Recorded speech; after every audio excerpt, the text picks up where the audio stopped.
Fairy games. Spend, play, and win.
Nothing can withstand the withering.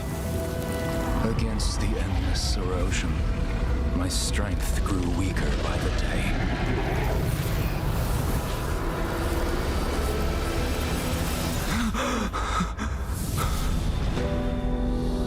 True power dwells within the spirit. Try to embrace all that you are.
When I walk in the room, everybody gonna watch us. R to the I to the S to the E.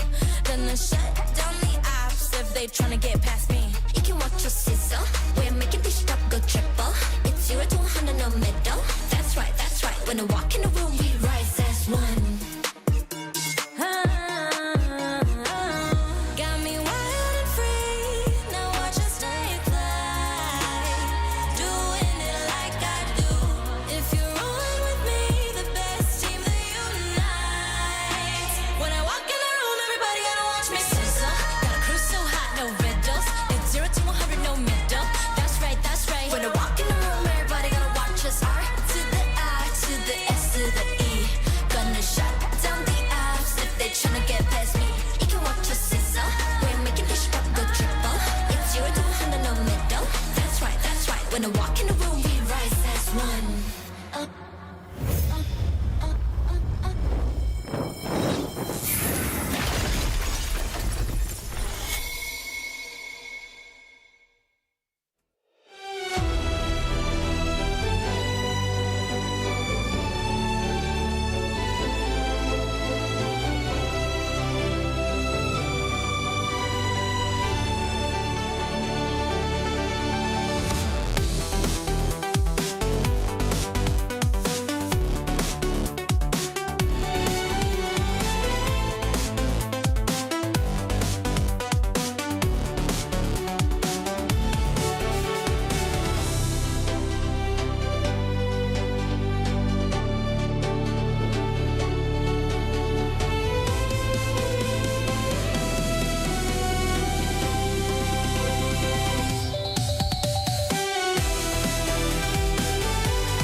Live from Jakarta, Indonesia, it is a crucial second day for the M7 wildcard as teams might have to say goodbye to their main stage hopes if results don't go their way.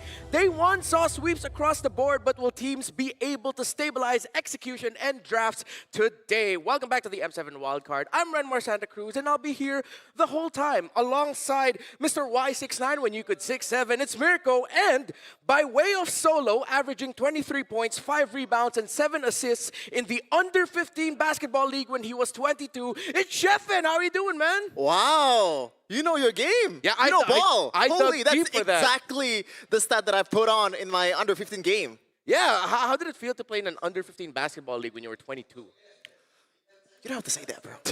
Wait, you played in the under 15 while being 22? Shh, let's move on. But no, I think nobody else knew. We found out like a little bit after. How about you, Mirko? How are you doing, bro? I am doing amazing. I have found out something new that I will share with you guys as well. This is something that me and Renmar found out just today. I've been working with this guy for 3 years now, and only now do I know how to pronounce his actual name. It's not Sheffin, it's Sheffin. Sheffin. That's how it is. Yeah, it's a slight difference, but it's all the more important. I mean, you know how it is. It's Reptar, Renmar. How the hell do I call you? It's Renmar. So I haven't used Reptar in like 2 years. But- I retired that. I Okay, retired that. good. Yeah, Good that's one. good. But yes, welcome back to the wild cards. And day one was interesting, to say the least. We saw some performances that could have gone a little bit better, but we also saw some surprising results. But I guess it makes sense. Wild card, as we got to talk to the teams afterwards, they did admit a couple of them were quite nervous and jittery at the start. Yeah, especially Zeta Division. I think we got to see the nerves on stage as well for Zone and Zeta mainly. They were the openers, so it really felt like, you know, opening up the show with their performance could actually suffer. I mean, it could actually impact a lot of their performance, especially considering how Zeta rely heavily on mechanics and team fighting. Yeah, in the second half of the day, we got to see even more action. Sheffin was there, but before we go on a little bit on that, let's look at the standings to update you all. Group A and Group B see Boostgate Esports Team Zone in Group A leading the charge, while Guangzhou Gaming and Virtus Pro lead in Group B. Let's talk a little bit more about the second half of the day yesterday. Sheffin, how did you feel watching the action? Was it the same vibes that you felt like there were a lot of jitters, or were teams in the second half of yesterday just a little bit more confident? Well, it feels like it. Maybe not so much for the second or maybe the fourth match of the day yesterday. It was pretty competitive compared to the third game. But Virtus Pro, man, like I don't see any jitters whatsoever. They are much more experienced. They're much more poised compared to the other contestants. As we got to take a look at the actual contestants for this day. Yeah, Virtus Pro is going to be in action later tonight against Axe. Before that, it's Boostgate versus Zone. But for the first half of the day, it's the three of us that's going to be accompanying you. It's GZG versus RLG, more related than you realize. More on that later. While Leon and Zeta, two teams, are going to be looking for redemption for the second match of today. Looking at the schedule, Mirko, is there one match that you would hope you could actually be watching or casting for? I think it's the last two matches, unfortunately, the two matches that we won't be casting. But yeah, I feel like, especially after seeing the sweeps from yesterday, seeing their performances yesterday, I want to see Boostgate versus Zone. Yeah, that looks like a very, very good matchup with them both getting 2-0 sweeps. Zone looked a bit more shaky, definitely. We did talk about how the Bankai could actually improve his game a little bit in the laning phase. So that's something that Boostgate could actually exploit. But again, could just be because of that opening jitters. Yeah. What about you, Sheffin, personally? Well, yeah. I mean, it's there. The jitters is there. And for me, the main match that I'm going to be looking forward to today is Virtus Pro actually against X-Mana, because I've seen how X-Mana played in the grand finals, and they were kind of shaky a little bit. Maybe they can shake it off this time around in the wild card. Yeah, and let's see if those jitters are going to be gone. Again, a very crucial day too, as depending on the results. You see there are teams already in the 1-0 column, but if they're not careful, they might lose their chances of making it to the main stage, especially if they start off wildcard going 0-2. Let's look at some familiar faces for Indonesian fans. Back on familiar ground, the climb to the M7 Swiss stage for coaches Fly Solo, Vren, and Tezet. I feel like Coach Fly Solo and Vren are a little bit more familiar for the general audience. So let's run down real quick their history with Indonesian teams, Marco. For Fly Solo, he was a coach for MDL ID Season 7's Pendekar Esports, together with 2 Filipino imports. Now, in Virtus Pro, 0 losses. Coach Vren, MP Indonesia Season 10. My goats, XBTR, by the way. Also, El Kapur was his nickname while he was at Season 13 Araki Hoshi's lineup, with now him being El Comeback. This is all through the social media content for Guangzhou Gaming, with still 0 losses. And Tezet, ex-Aura Season 9 to 10 MPL ID Aura Fire coach, now with Boostgate Esports, but holding also a 0-loss record. Yeah. You know, there's something about Filipino coaches or coaches who come from the Indonesian region that I feel like translate a little bit better when trying to help grow teams from the other regions outside of Asia, or the growing regions overall. Like, there's just something about the blend of the Filipino coaching style with the Indonesian gameplay that they had to adapt that I feel like is a good introduction for the rest of the world of how to really catch up with the giants of MLBB. What do you think about that, Jeff? Yeah, because like if you have only a PH coach, what is this? All macro plays? That's not fun at all. Let's play a bit more brawly like Indonesians. Yeah. And I brought this up yesterday. I think one of the underrated buff that all these teams have with the Indonesian coaches is they can find scrims easier than other teams out there, right? Yeah. The other MPL teams of Indonesia, maybe MDL teams, maybe not as good as the other M7 participants, and I don't think they want to scrim with the wildcard teams, because why would they? What they want is hide their cards until the last moment possible. But the wildcard teams, they don't have any privilege of doing that. Yeah, actually, that is a good point. And I feel like as M7 keeps going on, we hear a little bit more about scrim results and the things that have happened even leading up to the tournament. So now let's take a closer look at the teams or the players for both of these teams. Again, Guangzhou Gaming and Radiance Legend. Now, GZG, compared to these two, had the definitely much more interesting day number one, considering that here in Indonesia, Cananeo, Filipino, playing in Guangzhou, got a lot of fans. And we also have to revisit what happened and with our assumptions about Sora. Mirko, going into this, you were saying Sora is so busted.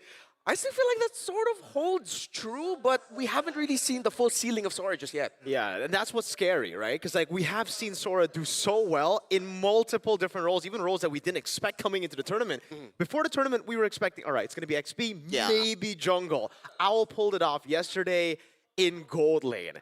And he was 1 in 5, ladies and gentlemen. When you're on a normal gold lane and you go 1 in 5, you're cooked, you're done. Yeah. He went 1 in 5, and he proceeded to still do so well after getting those core power spikes. The Queen's Wings, I think, was the biggest spike in power where he started to deal more damage, but also stayed alive for so long that it made it difficult for the rest of the other team to deal with him. Yeah. Shevin, yesterday you also got a couple Sora games when you casted. What position was it in? Not just a couple, there's a lot of them. Even the Sora enables Valentina pick in the EXP lane. Oh, yeah. That's scary. The Valentina was actually better than the Sora in that exchange. Ooh, okay, so that's something you have to watch out for again, the Valentina-Sora relationship. But to remind you, Guangzhou Gaming, Cananeo in the jungle, Modi in EXP, Xing, Mei, and Owl in their respective positions. We have to talk about Modi. So many eyes on Cananeo, but when I was reading the comment section, a lot of people really appreciated how that EXP laner played. More on that later as Radiance Legend. Again, unfortunate that... What? Wait a minute, that is a massive shift. So it's Radan, listed as a sub, now playing in the mid lane. Daylight has been subbed out for Hehehe, who went from mid to gold, although he was a gold laner before. I'm not sure about the change this late. You would definitely try to utilize your main lineup on day one, right? Yeah. So day number 2, this is an experimental lineup. I think, is this a desperate move or is this a... I mean, sometimes when you are very, very desperate, you're just doing a change for the sake of change. Yeah. You hope something for the best, something comes up for you. You would know, you're a Chelsea fan. Hey. No, don't bring not again, not another Look to your right. Look to your right. Another international where me being a Spurs fan comes up. Okay, thank you. Yeah, we hate Tottenham. Sure. Yeah, sure. So let's look at the predictions now for GZG and RLG. I think unanimous are going to be the results and not going to be that surprising as RLG had a very, very difficult day. Hey, one. what is that? Panda? That is a panda. Oh. They told us we could get a little bit more creative with our predictions, so mine is a good old panda. I hope Michelle appreciates that. Where is Michelle? Hopefully she realizes that is a panda prediction. She literally gave us like panda armbands, right? Yes. So Yeah. she should appreciate it. Hopefully it's not a bad omen though, because But does that mean winner? Oh, that means win. okay. Because pandas are only W's, man. I mean, like if you look at the actual, facts of a panda, they're staying alive because we chose for them to stay alive. So you're breaking my heart right now.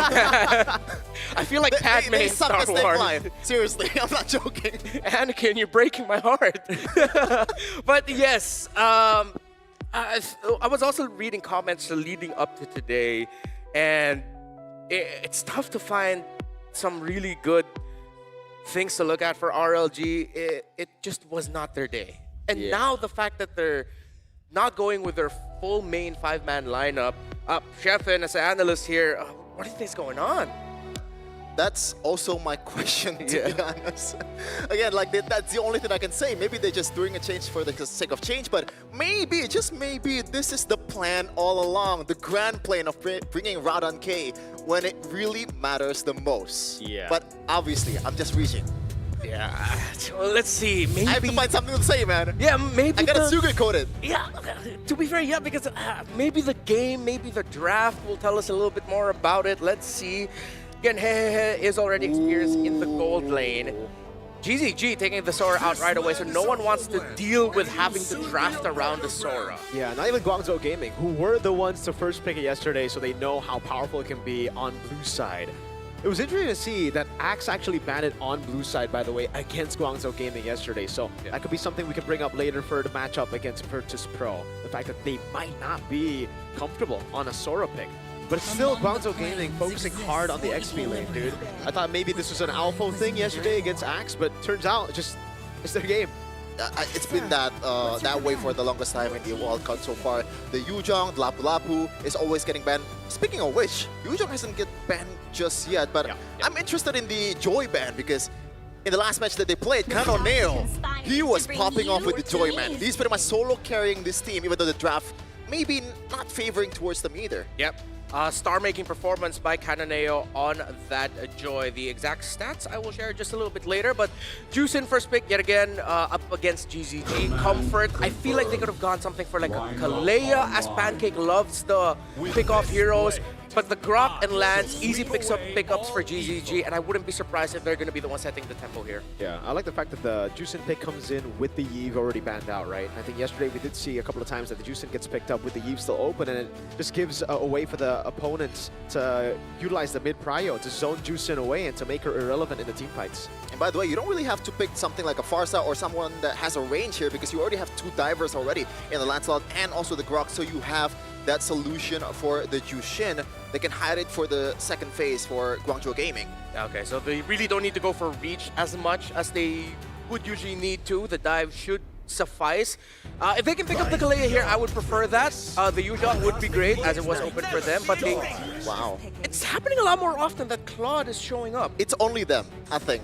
Daylight, I believe, 2 times he played Claude yesterday, and it didn't work out at all, especially against a carry. Maybe they want to pick a carry here, and it's also a decent kind of like kiting tool against the Yuzhong as well, even though it kind of fares not well against the Jushin. So I gotta ask you, are you already proud of RLGE? What do you mean? They haven't picked the Guinevere yet. I know you. Oh, yeah. You're right. You're right. Maybe it's coming the second phase, but hopefully not against a Lancelot and also a Grok. Why not though? Yesterday. No, but I get you. I felt Sheffen's frustration through the screen every time it would bring it up. So Modi actually had a message for us to the casters who praised me in the previous match. Yeah. Aww. Hey. And he even used a shy emoji. Wait, damn. Oh, we can't really put the emoji there? I don't know. Maybe it's. They respect that. Proper respect.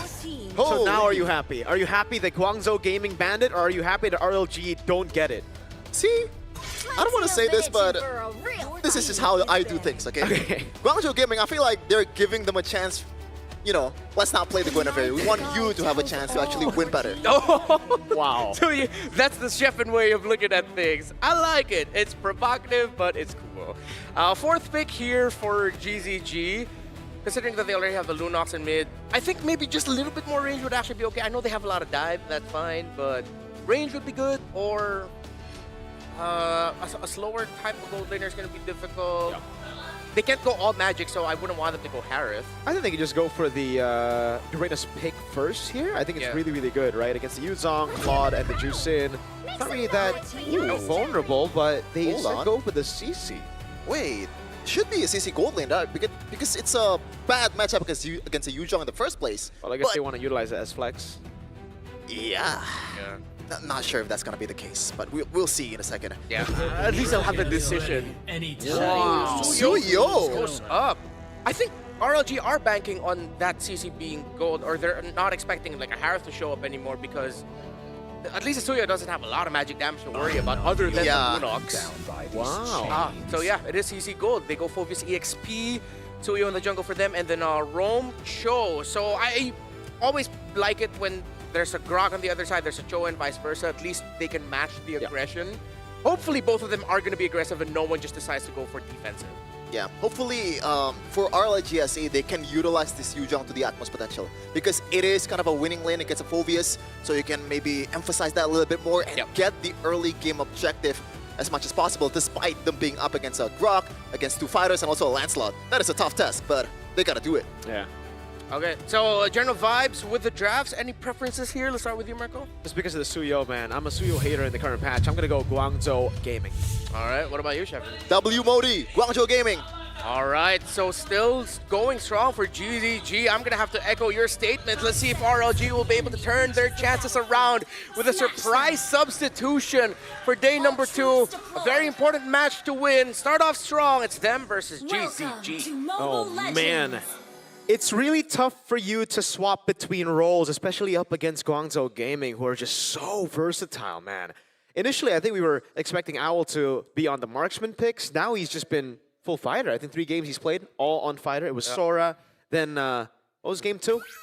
I forgot game 2, but then now a CC pick in game 3 of wildcards for Owl. It was Freya. Freya. Yeah.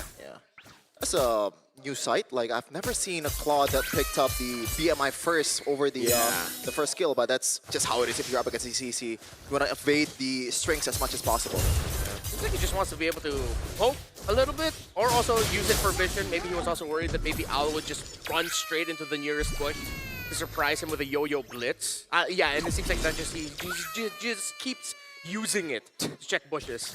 Yeah. Looks like the rotation is gonna be on towards the XP lane here for the mid duo of RLG. So they definitely know the plan because they have the Jushin, they have the Cho, a lot of mobility there, and also the mid prio, that dominance in the bushes. I like the setup in the early game here for Guangzhou Gaming. They're not taking any risky plays, just freezing a lane in the mid lane, trying to get that prio first. And even in the bottom lane, Modi, understanding the matchup, knows he's going to lose out on the all-in, so he just waits for the Yuzong to use his skills on the minions, and then he tries to freeze it to maybe set up for a gank. By the way, Renmar, you've mentioned it already. The lack of magic damage is already hitting in this early of a game. Warrior boots for X-Ying as well as a mid laner. You don't see that very often, but that's the consequences. Yeah, I guess with all of the threat of physical just surprising him from out of nowhere, makes sense also to just pick it up and play it safe, but seems like Guangzhou is really going for more a conservative approach with how they're handling the mid, their item selection. Seems to be they're just looking to find a weakness first before they pounce. All right, HHN gonna be all in there. That's gonna be wow, flat dragon from Yuzong. Canadeo on the back line now jumping in. Phantom Execution over to Radan, and it's X-Ying who secures the turtle. Modi jumping in again. Infernal Pursuit. The Dark Wave doesn't land, but they gets a tech charge on 3. It's a big double for the roamer. Owl walking back. I really wish it's still named Wild Charge because it's the wild card also. Because that was really wild coming in from Mel. I was about to say wild charge, not gonna lie.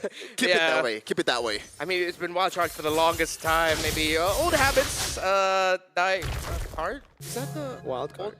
Yes. The thing about old habits, what people say. So, in terms of the emblems, a little bit more agility, but we're not seeing them use it just yet. And it seems like our theory was right. Wait, pancake. He does have Purify, but he just goes for the brilliance.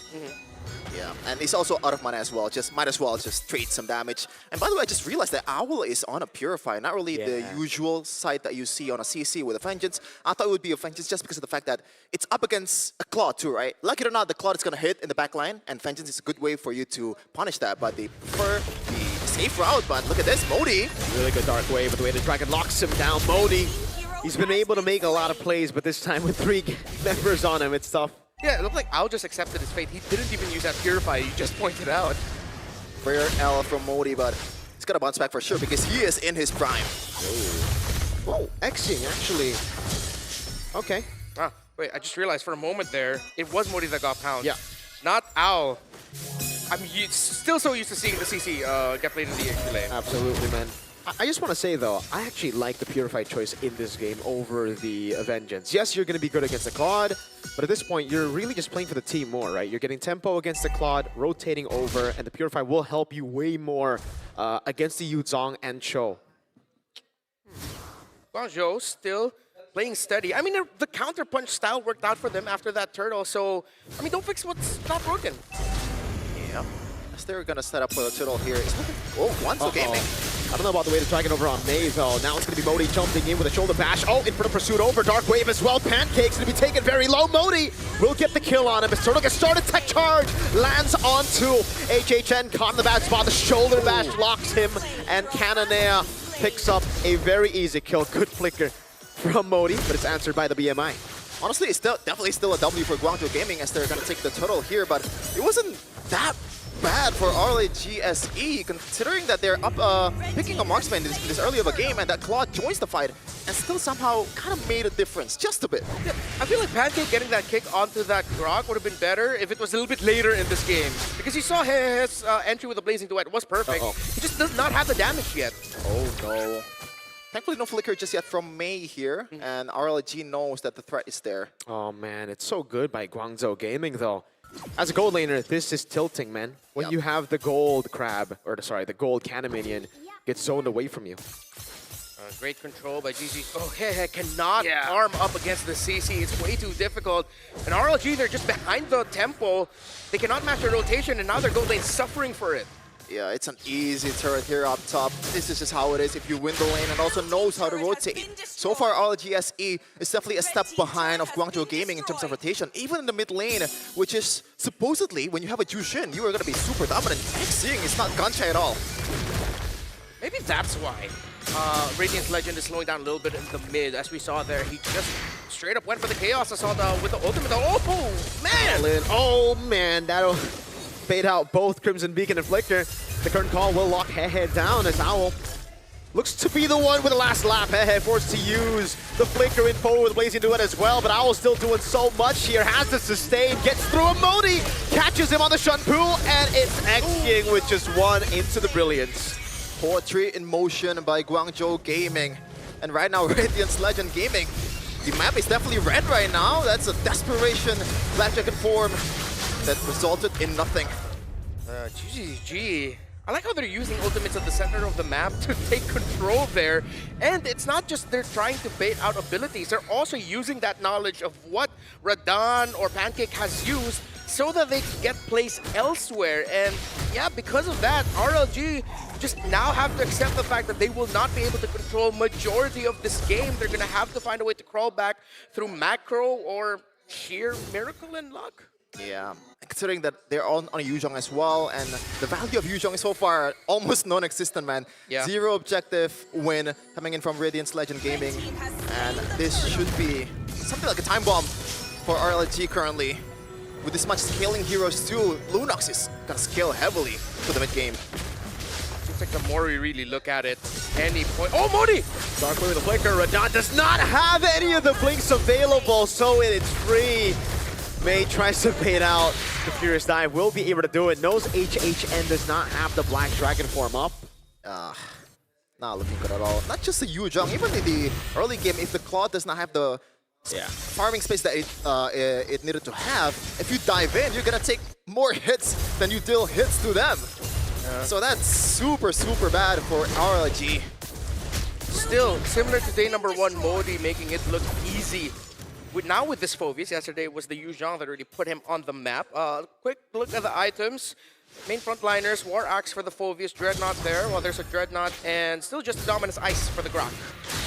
Oh no, that's a good wall. Oh my god, did Pancake miss the Shun Pu? Yeah, I think he did earlier. Now Thorn Rose by Canoneo, the man who brought him to Guangzhou Gaming, technically.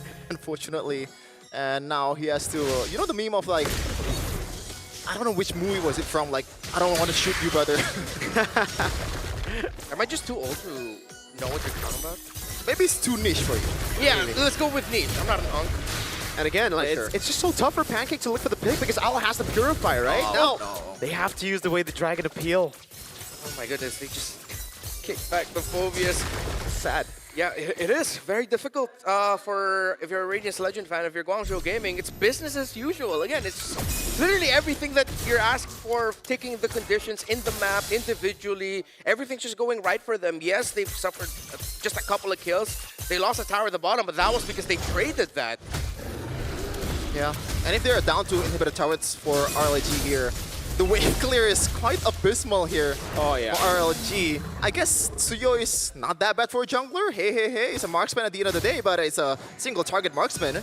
And Jushin, definitely not a lane clearer as strong as it used to be. Yeah. Modi's just going to jump in now, forcing the Crimson Beacon out, and Modi has already baited so much, he's going to call Will lock Pancake down, but Black Dragon form now comes in with the Blazing Duet as well. The Petrify lands, but they're also tanky. Modi gets away, jumps back in, tech charge from Mei. Ashrid gets the killing spree, but Guangzhou Gaming secure the Lord, and now it's Cananeo. Venom Execution, read the BMI, Thor Road! Oh my Clean God. puncture. A cannon event for Guangzhou Gaming. Once again, Canoneo is just dancing in the front of RLG's players. Deja vu on what happened in the first match for Guangzhou. That sequence was just a perfect example of what this game has been for GZG, where RLG seems like, you know what, let's go for it. Again, perfect timing, perfect entry by Hehe, but they just did not have the damage. They did not have the items. Guangzhou then found the perfect counterplay yet again, the re-engage by Mei with the tech charge. Way too good. Yeah, and when you have this much, you know, gold lead, but you gotta wait for a second, maybe? No. I'm actually surprised that Canoneo is equal in damage rate there. So yeah, the good thing about this trio is when you're in a 1v1 against a physical damage dealer, you're still pretty good, man. You have that damage reduction. It's just, when you're up against Magic, you're cooked. And it's up against Lelunox, which is one of the burstiest and best magic damage dealers that we have currently in the metagame. And I love the way that Xings plays this Lunox, man. Not on a flicker, which allows him to be aggressive, but he is still very much aggressive with the Purify, knowing that he has 3 tanky boys at the front that can take a lot of damage for him. Yeah, also helps a lot that his ultimate literally allows him to escape being untargeted. And kick. Try to force it out. You gotta try. Yeah. Xing, very steely nerves. He did not pop the Purify. He did not pop his Brilliance. He knew that he'd be fine. Has Xing and Owl used the Purify at all this game? I think so. It was on cooldown one time, I think, for Owl. Maybe. So Xing, no? Just Owl? Owl has used it once? We can check it later. Okay. Oh, wow. That was a feint. 412 minute, no holy shield at all. Xing, Xing. 1v1! Still doesn't use the Purify. Might have to use Dragon. it now as the whole team tries to collapse on him. Xing, there we go, pop in a Purify, but a tech charge comes in and HHN won't be able to do much. The composure, man, look at that. Yep. He's not panicking at all because he knows that the rock is there. Mei with a good punch or like a knockback to the other side of the map. That was terrific. Purify just walked away, made it look cool, while HHN looked like he was pressing a lot more buttons. At least he didn't use the Petrify. Just sacrificed the Black Dragon form, but that Purify, excuse me, is going to be coming back real quick. BOD now for Cananeo. 3 core items locked in. And with the Blade Armor on the Grok and Hehe's going to have a tough time being able to deal damage comfortably. Look at Pancake. He knows Xing doesn't have Purify, so he's really trying hard to find an angle, but unfortunately, Guangzhou Gaming are sticking together so well. Yeah, the fate is not in their hands for RLG. It's just waiting for a mistake coming in from Guangzhou Gaming. The lead is already almost 7k. Might actually be 7k after this Lord, and there is absolutely no way. Oh, maybe it is. Hail Mary play. Yeah, he actually is able to find Xing there, but the Petrify comes in. Xing still able to pop in Brilliance in time as Mei goes into the tech charge, but won't be able to find him too much. Cananeo still as consistent as ever on the retreat. Goes over to Puncture. Mei already running back, but Modi gets a kill. Oh, another! That's a double Infernal Pursuit constantly. It'll finally go down, but he's baited enough resources for Cananeo and Mei to clean up. I thought Phoveus is an early game hero, but when you're up by this much, what can stop you? And there's no magic damage as well. The itemization just works out well for the Phoveus. No damage at all coming in from RLG and Mei. He's flexing. Yeah, he's asserting dominance. Xing is trying to ult the base, goes for the Brilliance to reset the aggro with this wave. It certainly is going to be the end for RLG in Game 1. Guangzhou Gaming still riding the momentum from yesterday, and of course, with the substitutions that came in for RLG today, they just did not look comfortable at any point of that game number 1. Guangzhou well-deserved a win, and again, still making it look easy, coasting through the wildcard so far. Wow. Man, is it inevitable for Guangzhou Gaming to win this match? And it begs the question again, right? What triggers the change? Because so far, Radan K, we haven't seen a lot of things at all from the Jushin. In the early game, he was the one who's supposed to be dominating the mid lane, the mid bushes, to give space to all the side laners to work with. But unfortunately, he was not there. Yeah, it really looked like compared to Mei and Xing, who felt like they were a hive mind. They shared one brain and they were just completely connected. Radan and Pancake, the disconnect felt so real. it was glaring. Look at this though. Modi. Definitely in his prime, and Guangzhou Gaming just 8. Yeah. Really tough here to find what RLG can work on. I mean, yes, start with the mid, but maybe we could dwell a little bit more in the theories of what RLG could do different. As let's just look at GZG. Still looking really good. Their rotations at the center, individually in the side lanes, great control. They knew with the advantage that they had with that CC up against that Claude. Owl was just having the time of his life against that Claude of hehehe. And Guangzhou got the last laugh? I don't think so, man. Huh. What's the question again? I actually didn't hear that. Guangzhou No, got the I last just said Guangzhou got the last laugh. It wasn't the question yet. Sorry. My bad. It might have been my tone, but well, let's revisit something that Coach Vren mentioned about GZG. He actually wanted the team to be a pioneer of the M7 meta, and maybe it's a slight glimpse of it that so far in the wildcard, they're the only team that their gold laner never went with Ooh. Harith or a marksman. It's just fighters. That is actually true. I don't know if that's a new thing though. Maybe the Sora in the gold lane is the only thing that's quote-unquote new. Yeah. But then again, in scrims probably there's hundreds of Sora in gold lane. Yep. So I don't know about the moniker of the pioneer of meta just yet Yeah. for Guangzhou Gaming. But they don't need to, at least in this match. Yeah. They can just play it stable, considering how the meta looked before the tournament and our expectations for the meta. I think this is a new style. I mean, the fighter goals, we thought it was just going to be more marksmen, more of the Harrods, more of the traditional gold laners, so they are bringing in something different. Yeah, we're not seeing a lot of the marksmen just yet from Guangzhou, but seems like if Val's not online, Cannoneo definitely there. It seems like they're looking at Cannoneo a bit more to deal with most of the damage. Yesterday, Ao's performances was muted compared to the jungler and even Modi and Xying. And I think, looking at the previous drafts, that might be one of the main points for GZG where your gold isn't really your main core, your main carry. It's the XP and jungle that's doing a lot of the heavy lifting in terms of the initial damage. So that's pretty much the style, at least in the previous patch, right? You try to play for the objective, you play for the XP lane, and that's why Yuzhong is probably one of the strongest, or maybe the strongest EXP laner currently. He's getting banned a lot of times, and that is why RLG Gaming, they were...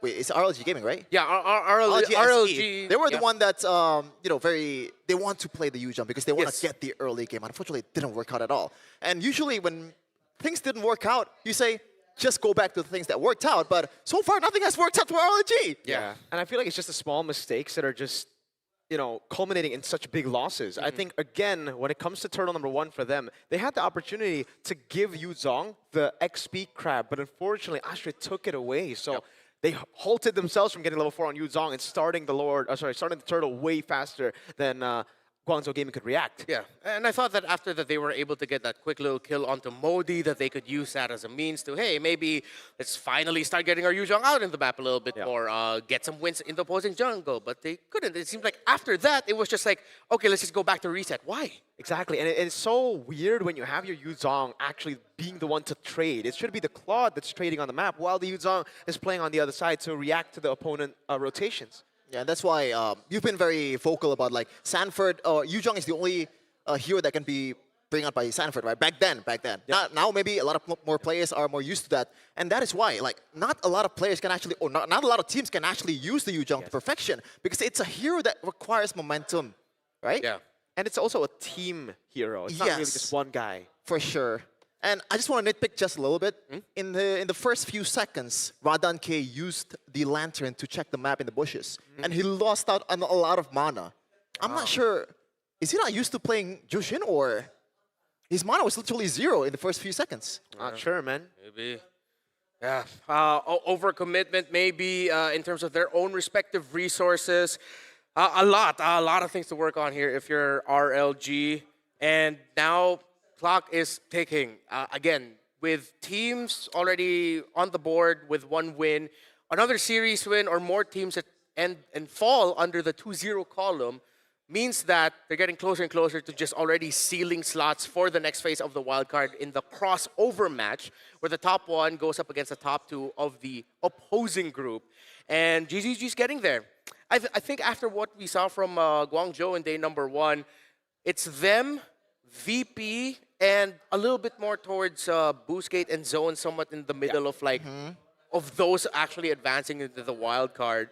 I think with that game number 1 performance, I can say it's tough to not see a main stage without Guangzhou Gaming. Absolutely. And the fact that they are in the same group as VP means that they actually have a better chance to make it. Because they don't need to be VP to make it to the main stage later in the knockout stage. So again, here, it could actually mark the end for RLG. Could also mark the end for Axe today. If VP and Guangzhou Gaming both win in a sweep, I think we know who's going to make it to the next stage. On day 2. Nonetheless. On day 2. And it's just going to be the first series. We're still waiting to head into game number 2, of course, between RLG and Guangzhou Gaming. It's so difficult because looking at the draft, can't even say it's because they gave away like a hero like a Grok. At the end of the day, they were still able to get a hero that could match that. In fact, it was them sort of somewhat setting the tempo in a way that Guangzhou Gaming didn't really take control of the early game until after the first turtle. So, Sheffin, I want to pick your brain here because the question still floats of like, what else can they do, RLG? Nothing has worked out, but for me, stick to the basic. These are some of the heroes that requires precision to be able to be executed, right? Yu Zheng, very momentum-based. The Cho, you have to have a lot of mechanical skill to actually use that to perfection, and it's not really a good synergy either with the Jushin, right? Yes, you win the mid-trio, but in terms of damage, there's really not much that the Cho can be followed up towards. Yeah. In the perfect world, maybe it's the Yu Zhong, but then when the Yu Zhong was just outclassed by the Phobias of Modi, 3, 3, and 8. Yeah, it's undeniable now why the server that he's on looks at him and says that could be the next big thing, and he is putting his name out there as one of the best XP laners in the world. 3, 3, and 8, but it's really not about the KD, it's about the impact he had around the first few neutral objectives. And it was, again, Modi who stopped HHN from getting good Black Dragon forms and then peeling for the rest of the team. Yeah. But shout out to Mei too. Yeah, he's my vote too, Mei. For me, it's Mei. There's a lot of really solid ball charts. That's one of them. I think there's a lot more plays too that Mei has made in this game. The peel and also the composure to be able to provide for his teammates. But yeah, Modi did his job as well, as good as Mei so far, especially in that one exchange in the late game that really won Guangzhou Gaming the game, even though they kind of already won the game in the mid game. So value here of Mei, a little bit more obvious, I would like to say. But I like the little moments that Modi had, just a few little dark waves, a shoulder tackle just to mess up with the opposing team just a little bit, or just enough to set up for things like this. It was actually a setup from Modi that ensured that Mei would get a beautiful tech charge in there. Then obviously Cananeo, crisp clean always. We see Michelle here, kind of worried despite the fact that they were dominating. Maybe he was worried for RLG. Oh. Again though, Mei tech charges really stop the tempo and the momentum that RLG could have had with this competition. Yeah. Honestly, that was too close for comfort, at least for me, in that kind of scenario. When they're up by like almost 8k, there's no reason for you to fight a 50-50 battle in the Lord Dance, especially in a Suyo, right? Yeah. Suyo versus Lancelot is kind of like a 50-50 because you have the extra damage for you to complement with that retribution. And maybe that's one of the biggest problems. When you brought up the thing about Cho and the burst in the perfect world would have been coming from the Suyo, and then later on the Yu Zhong when it becomes a full fight with a Furious Dive and the Petrify as well. And then the swing of the tail sweep. But they just really could not get there. I think this is a glaring example of what happens when after the first objective, your roamer and mid just completely lose their footing in the map. They're off tempo, their rotations are right, and that's what it felt like watching this game number 1. And also, please, for the love of God, there's other gold laner other than the Claude. Please. So, hey, you get got what you wanted. No Guinevere. Now you want more? Now you want no Claude? See, the thing is... Yeah, this is their third straight Claude game, yeah. It was Daylight yesterday. Oh, maybe Daylight just wants to play the Claude. He's a Claude user. Yeah. Now it's hey. What is this? It's the Vietnamese Claude. Yeah, actually, when you go back to the last time we actually saw hey play gold lane, it was in M4 where Claude was his hottest pick. So maybe that was him falling back to comfort, right? But right now it just didn't work out. Yeah. If you're going to pick up Cho, you need the... If the burst that you're relying on in the early game is just the jungle, then that's not going to be fun. the control that you get from the juice in, it's not really what you're looking for. Hey. If this was maybe 2023, those blazing duets in the early to mid, those would have been really great. But in 2026, early 2026, it's not it. Yeah, I mean, I'm a fan of the Claw in the current meta. It's just the way that they build the composition. Yeah. Does it feel like the Claude will get a lot of value? Again, there's no combo with the Cho. It's mainly just a kick into a lantern. Yeah. A kick into a slow burn, and that never really happens in the way that RLG wants it to happen, because Guangzhou Gaming have so much mobility. They have a lot of survivability as well, and sustain. Look at the sustain on this comp. Almost everyone has a spell fam of some kind of healing ability, right? Except Yeah. for the Grok. Well, Grok also has the shields as well. So that Immune. yeah. Kind of taken out, but still very, very easy to escape from these hard lock situations, and not to mention the Purify. So RLG wants someone to get locked down, and it's a slow burn. But it's always a Purify to react to Away the Dragon, and even then it's very hard to get Away the Dragon, because Guangzhou Gaming are so good at sticking together and so good at utilizing Modi for peel. Whenever the Cho walks up, it's an instant shoulder bash, a dark wave, a form of cancel.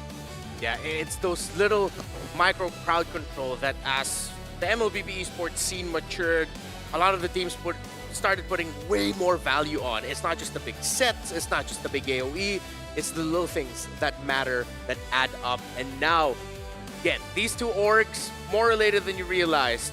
Even though they're called Guangzhou Gaming, at the heart of it all, it's actually still RLG versus RLG. It's just that RLG in China partnered up with Guangzhou. That's why they're called Guangzhou Gaming. And the little tidbit that was brought up as well in the middle of the game, it was Pancake that brought Canoneo into the fold, into the mix. But it was Canoneo that stayed in China, while Pancake... No, they got Canoneo to go to China. Pancake stayed with the RLG team in Vietnam. Yeah. It worked out for Canoneo, unfortunately, for Pancake. Yeah, Pancake must be like seething just a little bit, but hey, it's not over till it's over. And maybe use a few AI insights here and there to understand of what maybe they could do. With a Realme 15 Pro, it has win rate predictions, can analyze gold, items, everything in real time. It's like having a strat coach in your pocket. I'm sure it can also do a lot of other things. Yeah. I mean, preset combos for you guys, consecutive skills are there as well. It guides your strategy and elevates your execution. That's a full AI-powered edge. I can assure you that they're not using that currently for RLG. Are you sure? Yeah, because... Maybe they should. Yeah. Maybe they should start using that just a little bit more for them. Like, get a little bit more edge is what we're looking for here. It's a complete package. Gear Play, we carry Realme 15 Pro. That is the official gaming phone for the M7 World Championship. I feel like we've talked enough about the game, so let's talk a little bit more about the background of these two teams. We've talked about GZG, RLG, the RLG squad. There are some experienced players here in the World Championship scene, but it seems like we're just not being able to see them shine just yet. But if you want to shine in-game, the M7 pass is still there. Do any of you have like substantial progress in the past? Like, did you just dump diamonds to complete it? I That's haven't him. gotten my diamonds yet, That's so him. I'm waiting for Moontan to send over those diamonds so I can really all in on the M7 pass. I actually don't even have diamonds to get the normal pass. Can you say that here? Getting Yeah, we diamonds? do. I was gonna say that yesterday, and I'm holding back. Oh. You know, I currently have 200 diamonds. I have 160 or something, man. But I can't even buy the normal pass, so I can't relate right now. But I can tell you guys to buy it because I want to buy it. I'm just waiting for the diamonds to hit me. Me too. 163. Where are you? That is your exact diamond count? Yeah, 163. What happened to all your diamonds? The last time I saw your account, you had like in the thousands. Bro, there were a lot of skins that came out recently. And he's also generous to his friends. Yeah. That's true. And fans. Hey, here's a little fun fact. Lie. You guys know a guy by the name of like Kaisam Ives no Pueto? Mr. No. Yeah, Yes. he goes by Wolf Yeah. from time to time. I think he casts MLBB analyzes too. I think he's part of the lineup. Once in a while. Yeah. For Geek Tap Fam? him, he has around 70,000 plus diamonds in his account just sitting there. 70,000 diamonds. How much would that actually get him? Would that get him all the way, or maybe that's a 15K that would get him all the way to the Granger Prime? I think that's more than enough, brother. All right, so if you're Wolf, you guys can get the level 150 in a matter of minutes. Depends on how fast you tap. Yeah. For all of us normal people, we gotta wait. We gotta grind. The normies. Tap him right now at Wolf Casts. Give us a share of your 70,000 diamonds. Yeah, all right? Mr. No Pueto. Let's talk about the heroes now. Ban priorities coming up. I think Sora as a ban priority for now, I understand. Makes sense. It makes sense. It adds a little bit more problems in the draft. If there are other heroes that you want to focus on banning right now, Chefin, not specific to just RLG, GZG, what heroes would those be? I think because this is a stage that requires, and also you don't want to take risk, right? Fanny is always there, man. Doesn't matter which meta you're in right now. As long as you don't really know what the opponent's Fanny is capable of, I think that's in the ban list. Even for the first pick phase, if you're not really confident enough with your Fanny, then unfortunately you gotta ban it. Okay. Besides that Fanny, do you think it's warranted that Lapu Lapu? I feel like still one of the heroes prioritized in the banning phase in the first phase. Yeah. Should still be banned out, or should teams allow it to come in just a little bit more? Because I feel like Lapu Lapu is not overly problematic that you need to take it out right away, right? That's actually the same take as me. I don't know why people are still picking Lapu Lapu so eagerly. I guess it wins you the team fight, and also that early game potential is super, super high. But also, it falls kind of hard in the late game as well, especially the nerfs with the cooldown nerfs, right? Yep. A lot of the value. It hits a bit hard, man. Yeah. It's a hero that requires you to have ultimate, and the ultimate is nerfed. Yeah, a lot of the value that you get from the Lapu Lapu in the mid to the later portions of the game really is from that big land shaker, the big crowd control that you can dish out. RLG banned on the CC and the Lancelot, so maybe the approach now for RLG will be to whittle down the options that Owl can pick up in the gold. To stay on the Lapu Lapu topic, I feel like it's just a different playstyle. It's kind of like the Ranger nerf, right? It's not super prio anymore in my opinion, but I can see why it's still banned out. Because once you get that Queen's Waves together with a War Axe, you're good, man. Like, it's more of not instant anymore. You're not an instant kind of damage dealer, sustain guy, tank. You gotta wait a bit more once you get to mid-game. But if you win Turtle 1, that accelerates those items. And also, you have to have the right team, right? Yeah. For example, Onyx, in the Grand Finals, they were super prioritizing the Lapu Lapu, even the previous tournament, GOTF. Lapu Lapu first pick for Lutpi. And they know how to play it, how to play the Lapu Lapu, not just Lutpi. Yeah. So maybe now Guangzhou Gaming is looking at that hero and continues to put respect onto it, taking it out yet again. RLG now, with them taking away the Kalea, I hope they're not considering just going to the Juicin again. Wow. I mean, they go for the Juicin, and this time they don't actually ban out the Eve, so looks like... Oh, you're right. Oh, Sora's up. Sora Eve's Eve, up. yeah. Arlot's up. Joy, technically, Eason Shin as well. Yeah. I don't know if you want to prioritize the Joy. I guess against the Jushin is still good, but might want to save it for the literally almost zero. The fate is not on your hands. You gotta hope for the other team to make it work with that three-way tie with a 3-0 on top. Yeah, Axe is going to have to win against VP for them to still have a chance at fighting for the next stage. And it does look like this is honestly a really good start for Guangzhou Gaming, right? They go for the Lethal Wanderer. Can they take it? Okay. Asher still picks it up. Cananeo. Uh-oh. That's a flicker from Pancake. Cananeo is going to be caught. Modi walking up as well. That should be it. Way! Oh my God. And he baits out Modi with a brilliant rotation. First blood to him. That's a somber hey and laughing. That's a hoo. How would that sound like, Chefin? A somber hey. It's like the crazy laugh you hear in anime when you're crying. Yeah, that is a filter. When you start going insane. Yeah, that is a Greek tragedy unfolding before our eyes. They were so close. I get why Pancake committed it. It looked like, but no, motivation wrong. Yeah, dude. Oh, now I'm just sad.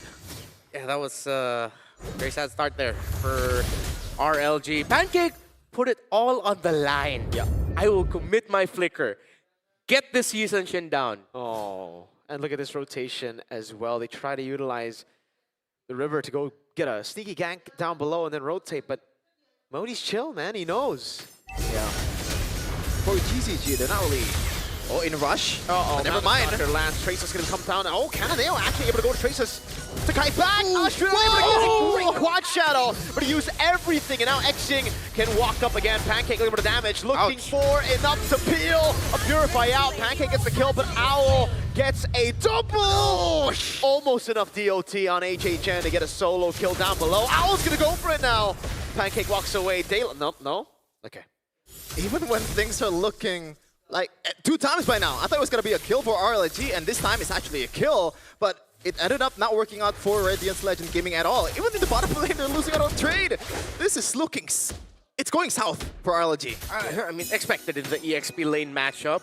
I guess the silver lining, a little bit of hope is that at least RLG are trading some kills here and there. Ooh. They're gonna go all in with Dragon. Oh, a good attempt, but it's Roar. Will, oh my goodness, wow, many knockups! They're gonna come through and they still don't get the kills here. But it's enough for them to secure a free turtle and to secure Modi survival. Owl in the mid lane on a killing spree. Yeah, that's what people say, man. Respect the unknown, and so far I think for all of these teams, they don't really know the full potential of Sora just yet. And Owl, even though he was terrible in the early game, in the first time he used the Sora, I think he got used to it by now. Yeah, 3 kills to start it off. Ying also the quiet MVP in that last engage, as he somehow was the one who got the last hit on the turtle, while still being able to join Owl in the mid lane to make sure that they took down Daylight. The Kennedy was so chill, right? Yeah. Is it just me or his hand cam is always like, he's so chill. Yeah, every time we see the real me hand cam on him, it isn't the type of jungler that's just constantly checking the tabs, all that. It's just like, I'm gonna just do my thing. Kyrie.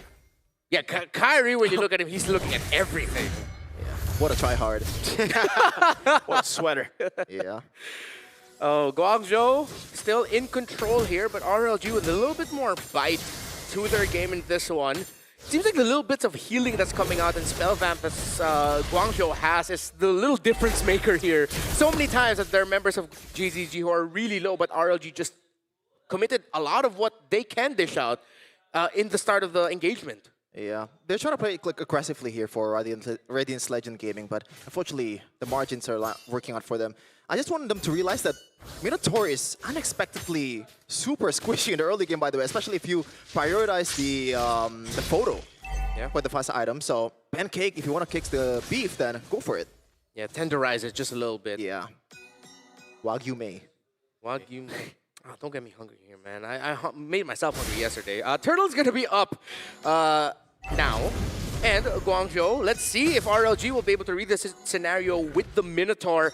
But kicking him closer to RLG might put them at risk of an ultimate. Oh, Owl actually already using a few resources to be able to lock him down now. But asking the minutes to roll. Fury over. Knocking up 2 members. The way the Dragon comes down, but HHN won't be able to find enough resets as Daylight goes in. Astrid trying to look for an angle to go for the shadow kill. Ying still holding on.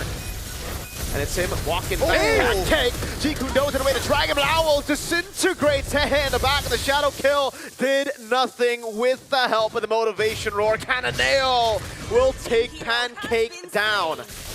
Once again, GZG. Oh, gotta wait for a second. Owl is still going for Daylight. Damage, my guy! May. Okay, he's just gonna go for healing. Zoning Astrid away from purple as Cannonale gets turtle for free. There might be some hidden agenda here from Owl to Daylight. It was a solo kill in the mid lane just now, or earlier. Now, almost another one, as that's a big item from Ying, and also Mei, by the way, the photo, boosting literally everyone's HP by a lot, the healing as well. The Owl too, the wings. Yep, and with that, now all the pressure for RLG will fall onto Daylight to maximize all the dashes and the damage he can deal with every team fight. Because, hey, it's not going to be here for damage. He's just there to dish out a little bit of control. It's really all on Daylight now. I don't know, man. The fact that Owl has War Axe and Queen's Wings and he almost one-shot Daylight. Sora is balanced. And he goes in. Okay. How many dashes do you have? How much CC and damn, man? Oh my goodness, Astrid is just gonna get ran down. Cannonale's waiting in the shadow! And he walks into Ying and Mei, tries to escape with the quad shadow kill. But it was too easy for them to take, and now the orange buff gets stolen. Oh no. Yeah, not very ninja-like in that exchange. He got on the, oh no, I mean, at least they secured it. Yeah. Okay, they need to save this, yeah. Good job. Yeah. They're not gonna last hit it, not gonna give it to Daylight yet. They're still gonna give it to Asher. They'd want him to at least cash up just a little bit, even though the gap has increased way too high. Looking at the damage though, as expected, Daylight is going to be the one who dealt the most, but because of the raw healing and sustain that Guangzhou Gaming has, well, all the damage that Daylight has dealt has just been healed through so far by Guangzhou. For sure, especially with the lack of items so far. Maybe he got to wait for another item, especially that Holy Crystal, but so far this composition from Guangzhou Gaming, man, this is nasty teamfight capability. You can play it passively with the Minotaur or aggressively. Boy, the Dragon over on Owl, but I think Owl doesn't care with the Queen's Wings and a War Axe. He just survives through it all. And it's Pancake the one who started the fight, who gets taken out. Who do you kick? No one. If they're grouping up as 5. Again, like, Definitely not a 5-0 Sora. Yeah. I know you're trying to get a shutdown. Oh, they hold really on. want the Don't shutdown go on for it. him. Don't go for it. Yeah, dude, those, okay, now they go all in on him, but Owl can still, okay, flickering out now, it's just waiting for the cooldowns, will be able to go, oh! Brings them all in, still is able to heal back up, and finally gets taken out, big shutdown, but now it's Modi with the DOT, the constant passive rocks, Daylight, trying to survive, the Furious dive over, gets him a double, as Pancake tries to help the team, but Turtle gets taken out by Guangzhou Gaming. That's perfect for Cannonale. At least they haven't lost the will to fight, you know. Yeah. At least they're trying something. But I don't know if that's going to be profitable. Yes, it is a shutdown towards Owl, but you trade 1 for 2. So once again, they're looking for something here, but I don't want to go for the beef. Again, at this point, for RLG, something is definitely better than nothing. If that's their way of getting something, I'm not going to knock it. It put them a little step closer, although it's going to be many, many more steps until they get to the point where this is going to be a closer game where Guangzhou will start thinking about what they need to do to keep the lead. So far, Guangzhou can afford that. Winter Crown for Al, he wants that smoke. Yeah. All the cooldown reduction, all the survivability, and spell vamp is going to be really difficult to take this Sora down. It already was even before with Winter Crown. Okay, actually she's walking up. Owl already walking up as well, or rather dashing out. I mean, they bait out the Crimson Beacon. They get a knock-up on him with the Lantern Flare.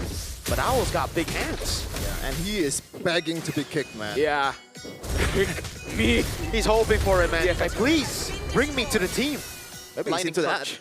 Yeah, I would not be mad if they change up their formation and it's Owl right up front. At this point, they can afford that. But That's been the case. yeah. Hey, come on, go ahead. RLG, let's look at the Harith. That is the main one that we should be looking at. Still going to be very far from that Holy Crystal. Only has the Starlium and the Feather Heaven. It's going to take a long time, a very long time for RLG to crawl back into Look at this. Modi. This guy is an assassin, bro. He's not a fighter. Look at him. He owns that territory. Yeah. Sky Piercer for hey. Oh, paired up with Xing. Yeah, that's a deadly combo because Xing has the shadow kill. Oh my god! Oh. Beautiful Petri as well from Modi. He gets kicked, but he has the Black Dragon form now. We get a silhouette of Michelle there as Guangzhou Gaming tear through Radiance Legend Gaming. Oh man, Owl flickers out, was able to go stone cold on the winner as well. Oh, that was a sequence. That felt like a Michelle reaction. Yeah, that felt like a noontime telenovela. Michelle Cam is here in Wildcard. It's one of my favorite moments in wildcard history, not gonna lie. Yeah, And we're going to get a lot more if Guangzhou Gaming qualifies for M7. Yeah, that was poetic to say the least. I mean, Modi, Xing together, they knew that read to me as a team that just understands fully what the other team wants to do. The fact that you have the Yuzhong and the Valentina together, waiting for what most likely will be the gold laner, that was excellent. Oh my god, I was just gonna go in. He wants all the smoke, even under turret on the Hayabusa. Knows he has the healing from Mei. And he gets the tier 2 down with the Lord still pushing up top. Oh man, it feels like, I don't want to say this, Mirko, but it feels like one of those MPLID games where you just wait for the items, Yeah. the early the league geek MVP fan who's going to be the... Yeah. Oh. You went there, okay. All right. Oh man, Black Dragon form. You don't get to talk, brother. What? You don't get to talk. Hey, at least they made it to playoffs. I'm enjoying just watching you two bicker right now. This is the case, you know, this is the MPLID desk. Usually we have Arashi who's laughing and then we just look at him, we're like, dude, you especially can't talk. I can laugh, I'm Filipino. 9,000 for GZG in the lead, and yeah, we're just waiting for the inevitable. While I guess I could appreciate the Guangzhou Gaming still respecting the potential of them slipping and somehow Daylight catching up in the items and the damage. Holy Crystal is locked in, but at this point now you're waiting for the Divine Glaive for the Fire to come in. Okay, Owl wants this. He goes, Winter Crown through. Oh, and now it's a combo in! Owl's still able to survive. Heaven's Wrath, that's a Sky Piercer! Who has a Sky Piercer? Modi's on him. He's gonna get taken out by the passive. DOT coming in, 713 Yuzong. All that happened without Kanoneo, and right now he is up with the Mount Shocker 2, this might be the end for RLGSE if they cannot defend. Okay, it's Hehe who has the Sky Piercer. He took down Owl. That's what it was. I thought for some reason it was Moody or Owl. No, it was a the juice in. That's how they were able to get the kill, as you just said. RLG, I think at this time we just now have to look at Guangzhou and the journey that they've been on. No one expected them to even make it to the grand finals in the region. They changed things up at stage 2 of the China Masters. And now here they are, a few minutes away from being able to secure a 2-0 standing in their group, which means there's a high chance it will be them and VP, depending on what happens later. Pancake gets taken out easily by Guangzhou. I thought Guangzhou already had breakfast at a hotel, man. Was gonna say that. Oh, wow. Yeah. Hey, we got that MPID synergy. Yeah. I like waffles more though. Get out of here. Yeah, okay. Me and Renmar on Team Pancake. Yeah. We're Not talking about Radiant waffles Legend, and though. We're pancakes talking about because food, yeah. the game is already one-sided. Without Kanoneo being that main guy, usually Kanoneo is the one that carrying them, right? Even against Axmena, he was the one that turns it around with the joy, with the dice and all that. Even the game before, the Lancelot was kind of underwhelming. The rest of the 4 is doing their job perfectly. And this is scary for Guangzhou Gaming. They have a lot of weapons that they can use if they want to qualify to the Swiss stage. Guangzhou Gaming, if their main idea about being pioneers in this meta is just damage everywhere you look in the map, then I'm excited to see what else they have in store for us, how else they're going to be manipulating drafts to get that. A Yu Zhang at 7-1-4, a Sora Gold Lane at 6-2-3. Oh. X-Ying has 10 assists, but his presence has been felt all throughout. Gentlemen, I don't want to say this, but Thirst is untouched. Oh! There's gonna corral in, Final Slash lock of 3 members now. Hold on, Kanoneo! Countered. All of them going with a crown. He's still able to survive despite the kick happening. Owl is wreaking havoc, will fall down in the air still. But RLG are showing signs of life. Guangzhou Gaming unable to end it right here. I'm sorry, but I feel like Guangzhou Gaming kind of handed it to them. That was pure disrespect, Yes. especially towards the Harith potential, man. We saw what Lamach can do in the previous day, even though the odds are against them. Once the Holy Crystal is there, once the penetration is there, you gotta respect it. This is a late game kill what we're talking about. That really felt like a hold up young blood moment for RLG. Guangzhou overheated. That tower in the mid is still healthy. Usually you see that full dive when the tower's just about to fall, not when you're still needing a lot of progress in taking it down. Hey, now has a Divine Glaive as well. RLG can turn this around. They are so much closer than they were just a few moments ago. Yeah, it is going to be very, very tough. And again, for Guangzhou Gaming, the way they've been performing in the wild card, you almost forgot that they got reverse swept in the finals of their Chinese qualifiers. And this is the reason. When they overheat hard. So for Guangzhou Gaming, let's hope at least they stick to the plan, that they fix those errors. Because Radiant Legend actually have really good scaling with Harith. For sure, but right now, look at the map, man. Yeah, it's still tough. That was the first turret hit in the whole entire game, by the way, by the minions in the mid lane. So that's really, really sad for RLG. And the minions, as you said, Mirko, there's absolutely no excuse, no reason for Guangzhou Gaming to not use this and get a free lord. If they don't get a free lord, that is a question to their excellence. For Guangzhou, at least they were able to quickly recover through the center of the map.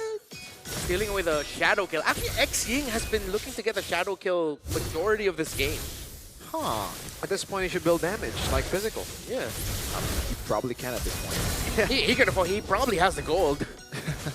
But I don't know if you want to do that consistently. Maybe he wants to be a bit more sustainable. Yeah. You know, once the hits are coming at you, you get this free escape card, and you don't have to build that Winter Crown, right? Ah, yeah, actually, that's an excellent point. Since he's not, he is backing Purify. He wants to commit his dashes to get a little bit closer, and then he'll use a shadow kill to get out. Now, this is the dance that we're talking about. Surely, there's no way Guangzhou Gaming is gonna choke this one. Whoa.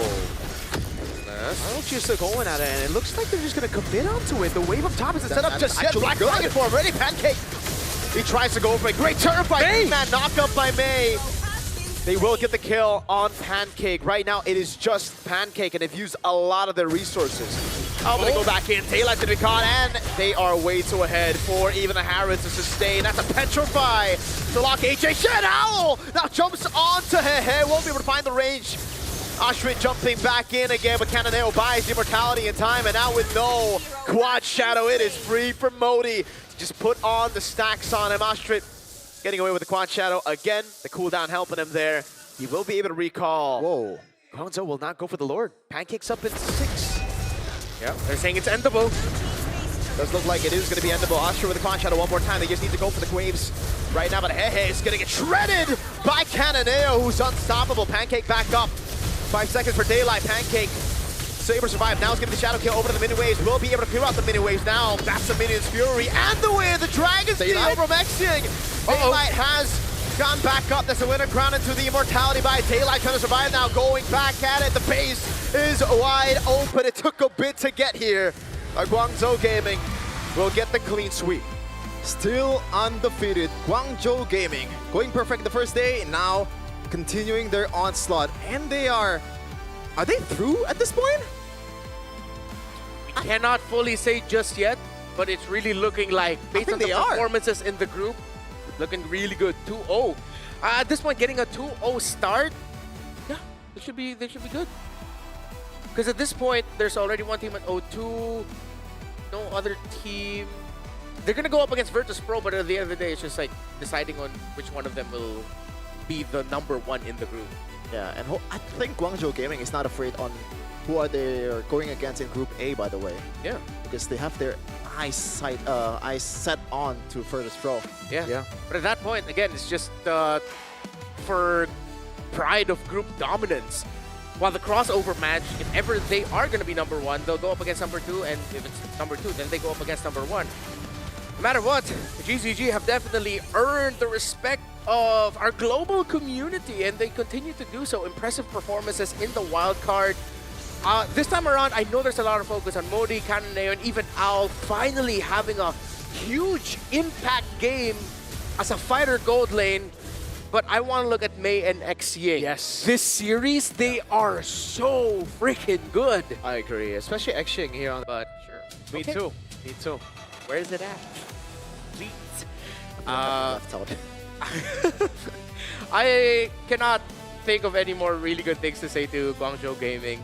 I'm incredibly impressed with what they've seen, and now... Yeah, with everyone now, right? Yesterday it was Yeah. like, okay, certain members, Cananeo popped off, Modi popped off. This Yeah. time Owl finally got the time to shine, and like you said, Xing Mei, big shout outs to them. They've stepped up today. Yeah, there's something about their combination compared to what I saw from them from the China Masters. I don't know if it's something with the coaches. Maybe that's something we can talk about them later on. If they looked at Mei and Xing to refine their game even more.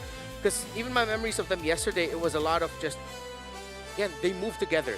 They did. Which, for the fundamentals of MLBB today, it's like that's the most you can ask for, really. Yeah. For them to like, please just move together and see how it works out. The top teams, you see them split the roamer mid a little bit more. But if you can move together as one consistently very well, then that speaks of a team with an incredibly high potential. I remember, I think day #1, again, Guangzhou Gaming's first match, I remember saying this is very similar to like Vren TNC.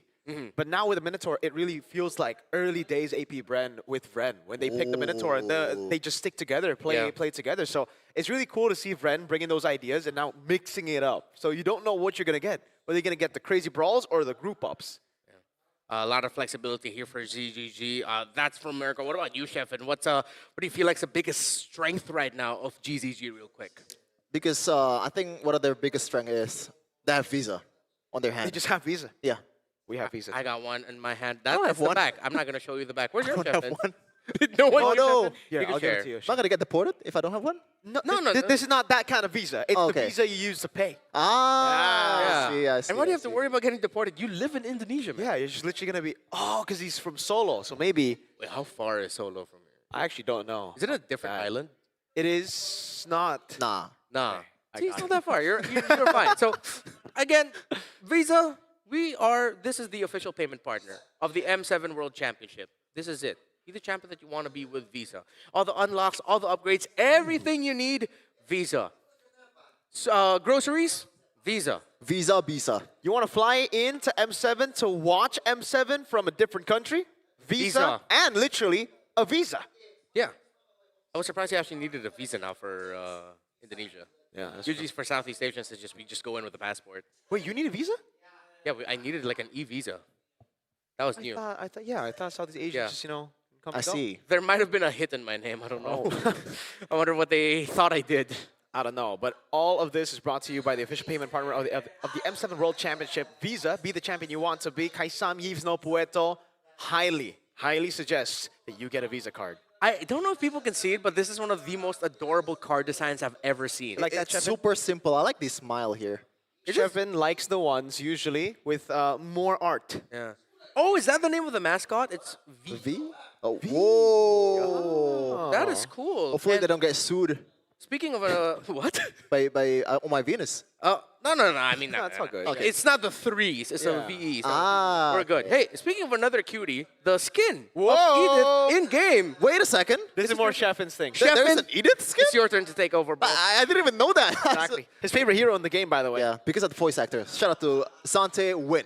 You know, I like Knows her. his stuff. I didn't. I'm sorry, I wasn't familiar with your game, bro. For sure, like it's a pretty flexible hero, and if you're a gold laner even, like it's technically a marksman. So why not just buy the skin? Yeah, and technically for you guys, you can log in for 13 days between January 9th and 31st server time because it's free. Verdant Knight. Yeah, that's literally it. You thought that maybe there's a part of the ad read that we didn't read out. It's literally just log in from 9th to 31st, and you get it for free. Yeah, It's You're that good. easy. Yeah. Don't miss out. that's the big word, right? Free. It gets M7 free people's skin, brain eat going. it. Oh, free? Yeah. What's free? Yeah. It's Okay. the Verdant Knight skin. Shouldn't it be Verdant Knightus? Nidus, is that how you say I don't know. female knight? Is that? Or Nighter. I think- Witcher. I think generally, just night is okay. Nidus Okay. okay, man. Yeah. It's okay, you know? So like, yeah. get that. Oh wait, no, but it's not like you log in and you get it right away. You still have to press some things in game, please. With the M7 event, sometimes that's what some people forget to do. Is still you need to press buttons to claim things. Yeah. It just doesn't show Yeah. up. Don't worry, it's not the patty flipping, it's not the crusty Oh, crab. wait. So it's different. I actually got the SpongeBob skin without flipping a single patty. Huh? How? You just Yeah. played a lot, I guess. Play a lot. One of the late, whatchamacallit, the bonus stuff. Ah, okay. I've been flipping burgers. I'm gonna have to log in after this. Coming up, Leon Esports from Lao against Zeta Division of Japan. Two teams looking for redemption. I am hoping we just get to see a much better showing from these two. Okay, Gotta Z up. Z up. What's the one for Leon? It's this. I don't think you want to L up. Oh wait, no, right? Yeah. Yeah, so, Oh, I've been doing it for like 20 seconds. oh man. Just roar, I guess. Roar for Leon, you Zeta. roar? Type down your predictions for that match. Coming up next, again, it's Renmar, Mirko, and Chefin here for the M7 wildcard for the first half of day number 2. We'd like to thank you all for joining us, and don't forget to keep commenting away with all of your opinions, your predictions, everything in the comment section that we have. Real quick, though, give me one hero you want to see for later. Give me a name. 1-1. 1-1. Edith. Let's see if we're going to get that. We'll be back after this short break.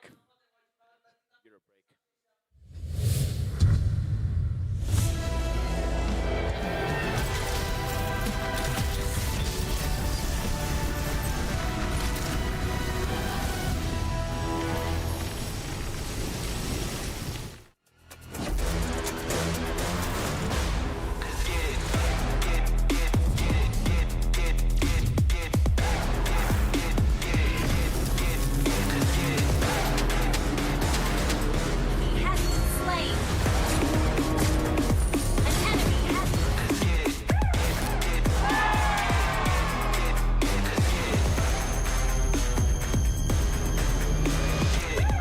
Realme 15 Pro M7 official gaming foam.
Merry games. Spend, play, and win.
Nothing can withstand the withering. Against the endless erosion, my strength grew weaker by the day.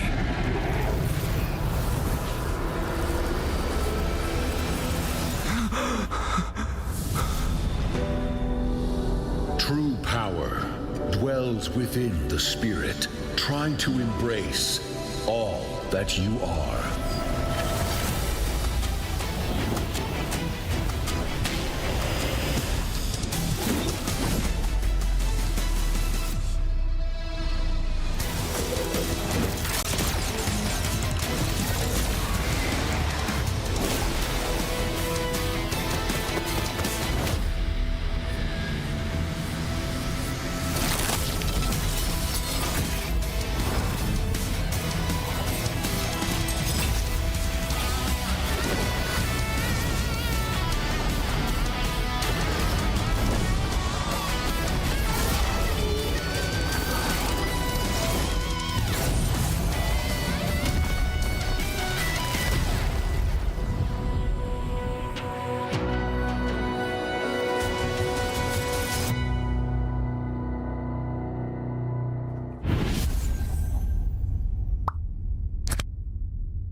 no riddles. It's 0 to 100, no middle. That's right, that's right. When I walk in the room, everybody gonna watch us. R to the I to the S to the E. Gonna shut down the apps if they tryna get past me. You can watch us sizzle. We're making this drop go triple. It's 0 to 100, no middle. That's right, that's right. When I walk in the room, we rise as one. Got me wild and free. Now watch us stay fly. Doing it like I do. If you're rolling with me, the best team that unites. When I walk in the room, everybody gotta watch me sizzle. Got a crew so hot, no riddles. It's 0 to 100, no middle. That's right, that's right. When I walk in the room, everybody gotta watch us. R to the I to the S to the E. Gonna shut down the apps if they tryna get past me. You can watch us sizzle. We're making this drop go triple. It's 0 to 100, no middle. That's right, that's right. When I walk in the room, we rise as one.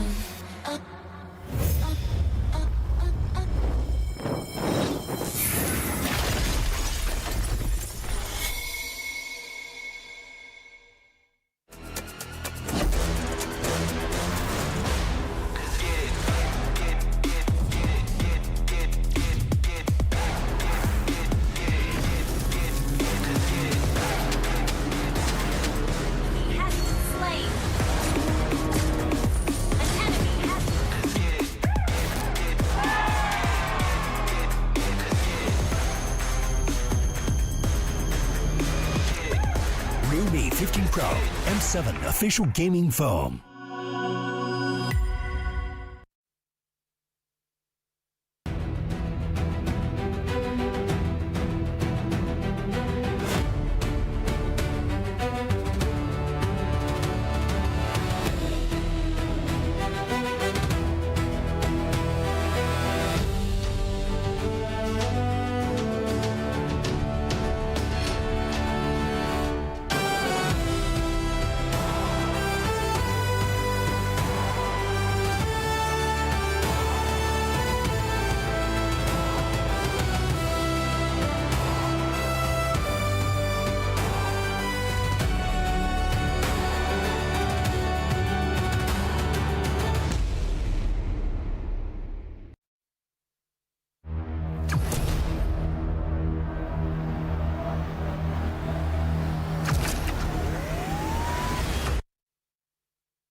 Fairy games. Spend, play, and win.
Are your M4 World Champions, winning the game, getting the checkmate, setting everything up right now.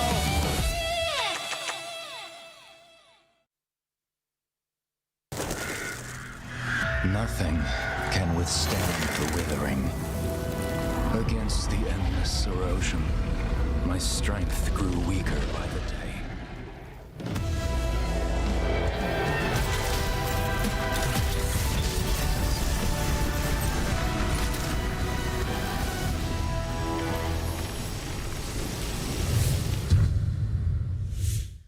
Not a lot of chances in life where we get to ask for a second chance. Good thing this is a tournament where you have multiple chances, and now Leon and Zeta have their second chance for redemption after both of them getting swept in yesterday's matches. Welcome back to day 2 of the wild card. Still Renmar, Mirko, and Sheffin here. And I have to say, I'm kind of torn with this matchup. A part of me wants to think this is actually going to be more competitive than I feared it would be. The other side is, what if one of these teams is just going to end up sweeping, right? Yeah, that's true. I don't know. It's definitely going to be a sad day for one because it really feels like we are at a point where we can say there's definitely a skill gap between some of the teams here. Yeah. But this one, though, I'm not sure if the skill gap is that wide. Yeah. You know? Yeah. If we look at the first day's performance, maybe you'll take Leon Esports of the Zeta division. But before the tournament started, a lot of chatter in the backstage that Leon Esports is kind of like the dead last in the power ranking. Yeah. And they're not doing that bad against Boostgate Esports. Yeah, based on what we heard heading into this, as you mentioned, that Leon was struggling a little bit in the scrims heading into it maybe, but up against Boostgate, the fact that they were able to stay very competitive in those 2 games, it's something to really hold on to if you're a fan of Leon. So let's look at the headline between these two. The storyline that binds them, again, the redemption match. Will you rise or will you ruin? I want to go to Sheffin here. As you were able to cast that Leon matchup up against Boostgate, what could you say are some of the best qualities that you saw from Leon? In a way, the inconsistency works both ways. Sometimes, in the words of Gennaro Gattuso, sometimes maybe good, sometimes maybe subpar. Yeah. You know, sometimes it's just like looks so clean. They know what to do in the Lord Dance. They're playing discipline. But other times, like, what is this, man? Why are you all aiming towards a Gacha? That's a Winter Crown. That's a Revitalize. That's an AOG. Then he knows that he is the bait, and you are taking the bait right out in the open. It's literally there. This is a bait. I'm taking it. Yeah, so it seems like for Leon, it's a little bit more of this little decision-making. Yeah. Because if you say that they are doing the right things with their macro, the lore dances, usually that's a good sign for a team to tell how good their quality is, how well they fare in a lore dance. Zeta, though, based on what we've heard, maybe the nerves got to them. Yeah, it does look like they play that way as well, right? Because in GOTF, we did see, even though it wasn't the cleanest Zeta, it was a cleaner version of Zeta compared to actually playing here in front of a crowd. And I really feel like also opening up the wildcards hit them a bit harder on their nerves, and that's why they didn't perform that well. One player, though, stood out even with all the pressure. Junichi is amazing. On Lapu Lapu and the Yuzong, we saw him get multiple kills. This was a statement we had backstage. He was playing 1v9 yesterday. So I hope today he gets more of like a 3v7 situation, you know? Best case scenario, 5v5. Or maybe 1v10 because Ju is, I believe, 10 in Japanese and Ichi is 1. Check my Japanese, by the way. I'm not, as you We can gotta see. check Arashi. We gotta call Arashi that's for the that. weeb. Yeah, that's I mean, he is, you know, shapeless. Oh, you're right. Yeah. Ju is 10. Yeah. Yeah. So you might be on the level of Arashi. So. ちょっとだけできます. Whoa! Oh, You that's could be a our plot. translator. Yeah. Do you ever get a chance to talk with the Zeta boys? Nah, I don't Who's your think- favorite Zeta member? And why is it Katsu? Because he's a mid laner. Yeah. Because Katsu is a mid laner. Yeah. Well, what's your main role? Right now I'm more of a gold / mid. Not so much for EXP laner. All right. Well, I completely lost what I wanted to say. On pressure Oh, yeah. performance, Junichi. Okay, so in the previous match, everyone was nervous, which led to some miscommunication, and it affected their performance. That's what Jun1 was saying. Junichi, excuse me, was saying about Zeta. He didn't expect that nervousness would actually help him play better. So while the rest of Zeta were sort of getting way too jittery, Junichi said, I'm going to take over. And you clearly saw that in the 2 games that they played. Yeah, it's sometimes the pressure just gets you going, right? Yeah. You know, it works different with other people. You know, I'm probably one of the people that's kind of like shrinking a little bit when everyone's coming at you. Okay. It's hard, man. Like, Not for Junichi. Yeah. He's a competitor. He's got that competitor mindset. He's hungry. And that's what I think differentiates him for the rest of the team, at least for day number 1. But coming into day number 2, I'm hoping Junichi actually comes up and you know, starts being more vocal. Because if he's the one who feels better, feels like he can play better with all the nerves, he should be able to translate it over to the rest of the team, saying like, yo, guys, we got one shot at this. You know, we lost yesterday. This is our time to shine. Because, again, though we have a lot of chances to qualify in the wild card, it's getting slimmer and slimmer day by day as teams keep on getting better. Yeah. Fun fact about Junichi, in the 2 games that they played against Team Zone from Mongolia, he actually scored the most kills, and that was only 8. So Mui Minette, the gold laner, of course, in 2 games, it just like, it really didn't look like he got the help that he needed. He only got 2 kills in the first game.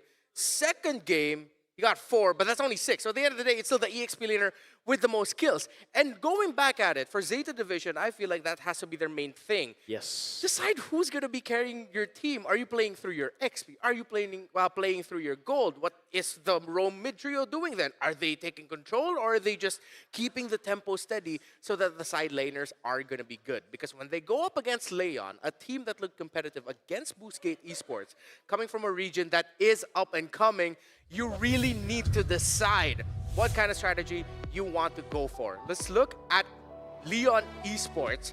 Lamaj, from what I remembered from the discussions yesterday, was the guy for Leon, Sheffin.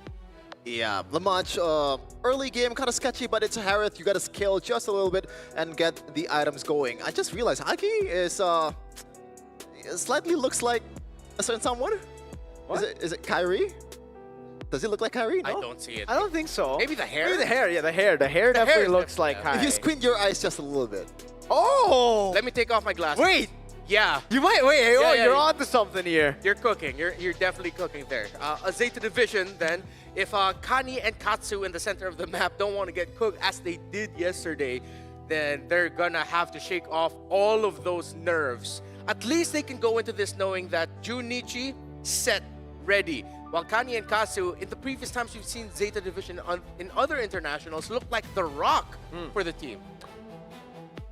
I just personally think for Zeta, it really feels like it's just the nerves. You know, they're a team that relies heavily on the mechanical side of how to take on team fights. For Katsu, Kani, and Ten, this trio mid just doesn't work the way it should. We saw them full of confidence in the Japanese qualifiers, but here it's just different. And I hope with the loss yesterday that they just adapt to the nerves, adapt to the stage, but don't lose that confidence, you know? Yeah. Because sometimes when you adapt to the stage, you just play it just way too clean, you play it way too systematic, and you lose out, especially up against Leon, who love to take those team fights. Sometimes, you know, again, they very inconsistent in the way they tackle fights. It could smash a systematics approach. Yeah, for Busquets, I think it's completely not Busquets. Leon Esports, I think it's the complete opposite. They have to play a bit more cleanly because that inconsistency is super. It kills you in the back, man, especially in the late game.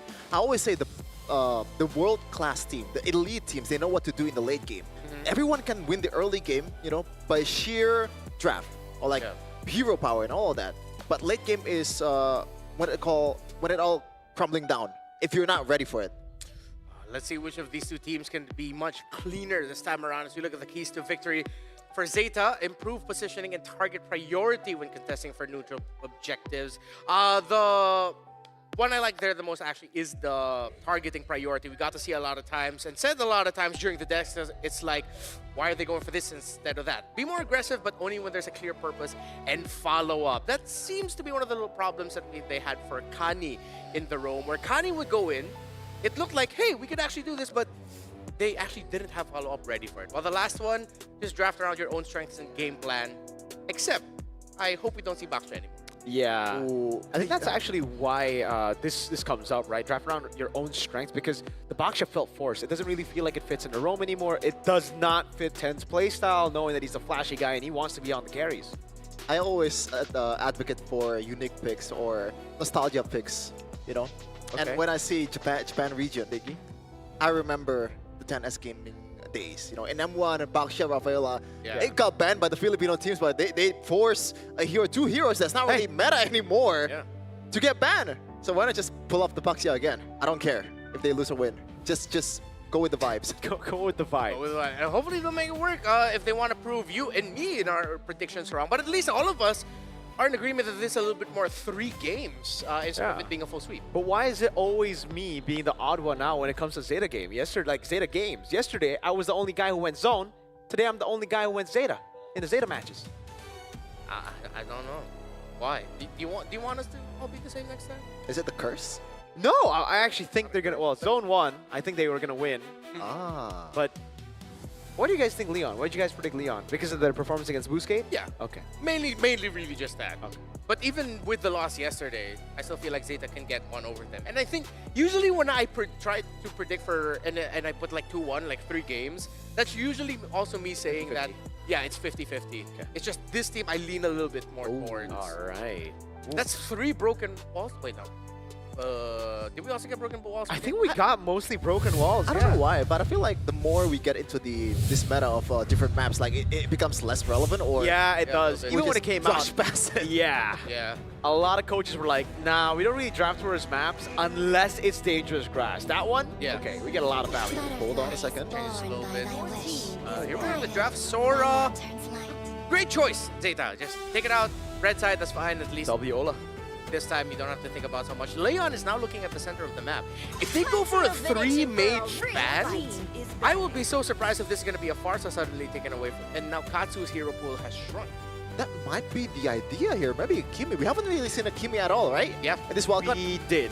Just once? Did, yes. It was yesterday's match. I believe it was match number 1. Team Zone, Kenny. Yes, game 2. So if Leon Esports wants to play that brawly kind of game, the burst type kind of game, just get all the mid laners that provides steady kind of damage away. Where there's a lot of options left actually, like the Lunox kind of is more of a stable damage dealer too. Yeah. But you know, maybe that's the way to go for Leon Esports if they want to play super aggressively. Yeah, I like the approach Leon's coming into the draft here. Maybe they also saw how Kani and Katsu were very inconsistent yesterday. Those are the 2 pillars. You take them out of their comforts, and that will only bring up more nerves. It'll make them even more nervous, right, when you're on an uncomfortable pick. Yeah. Banny's still getting banned here with the Kalea and the Sora. First pick for Leon. Will it be a mid laner? Probably Is not. it worth Yuzhong? it? Yeah. Oh. Yuzhong and the EXP, yeah. You know what now? The Yuzhong's value is kind of going down, right? Because the Yif is not going to be picked. The Jushin is not going to be picked. Yeah. So most likely, well, there are still other kiting heroes, but And the Never Lance mind. can still come through on the other side. So this basically takes away the Haya and the Isun Shin away on paper against Zeta. I don't know if they still want to pick it up and try to just kill Yuzhong in the lane. Just go band for band with Lapu Lapu. We can see that, but I think it should be with a Lance. Oh, they still go with Isun Shin and the Hilda.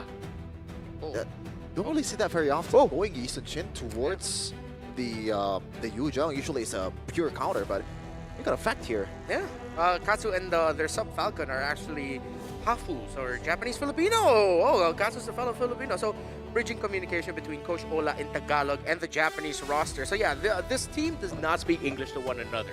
Coach Ola delivers to Falcon usually in Tagalog, and then Falcon will translate for the team. Wow. Ah, That is a very interesting dynamic. Yeah. I don't know about that. I feel yeah, I guess you gotta do that. Yeah, you gotta do what you gotta do to get the strats in. That might actually. Oh wow! So there you go. Leon actually goes for the mid laner. Kimi, Hayabusa as well. So not a lot of mid laners up for grabs. The only one is the Farsa. And, yeah, I don't know if you want to go for the Farsa up against this. They do go for the Esmeralda no. though. Katsu is gonna have a hard time to Yes. pick a hero here. It's gonna be a target ban towards the mid laner, surely, right? Will the Lunox get banned out? Because like that's the only Valentina other might get safe banned out. pick. Actually, if Bounty I'm too, yeah. Leon, I would just take those two out. Okay. At that point, Zeta's gonna be like, all right, what are we stuck with? Kagura, Selena? But at that point, it's just like, wait, that's kind of tough, man. Yeah. Is there a bigger fish to fry in other lanes, though? I feel like we're missing out on something. I mean, this build is already clearly going wrong. Esmeralda's already clearly XP. Never mind. Unless that is Esme Gold, then the XP is gonna be different. Huge possibility of the SMA gold. It doesn't really do bad against literally any gold laner out there. The sustain is insane. Against a fighter, you can hold the HP away. They took out the Gatot, which means that Zeta's sort of warning Leon, hey, if you don't take up the Farsa, we'll pick up the Farsa now. But then I think Leon wouldn't mind. They already have the Yuzhang and the Hayabusa. Oh wow. Check it out, they really just want to apply the pressure. That's nuts. So they really just want to put Katsu on an uncomfortable pick. I am sensing a cheese pick here. But Alright. what is it? Let's see the cheese. It is Kadita! Something we've been waiting for here on the desk. We've been talking about the Kadita. Yep. When it's going to show up, we assume maybe in the Swiss stage, but we get it a bit earlier. Way earlier than expected. Day number 2. And it's from Katsu. Is this in Katsu's hero pool? I'm gonna have to double check because I've always known Katsu as more of like a Control mage, not really a knife. backline. Yeah. Hey, if this is the game that puts Katsu on the map with a Karita, an impressive one at that, considering that he's up against Yuzhang, Hayabusa, all that. But the Petrify would have been would be a huge value pickup. Yes. Hold on, they picked out the Kadita here. This opens up a flex towards the Hilda, right? It's not gonna be necessarily towards the Roam. They can go old school with the Kaja if they want to do it. Yeah, it could be the Esmeralda into gold lane, could be the Hilda XP into the Kadita mid, and they go for the double marksman, so this gives Kadita a little bit more pressure to play with, although again, it's not dangerous grass, so it is going to be quite tough for Katsu to find those bushes to actually wait for those ambushes. Zera, so how do you want to flex this? Oh, never mind. Yeah. I've already seen it. They go for Uranus. Wow, Uranus Esme. I like it. You like it? Okay. I like it. What are your thoughts? I'm not liking the Kadita. Literally, it's a... What's Mandiri in English again? Independent? Yeah, independent hero. It's a very independent hero in this case. There's literally zero setup aside from the Mount Chalker, maybe? Even that in itself, like, I don't think it's not gonna work that well, too. Yeah. When we look up the lineup ratings, though, it seems like it's favoring Zeta. Early to late game potential, though, fall in favor. Actually, no, so quite even. Yeah, pretty much even there, just slightly. It's the damage potential that you're looking at for the lineup of Zeta, which, yeah, it does look good. It's unorthodox. It demands a lot from each individual player, but hey, Zeta said we're willing to do it, we're willing to play it, and we want to prove why we've made it to this point and that we can dance with the best of the best and get a chance to make it to the main stage. Leon and Zeta looking for redemption in this game number 1. Yeah, it's gonna be a tough matchup here, or a pretty good battle in the XP lane because Junichi has been the rising star of Zeta division. Meanwhile, Juviana is, at least based by the community, is clear-cut the best player in Lao region. Okay. Should be fun. Yep, it certainly is going to be fun for me, though. I still stand by my statement. I really like Zeta Division's composition. It's not the orthodox comp you would go for right now, but especially considering there's no Lunox on the other side, it's really good for brawls. And there's no one who can tread through the Esmeralda, no one who can tread through the Uranus, unless Granger gets enough Sky Piercer stacks. Now that's already very difficult to get when you're up against an Esme. Yeah. But late game for Leon Esports, they can actually hold their own, right? They can kite Zeta Division to oblivion, man. Especially with this Hilda pick. Yes, you get the early pressure. Yes, you get that push own, but the later the game goes, your utility is going to be very, very limited. As we're going to take a look at the emblems here, it's going to be a pull yourself together for Katsu. So Katsu's looking for more engages. Meanwhile, the bottom lane, Moiminet. Good purify out of the quad shadow. Water is going to pick up the gold crab, and they have the wave really good to punish Moiminet later on. A very clear black and white story for these two teams. Zeta Division wants to end this game quick. Leon Esports can afford to stretch out the game, actually. If Zeta Division don't end this by the 15th minute, they're going to be in trouble up against that Granger and Kimmy. By the way, I like the choice of Lamach here going for Flicker. Yes, you're not going to be able to get away from the Petrify combo, but you get that little downtime if you buy that tough boots. You know, it reduces the CC duration by 25%, and that's pretty much going to be handy. Juviana, oh, what a reaction. Already used up, man. Like, that's big. Yeah. Good space provided. Zeta, they can take control of this without the Black Dragon form, but they have to wait for Water. They have to look for him. Look at the zone that they have. That's going to be fierce to have the Petrify over on Kani. The Shadow Kill as well. Breath of the Ocean doesn't land. Katsu still holding onto the angle. First blood over the Water. Jinzu able to escape. Now Red Tree battle. 10 or Water. It's Water wins it out despite Breath of the Ocean, but they are able to find the pick on Juviana. Azaki goes in for the immobilization on Moiminet. That's it. So definitely a win for Leon Esports right now, I think. It's a 1-to-1 kill trade. It does go towards the roamer, but a total is definitely welcome, although it's getting nerfed in this patch. Good pickup by Zeta Division. Finds Jinzu, who was very overzealous. Yeah, this was the Zeta Division that we were looking for yesterday. Still a little bit of nerf. Katsu, no way. Oh man, there's gonna be a kill just like that. Kani unable to get the trade back. Wow. That was surprising. Yeah, that was ballsy as well. Like, he could have died there, but no punishes at all from Zeta Division. I don't build so far, nothing too crazy just yet. Maybe we can take a look at Katsu's item later on. I'm curious to see which one Katsu will prioritize. Is it going to be the Lightning Truncheon or the Genius one? It got buffed, both of them. Yeah. We'll see it once it's full build. So you went Fury, Hammer, Sky Piercer as expected for the Granger. Now going to be building into the boots. The Dreadnought Armor Rush by Kani should help diminish the damage a little bit of the early game physical damage that Leon has. Zeta, I like how Kani and Katsu are constantly moving in the map. Hopefully that death onto Katsu won't lead to them being a little bit more cautious. I like that they're setting the tempo. I like that they're being aggressive because that opens up more possibilities for the team. I'm not a fan of how the laning has been for the Esmeralda 10. Mountain Shocker, Quad Shadow, beautifully used there by Water. There's a reason why his name is Water. He's just flowing the damage in. That's not a good analogy, but right now, Hilda. Cho able to get the the dragon in, just as you talked about Water. That Cho is based on. Yeah. The man, Bruce. Why didn't you say Brucey? Why did you just call him Bruce? You guys are friends. Hey, that's my boy right there. My boy Bruce. My boy Bruce. Zeta Division need to recover a little bit. Deaths onto Katsu, now Kani twice means Leon Esports. Yeah, this is not going to be a good contest for Zeta. Wow. Bang! Katsu just gets the Breath of the Ocean with a Petrify as well! Oh, and Junichi steals the turtle! Once again, Junichi stepping up when it matters the most. A bit of a luck involved there as well, but he will take it, man. But Juviana, that was not very Juviana-like. The pure disrespect to Katsu's potential. Maybe, like, they're not really used to playing against Kadira as well. Yeah. I mean, to be fair for Juviana, no one would expect that he just full sent everything. Petrify was even used there by Katsu to take that Juzong down. Oh man, they're gonna use the Folly Samun as well on Jinzu. A free turret down below, no trades. Only 200 gold lead for Zeta Division right now, all because of the fact that they were able to get the objective game early on, and Water is just getting zoned out of his place, and it looks like 10 will be the one who secures that one, another W for Zeta Division. Good recovery by Zeta. Now even going to the jungle of Leon Esports, despite the early kills that Leon has been getting, but that's 2 items already for that Granger. Hunter Strike just built up.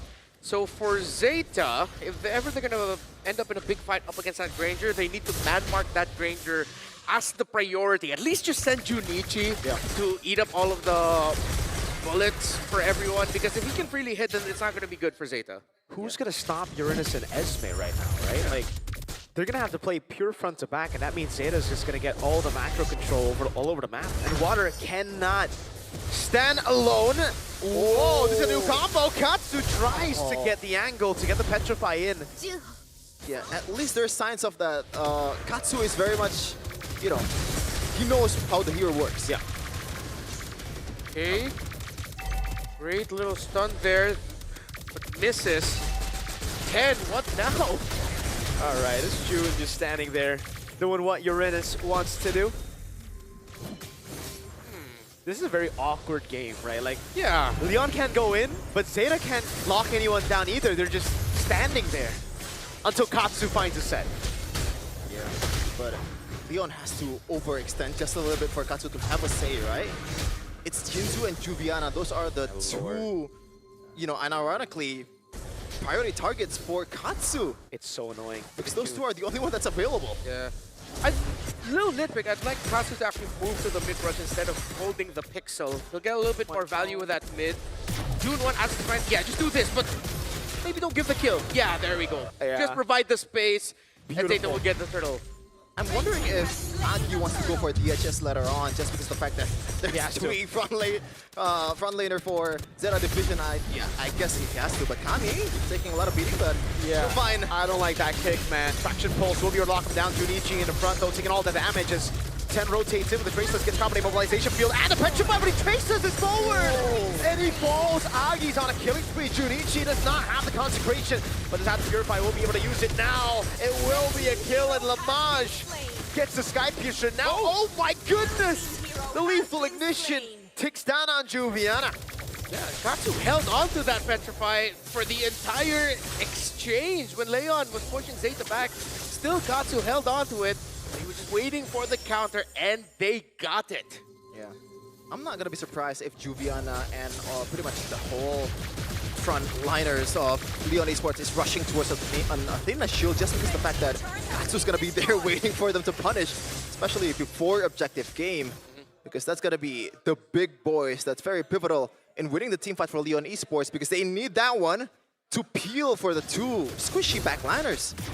Yeah, but okay, going back to your previous point, as the game goes on, Zeta's window is closing. Leon, there you go. Now with the DHS onto Agi, they were not able to stop that Kimmy from getting farmed. Lamage is deathless as well. The frontliners of Zeta Division are not going to be as tanky as they used to be for the first 6-7 minutes of the game. They will still be a threat though. Oh no. Ah, Nice one, Renmar. Was it on purpose? It's not on purpose, right? nope, Okay. it wasn't. You can say it is, though. Yeah, sure. You guys didn't see it, but Mirko did the hand motion. And I'm disappointed. In 2026, man. 20 I don't want to continue it. Yeah, but yeah, so far Zeta Division, although they are, as we said, have a ticking time bomb here, they still have the gold lead somehow, just because of the fact that they're playing quote-unquote 2 fighter gold lanes. But in fact, it is 2 tank gold lanes. They gotta rely on Katsu and Ten to be able to deal the damage here. But how long can that go on?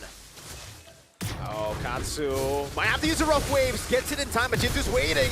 Petrify. Oh! Poor man from Katsu. Gets caught by Fierce Dive, though, and that's a stack for Lamage. Connie able to get a trade, and it's actually a good one. That's a huge song for a Kadita. Yeah, it worked out in the end there, Sheffin. Yeah, a bit of a misplay, I think, from Katsu. Katsu could have just hold on to the first kill and gets out after the wall. I think a bit of a misclick there before, you know, Katsu was in the preferable position. Yeah. Seems like Katsu just decided then to accept the fact that I'm going to end up being a trade. Oh, I make sure. Oh my god. Yeah, that's the DHS. Oh my goodness! And it's the third stack. 30 on the Sky Piercer. Wait, the Dragon bringing it back now. Good flicker out of the Mountain Shocker as they go for Jinzu, but he's able to get out. Oh, that's a warning shot. Look at Moiminet just melting in front of that Kimmy. Junichi and Moiminet, their time is running out to be the stalwart hold of Zeta Division. As Leon Esports damage is now online, they're losing their window. Yeah. They are keeping on showing their fangs. Look at that. Wait a minute, caught. That's another stack. 40 halfway there, but they get the pick on water with water. Connie falling as well. 50 stacks for Lamage. They've got the win con. 10. Oh no. Is holding a very, very scary angle. He goes in alone and he gets... Okay. Junichi trying to help him. Monster kill for Lamage. You can hear OG on the Indonesian broadcast go, what are you doing? That's 0 out of 10. What was that? Yes, you have the retribution, but it was only 10k, still 10k, brother. There's a lot of time. Oh, yikes. Oh, yikes. I don't think he also expected Leon would stop for a moment. They were whittling it down, and then for just a second and a half or so, they stopped hitting the Lord. 10 went in, he's like, I'm gonna get this. No, I can't steal it. It's still 10,000 health. Oh, God. And look at the gold lead right now. Leon Esports. What a turnaround. 2k gold lead. I expect the turnaround, but I didn't expect it to be this fast, Renmar. I think DHS has a lot to do with that. Yeah. I mean, we all reacted the moment the item got locked in for Kimmy. That was the clear-cut sign that Zeta Division's window, they had 1 or 2 sequences remaining to recover from it. And now, what we set up earlier, Zeta, early to mid, great. Maybe first 7 to 8 minutes in control. But once the Lord is up and if Agi is comfortable, then it's Leon's time. It's a late game now, and it looks bad for Zeta. I'm an EXP lane player, right? Yeah. I'm thinking like how much of a chore it is to itemize against these 2 backliners of Leon Esports, man. It's magic. Oh, Immobilization, they're gonna shut it through him. Oh man, the Kimmy Granger. yeah, disgusting. Like, how do you deal with this one? There's literally no dive aside from Katsu, and Katsu does not have a lot of resources that that Katsu can use to dive into. Yeah, Black Dragon form used up. Good zoning now. Mountain Shocker. Enough to get them back, but they've already gotten what they needed, right? It's a base turret take, although it's still okay for Zeta Division. It's not the far lane base turret. It is still a base turret, and Zeta don't really have the best of clear. Yeah.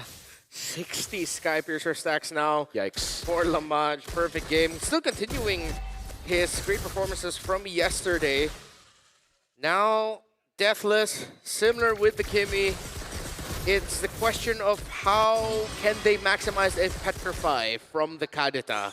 Because that's gonna be the saving grace that they have.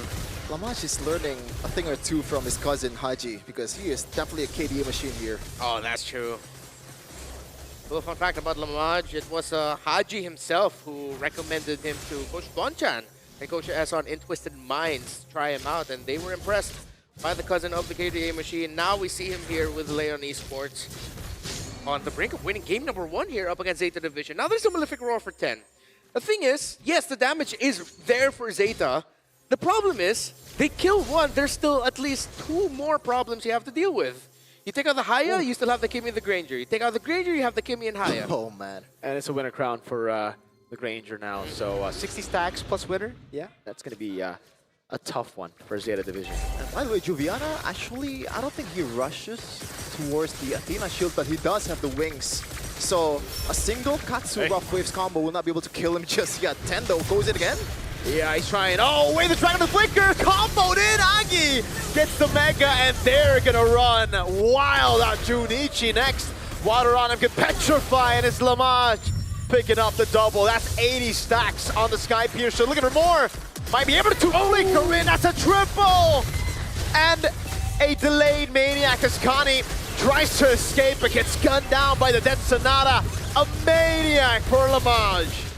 Oh my goodness, what a way to end the game right now. Zeta Division in the brink of a 0-4 start in the wildcard. Something that not a lot of people expected. But a lot of people expected this one. A win for Leon. Demanding was the lineup for Zeta because they had a very small window to work with. They wanted to go into Lord number 1 with a definitive lead, but they could not find it.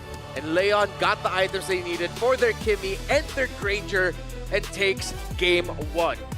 That pretty much went as we expected it to be. And look at the time, around 15 minutes as well. The story for the lineups of those two. Let's look at first at what happened from the early to mid, the good things that Zeta was doing. Really banked in on the fact that Kadita and Hilda together quite nasty early on. Yeah. I think for me, Zeta just they got the composition, but they didn't play it right at all. The way that I would say Muy Manet, man. The laning was just abysmal there. Because against the Granger, you should be zoning him from the waves, but it's just constant shoves, and it basically gives the Granger a free lane to farm. Yeah. The Granger nerf should actually stop him from farming here, especially level 1 to 3. But it was a win for the Granger in the lane. I don't know, man. Even if he wins the lane, right? Zeta Division's composition, usually when you're trying to draft a 2 fighter or 2 tank side laners, you gotta have a scaling mid laner, right? And this is just super optimistic from Zeta Division. I think the stars has to align for them to be able to execute this one and hold on until the late game and get the W. Yeah. They're asking for too much. I want to go back into the drafting order, and I think this is where I want to give commendation for Leon, the fact that they picked up the Kimi alongside the Hayabusa in the first phase. Because if you look at the lineup of Zeta, say that was a different mid laner. What if that was a Kimi in the center of the map? Then the Uranus and Esmeralda would make a lot more sense because you're setting up for the Kimi. While with having a burst, I think that was just the main option that they really were left with that felt comfortable for them. Then everything is funneled just into the YSS. It's the classic 1 core versus, well, at this point, 3 core setup for Leon. It's just Leon at the end had more options. And for me, I don't know if you guys agree with me. I feel like the Uranus pick is a bit unnecessary. In a way that they already have 2 body bags in Hilda and also Esmeralda. Why do you want to go for another body bag that literally function the same way as the other 2 picks? And you don't have that range working for you, right? It's only Yi Sun-shin, and Yi Sun-shin itself is kind of like half melee, half range kind of hero. If they pick the Kaja and go on like commit towards a pick-off composition with Katsu, I think they could have worked better. Might not win the game, but maybe it goes on a bit longer. Yeah.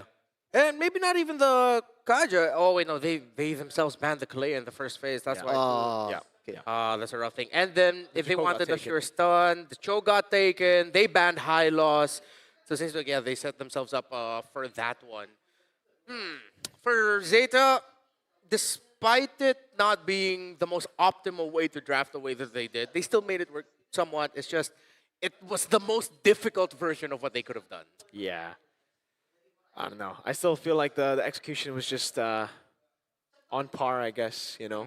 Like, it was just on par with the small things, the weaknesses that we were talking about in the drafts. And unfortunately, they weren't able to maximize it. Because I feel like if they were able to maximize it, the Granger wouldn't have done anything in that game. Against the Hilda, Uranus, and Esme, at least that should be a guarantee that the Granger shouldn't play. But the fact that he got 80 stacks on a Maniac shows you that, it was a massive skill gap there. And Agi and Lamaj, it feels like they got their items really quickly. Yes. It seemed like with how Zeta were playing the side lanes and the center of the map, it was just like, all right, everyone just fast clear, let's meet at the river. And then that way they're going to pressure Agi, they're going to pressure Water. They really didn't get that. Water got to outplay them sometimes as well. It feels like it's a bit too easy for Lamach and also Agi. Yeah, exactly. It really is. I mean, look at the itemization from, this is Lamach. I was going to say about Agi, he has 2 percentage HP-based item as the first 2 items, right? Yeah. And that is literally the nail of the coffin for the 3 frontliners of Zeta Division. But the MVP is going to be Lamach here. 1002, full stack, full item. He actually switched out to the Immortality later on. But yeah, amazing game from Lamach. As you said, Renmar still continuing with their with the amazing performance in the previous game. Fury Hammer straight into full build Sky Piercer, gets a Hunter Strike all around the same time that Agi got his DHS. So it's like Agi already got DHS and the magical, quote-unquote, magical DHS in the Glowing Wand, as you pointed out, Sheffin. And that was it. That was the window completely shut and what Zeta needed to do here for this game. A lot of the execution. So now we look towards, well, Leon Esports. I'm still scratching my head as to how Agi and Lamaj, despite everything that happened in the river, all of the little clashes that we got, that they still stayed alive. And it looked like they were fine the entire game. But there were some exchanges where they were threatened. I guess they are impossible, almost impossible targets for Zeta Division. There's no real gap close kind of skill. And shout out to Katsu, by the way. I think Katsu played a much more better game than I thought. For sure. Katsu was not gun-shy at all to kill the Yuzhong. Katsu knows that the actual priority here is the frontliners because that disables the teamfighting potential in the objective game. I think this time around, what I could say is it seems like a different version of Zeta from yesterday, where now it's Kani and Katsu who look really good in this game number 1. While the rest of the team, well, except for that one miraculous Lord Turtle Seal that Junichi was able to get, they were the ones really trying to hold down the front and trying to lead the charge here, while it seems like the rest of Zeta were felt somewhat disconnected from their roamer in mid. It was just so tough, man. And it doesn't help that 10 was constantly out of position. We got to talk about that. Like, 10 is one of the members that we were highlighting for the wild card. Someone that we were talking about could be the carry, could be the flashy guy to take Zeta possibly to the main stage. But whether we say nerves or not, I think this is day number 2. This should have already been a problem that they've dealt with. It still remains to be a problem for 10. He's 1, 4, and 2, and it was a very, very disappointing performance from him. Yeah. I'm reminded as well of a highlight or two from 10 yesterday. Was he the one with the Yi-Sun Shin and then he traceless forward? Yes. And then eventually got taken out as they were trying to go for a gank. Yep. Exactly. And that happened a few more times. If a question of maybe the nerves are still on 10s. Who knows? But for Leon, again, it's similar to the previous series. This is just one of those games where it's just a lot more of the things went well for Leon. He performed so well at the MSC wildcard, and then you saw him at the Japanese qualifiers. You saw him even at GOTF, and he was still the guy. He was the pillar. He was the guy who was constantly stable with Junichi, and then now it's just sad to see. What happened? You know, is it just a confidence dip from yesterday? That might be the case. Looking at the itemization, though, I again, like I've emphasized this in the game, but Junichi and Muimin, I gotta feel for them, man. Like, you cannot fully itemize for literally everything. You gotta pick out what you want to go for. Oh, wait a second. There's we got a bit anti-heal because Katira is not really the great mage to you know, spread that life bane, right? Yeah. You also have to take care of the fact that teammates getting down to you with the magic damage. That's Radiant Armor. Yeah. By the way, there's Silk Ranger. You know, with the anti 80 stacks. At the same time, you need to get away with that brute force breastplate stack. Yeah. So literally, you gotta check all the boxes, and it is impossible to do in that kind of situation. In the end, this might deserve a quick little show of praise there for Coach Yaku and the coaching staff, of course, of Leon Esports. The fact that they were able to draft in such a way that the main pillars of the front line of Zeta just could not find an opening. I want to revisit Water here. How did you feel about Water's performance here, Sheffin, compared to what he was able to show off against Boostgate yesterday? Oh, man. See, like, the last match feels like a blur because, I'm sorry to say this, it's a battle of a blunder. You know, it's blunders here, blunders there. Oh, eventually the one that does not make the more blunders wins. Yeah. That's what it boils down towards. So I didn't really see Water that much. In this game, though, I think it's not Water's game, right? He's just there to be that distraction. Obviously, the main artillery, the main weapon here is this 2 gunsmen, or gunswoman with Agi and also Lamaj. Yeah. And it worked out perfectly. You couldn't ask for a better performance from both. Well, now looking at the Leon lineup, it seems like the theme for today is significantly more damage just wins. Guangzhou, 2 lineups, 2 games, just pack all the damage possible, and then you have spell vamp or just continuous damage that forces the other team back. This one, similar idea. So that might be something we have to watch out now for this game number 2, that, hey, let's not think too much maybe about like having a solid front line. Whoever just has more damage, like raw pure damage, spell vamp, whatever, just wins the game. That applies to Junichi especially, right? Yeah. This game, he's on Uranus. The skill ceiling of Uranus is not really that high unless the whole team is snowballing, you know. You can be in the front a lot of time. We can see that in the early game for Junichi, but for how long? You cannot do that every time until the late game, especially against 2 marksmen, man. If he's on a Yujong, on a Lapu Lapu, maybe he can carry the Even early on game. Phoveus. Yeah. And we have the evidence already. Junichi was amazing on those 2 heroes. Yeah. So maybe that's also another suggestion now for Zeta Division. If they're looking at their EXP laners, follow Shevin's advice and look for something more proactive for the EXP laner that has a much higher skill ceiling in terms of this ability kit. Yes, he was proactive with that Uranus, but you can only do so much throwing Ionic Edges and just standing in front. You're lacking that sheer damage, crowd control, that you're looking for. That was only game number 1. We still have a second game coming up, but hey, if you want a chance to win $20,000 US by what? Playing MLBB 1v1? Download the Fairy Games app. Scan that. We're not kidding. you can win up to $20,000. Yes, Wow. Just playing 1v1 MLBB. And there are many more prizes as well on the app. So go ahead and download the app right now. Download Fairy Games, win $20K, and win many more prizes. What prizes, you may ask? Maybe they're going to give away some of those necklaces, man. I got one. A watch as well. Whoa. I did not get any of those, but now I will Favoritism. earn it. And hey, you know, I just realized this. I wasn't able to point it out yesterday. The 1v1, you're not playing against real people. You're playing against AI. Hey. And you're comparing your score and performance with the rest of the world. Wow. Okay, that's a unique take in 1v1s. You know, I think this is actually something that Realize can do. Why? He's I don't know about that, man. The way the world is going right now, the AI might be better. Oh, You know oh what? my goodness. You know what? Yes. You know what? That's true. Never mind. Maybe Realize wouldn't do well here. So, I think, you know what we need now? We need a Sheffin versus Realize 1v1. bro, I Sheffin mean- would I'm sorry. I'll put the 20K on him. We belong in the same tier, by the way. We belong in the same tier. Don't lump me in with Realize. That is disrespectful. Wow. Realize you heard that? He's Ooh. challenging you to a 1v1 now. After this, don't go anywhere, folks. We won't broadcast it, but We won't run. Just wait out for the. Just wait look, for the just look at our results. stories and everything is gonna be there. By the way, you also can get the Solar Spark Gata Kacha skin in the the M7 post. pass, but this is the one where 45. Is this the right hand? Am I doing it right? this one, yeah, there you go. Yeah. Okay. There we go. You have to hit level 45 on the M7 pass to make sure that you can get it. So just keep playing the game and then claim your reward. Level 45. It takes some time, so please start grinding now. Yeah, or pull a Kaisam Yves no Poeto and just buy your way to level 44 or level 45. 45? 45. What a privileged person. By the way, is it Eves or Eves?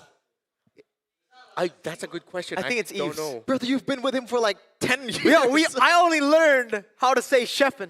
But I just like... Yves, it's Yves. It's Yves. Yves, Yves. okay. Yeah, not Yves. Yves. Yves, sorry. Sorry, Poeto. Wolf. By the way, there's also a massive opening ceremony that you definitely want to catch. Of course, a couple of us have been announced as being part of that, and we have a really great program ahead waiting for you. January 9th, 7:30 p.m. That is plus 7 GMT. So for those in plus 8, that's going to be at 8:30 p.m. For the other time zones, I don't want to mess up the math, so please just cross-reference it. For the first time ever, it's going to be our standalone grand opening ceremony. The January 9th program is just for that. That's M7 Rights S1. It is going to be a cinematic, massive celebration of how Mobile Legends grew into the global esports that it is today. So one game, one world, one moment. Oh, wow. Rise as one. It's in Big 2? That's a whole other country. Oh, Yeah. it isn't. I thought it was a different one. Okay.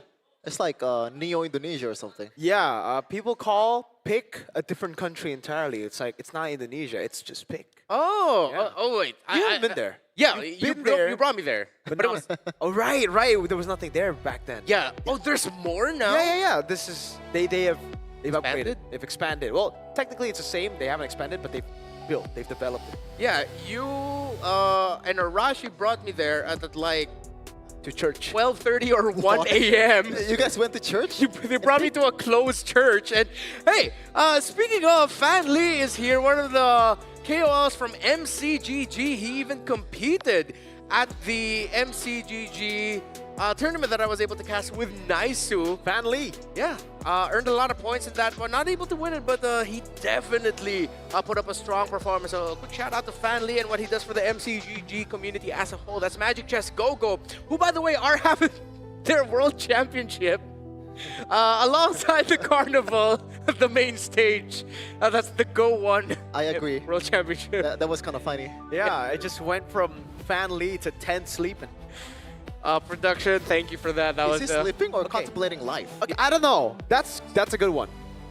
It's Zen. guys. It's Zen, not Zen. Zeta. Zen. Zen. Zen division. Yeah, this time they have to go Zen mode. They gotta lock in. Everything has to align perfectly. They need to stay calm. Just don't. Just forget about the fact that it all literally hinges on this one game. Man. I don't know, chat. I don't know. Put the Z's in the chat. We gotta give him some, Hey, Spirit Bomb your way. Yeah, Spirit Bomb. Spirit Bomb for Zeta, or comment everything that you think Zeta needs to do Arms in the right air. now. Hey, Spam the Z's. we were talking about maps, and how a lot of the players and coaches don't really look at the other maps and feel like it's a massive effect unless it's this one we're in right now. Dangerous grass. Dangerous grass. And hey, if the dangerous grass is really as dangerous as it is, then maybe Zeta would want to run back the Kadita here. Maybe run back the entire comp we saw earlier. Like, wait, this is better on dangerous grass. Yeah, just take out the Kimmy or the Granger. You can't take both out. At least take one both Kimmy out. Granger.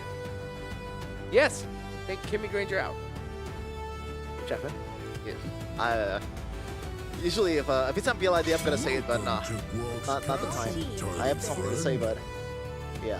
Yeah, you have there's something no- to say about the draft though, right? Yeah. Yeah. It's the draft. Fanny Sora. Definitely. They got rid of Dwayne. Dwayne? Yeah. Oh, the Dwayne Rock. McGrock. Dwayne McGrock, Ah, I see. They're still sticking with the dragon. Okay. That's an early Kimmy, by the way. So it looks like this is the adjustment, right? So Yes, now they sir. realize that there's no gunman or like kiter Yeah. on the opposing side. my They think, God. oh, this They're feels running it back. super greedy. They're running it back though. See, the thing is, I like that they adjust to the Kimmy, but you're picking a Kimmy and Yisun Shin into a Yuzhong. Yeah. I know I What's up with suggested that? this earlier, but that's crazy that I'm seeing it unfold and it's like the exact first two picks. This is Hayabusa. Oh, there you go. man. Yeah. Oh, okay. Here. Oh my God. This That's more looks- value. This looks beautiful for Leon. For Zeta, Gatot. Gatot. Gatot. It's the best chance. They just have to go Gatot now. Haha, Junichi gets Lapu Lapu. At least they have a way Yeah. to stop the Farsa. This is the TikTok matchup for Indonesia. Lapu Lapu versus Yuzhong. Yes, sir. Oh, is that the popular combo No, or it's like like matchup in the for all the people that has no macro, this is what they play. Yeah, they just go for the fights, you know. 1v1, no one's gonna back up. Yes, you know. sir. These are the two heroes I made in the EXP lane. That kind of hurt. It only applies to the ID server. Yeah. You're from the PH server, you're playing different, you know. In ID server, it's all about Brawl, Yeah. brawl. Yeah. And that's why I get destroyed by Ranger Emmas when we go up against each other in the EXP lane. Ah. W Paquito though. Get Who is the he? Paquito. Hey, Ranger Mas isn't your average Indo XP. Ah. Yeah, he's good. He's good. Really good. Hey, Humans getting taken out by Leon, is this warranted? I honestly feel like they should worry They're about expecting Lapu Gold? Yeah, I don't think so. I don't agree with that. I agree. It Right. doesn't seem warranted at all. But I think it's still gonna be a fighter gold though. At the end of the day, for Zeta Division, there's it. Oh, for sure. Yeah. already two. It should be a Ruby. If we're looking at it right now, Yeah. against the Haya, against Yuzong, I would go Ruby. I would not go Uranus. Or maybe they want to hold that until the last moment, whether to flex Lapu Lapu to gold lane. Wimanet is an egoist, brother, man. What if he goes But Martin here? Ego is in Virtus Pro. No, that's Saur. Oh, they get rid of the Ruby. That's Saur egoist. Wimanet is the egoist. They're even wearing blue. They're locked in. Allow me to lead the charge. Never mind. 14. Well, actually, not yet. Gold lane Naya. Maybe they still. To be fair, Wimanet, MSC 2025 wildcard. We know him for the Bruno.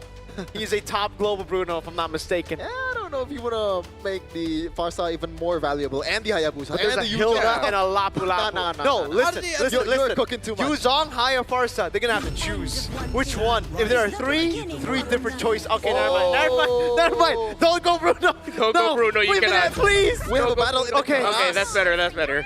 Battle in the grass, Lapu Lapu. Nah, Lapu. Khalid Yeah. versus Hilda here. This is gonna be a fast game, and I hope it's gonna be again one of those games where it's just maybe 10 kills in the first 5 minutes, 5 apiece, 6-4, something like that. This is gonna be fast.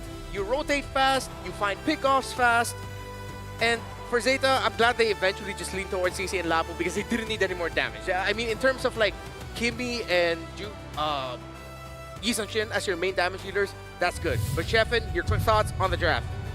I don't care about the draft. I just want to see a 2-1 man. Zeta Division, please win this. Hey, they might not have the better draft on paper, but they got the power of friendship. Sheffin, You are my Nakama. plot armor. Well, see how strong that plot armor really is. Will 5 Zeta force seconds a till the game enemy number reaches 3, the the battlefield. first game number 3 Smash we're going to be them. seeing in our wildcards, if ever, All or will troops Leon deploy. just meet expectations and end it here? It's game number 2. Welcome to Mobile Legends. So for Zeta Division, I hope they're taking a page out of Leon Esports' book. Don't be too overzealous in the early game. You have two marksmen working out for you, and that's a way for you to be able to hold down, even though you're down by quite a lot. You still have that scaling ability, you know? Yep. This is how it's gonna play out though in the XP lane, the Yuzong definitely is going to win out level 1 to 3. Junichi's going to have a tougher time. Yeah. Once you get to level 4, though, it becomes a bit more equal. I guess if we trade the ultimate, Lapula was going to win just a little bit, but that's not the real fight. The real fight for this 2 XP laner is in the objective. Duviana? Uh-oh. Yo, why is he walking up? Duviana takes on the 2v1. The power of friendship prevails. Yeah. It's not fair, 2v1. Yeah, well, It's an ID. This is not allowed.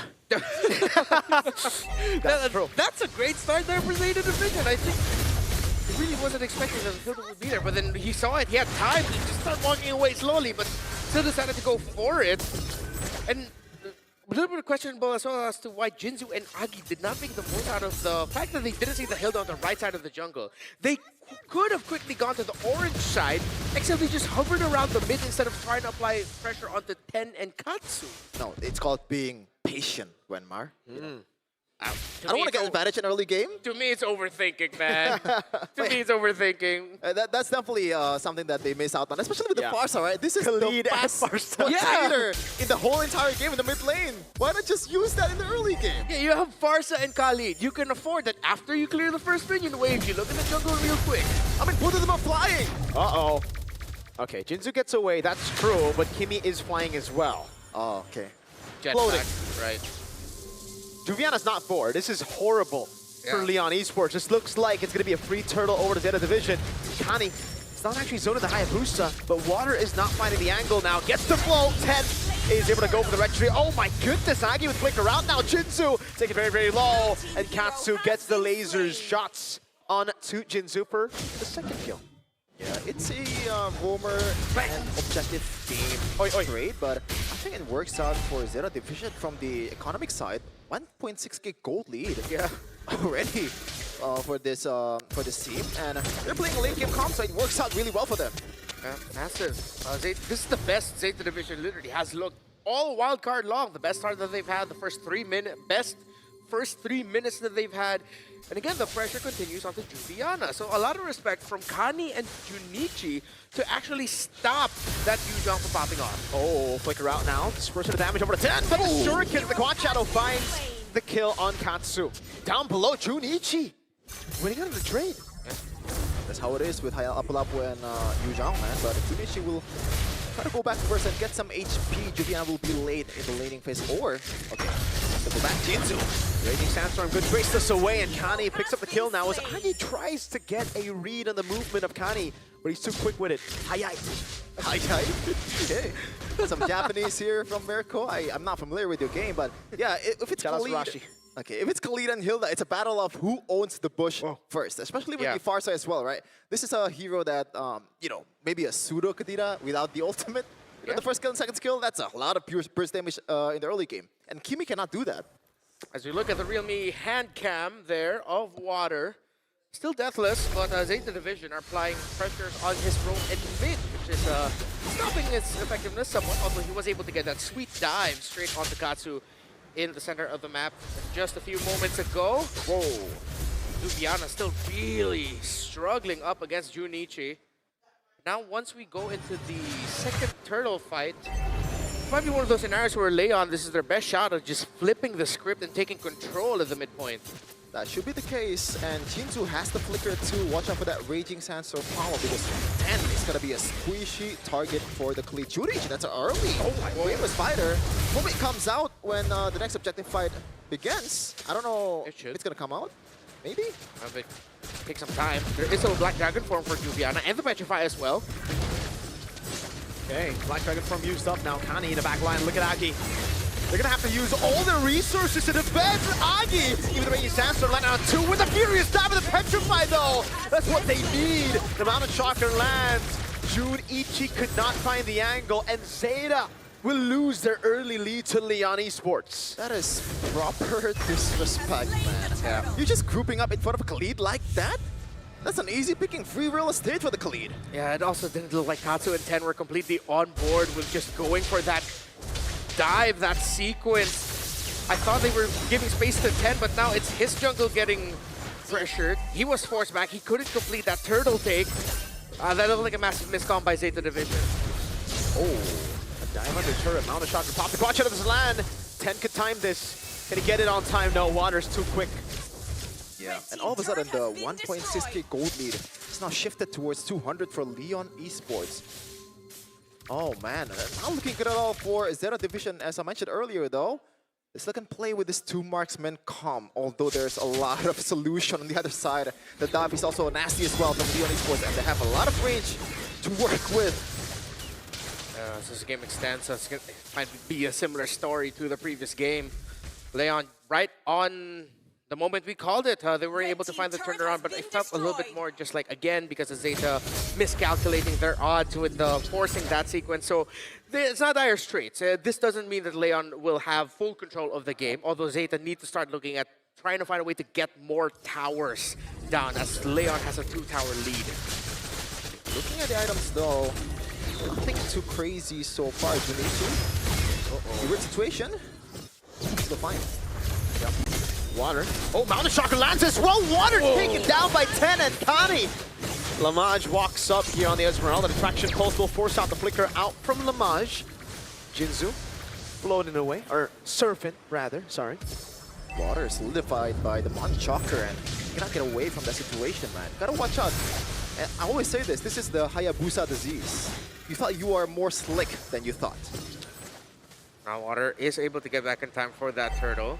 Zeta Division did not have the opportunity to take down a tower up top, so now they just have to force a full 5v5.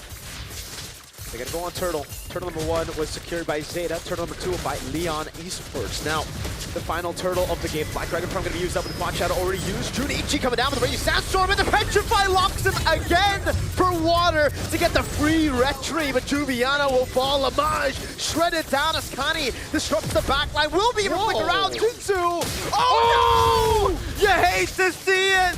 He goes on the wrong target, and now he has to eat the laser beams of Katsu.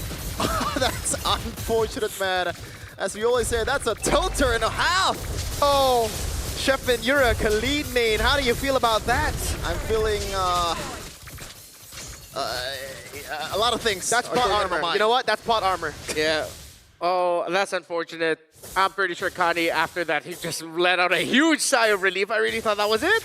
Jinzu could have easily gotten him, but the enhanced basic attack went to a different member of Zeta as Kani walked away. Zeta walks away with 2 kills. Still not going to be able to open up. Oh, Junichi just goes in. CC immune. Goes through him, goes over the stun as well, but won't be. Oh, hold on now. He finally falls. All right.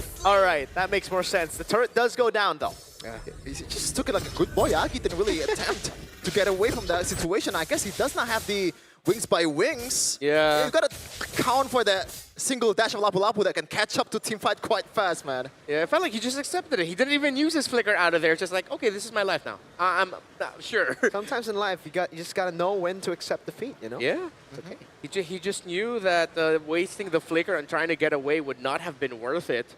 Oh, wow. Oh, no.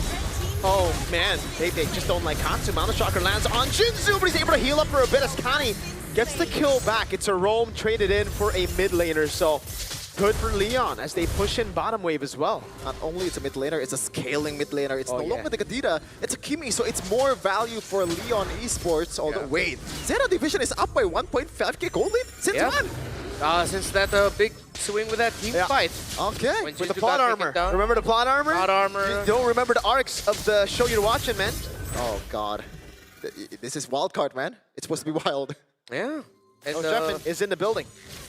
What's up? What's up, Sheffin? That's quick. That's quick, Jeffin. You're learning.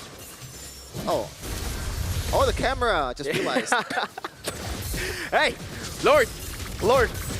It's taken to, what the hell? Aki already canceled the Feather Airstrike in the backline. The falling star move will be used on Junichi, and Katsu taking him low, but there's no one to follow it up. Raging Sandstorm 10. Great traces away as the stun from Junichi won't land, but 10 is finally showing his fangs here. Now the Shadow Kill used up. The Black Dragon will fall from the skies. And this is the Nakamas of the region of Japan. Unfortunately, Leon Esports was not able to use their window quite properly. Everyone is just scattered and they go in one by one. That should not have happened. Holy friendship. It's working. The power of friendship is working out for Zeta Division. Anime arc on the way, maybe, but we can boil it down to why was Aki using his feathered airstrike way so early? And it looked like Lamaj, the entry of Lamaj, even he didn't expect that Feathered Airstrike to be dropped down right away and then canceled it right away. Yeah. The pendulum swings quickly here. It's the ego, man. You think it is a little bit of an ego thing coming in from Leon Esports? Could be. Right, Shepard?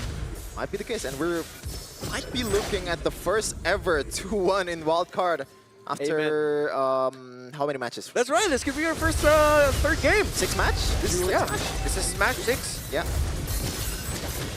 All right. That's it. Oh, what? Whoa! Didn't this happen yesterday? The Black Dragon gonna use, like, bait it out. Guys, this is a lord. Like, they still need that resource. Yeah. And it's going to be a free charge into the mid lane. The Holy Shield will get him down, but they still have a... Oh, wait. No Black Dragon. Zeta, okay, will not siege. They won't siege. Never mind. I'm actually surprised that they did not siege. Junichi still has the Flicker. Junichi still has the Bravest Fighter too. They can just cheekily take that, but I guess they don't want to take the risk. Yeah. There's still a lot of resources aside from the Black Dragon for them too.